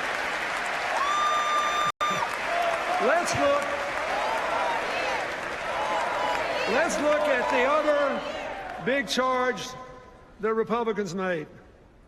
It's a real doozy. They actually have charged and run ads saying that President Obama wants to weaken the work requirements in the welfare reform bill I signed that moved millions of people from welfare to work. Wait, you need to know, here's what happened. Nobody ever tells you what really happened. Here's what happened. When some Republican governors asked if they could have waivers to try new ways to put people on welfare back to work, the Obama administration listened, because we all know it's hard for even people with good work histories to get jobs today, so moving folks from welfare to work is a real challenge.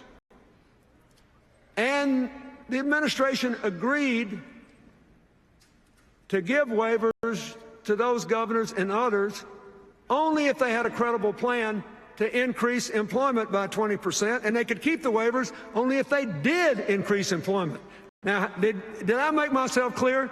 The requirement was for more work, not less. So, this is personal to me.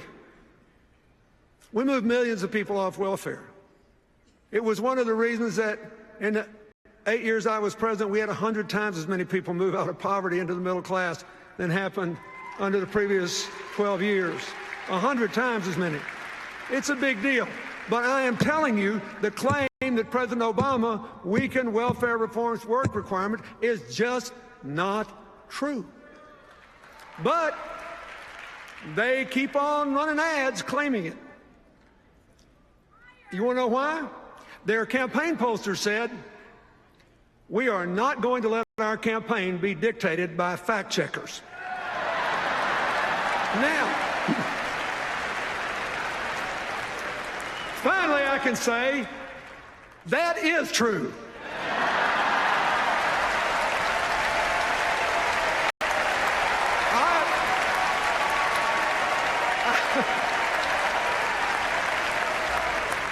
I couldn't have said it better myself. And I hope you and every American within the sound of my voice remembers it every time they see one of those ads and it turns into an ad to re-elect Barack Obama and keep the fundamental principles of personal empowerment and moving everybody who can get a job into work as soon as we can. Now,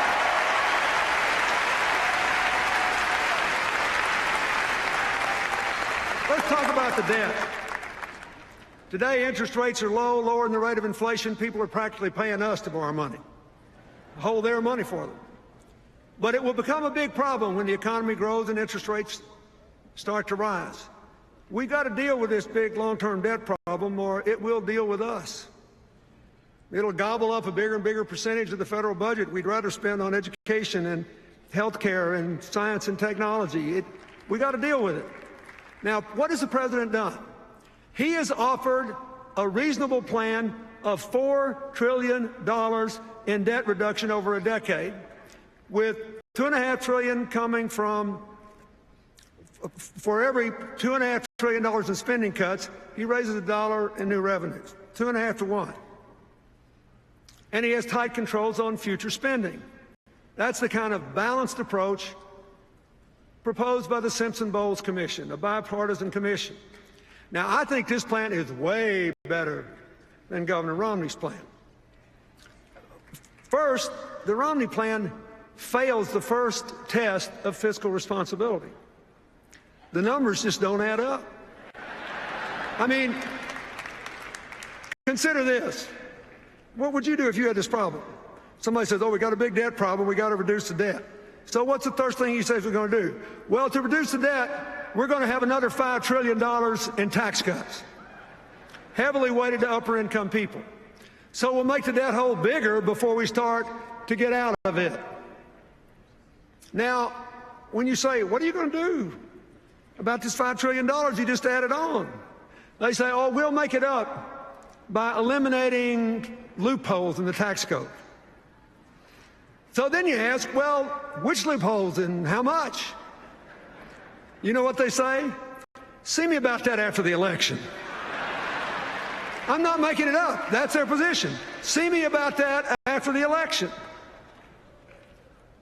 Now, people ask me all the time how we got 4 surplus budgets in a row. What new ideas did we bring to Washington? I always give a one-word answer. Arithmetic.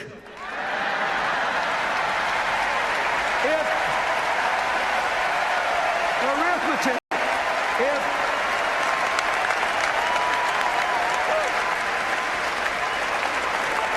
If they stay with this $5 trillion tax cut plan in a debt reduction plan, the arithmetic tells us, no matter what they say, one of 3 things is about to happen. One,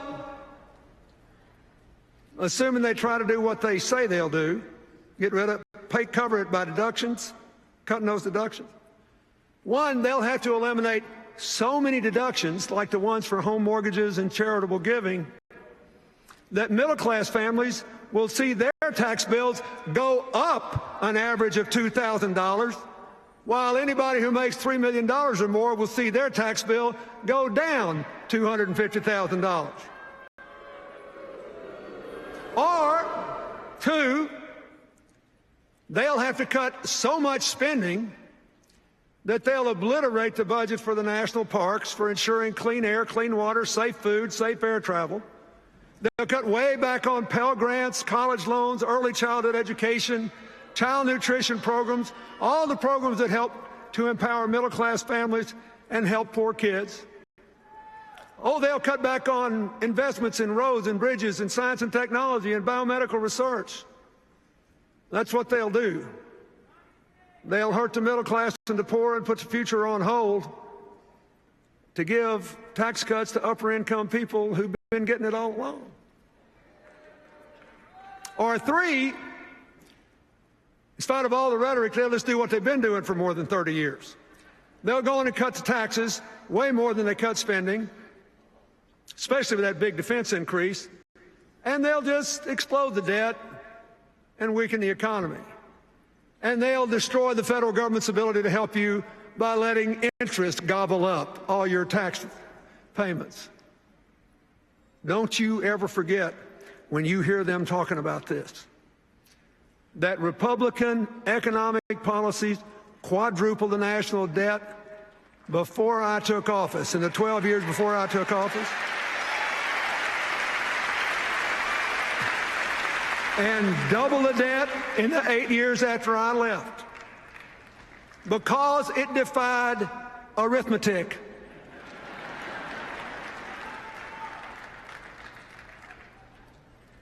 It was a highly inconvenient thing for them in our debates that I was just a country boy from Arkansas, and I came from a place where people still thought 2 and 2 was 4. It's arithmetic. We simply cannot afford to give the reins of government to someone who will double down on trickle down. Now, think about this.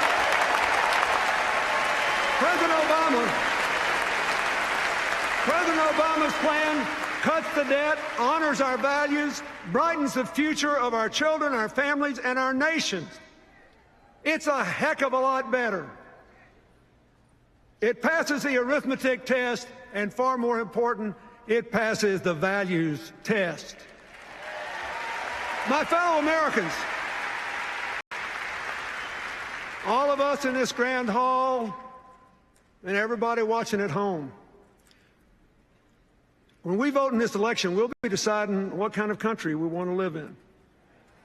If you want a winner-take-all, your own society, you should support the Republican ticket. But if you want a country of shared opportunities and shared responsibility, we're all in this together society, you should vote for Barack Obama and Joe Biden.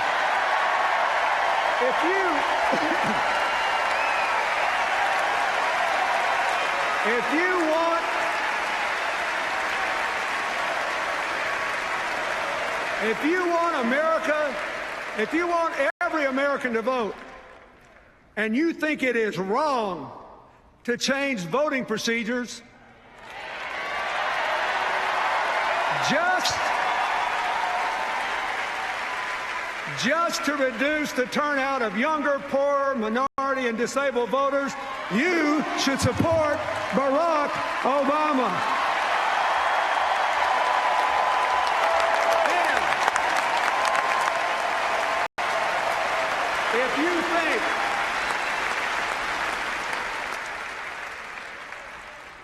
And if you think the president was right to open the doors of American opportunity to all those young immigrants brought here when they were young so they can serve in the military or go to college, you must vote for Barack Obama. If you want a future of shared prosperity, where the middle class is growing and poverty is declining, where the American dream is really alive and well again, and where the United States maintains its leadership as a force for peace and justice and prosperity in this highly competitive world, you have to vote for Barack Obama. Look,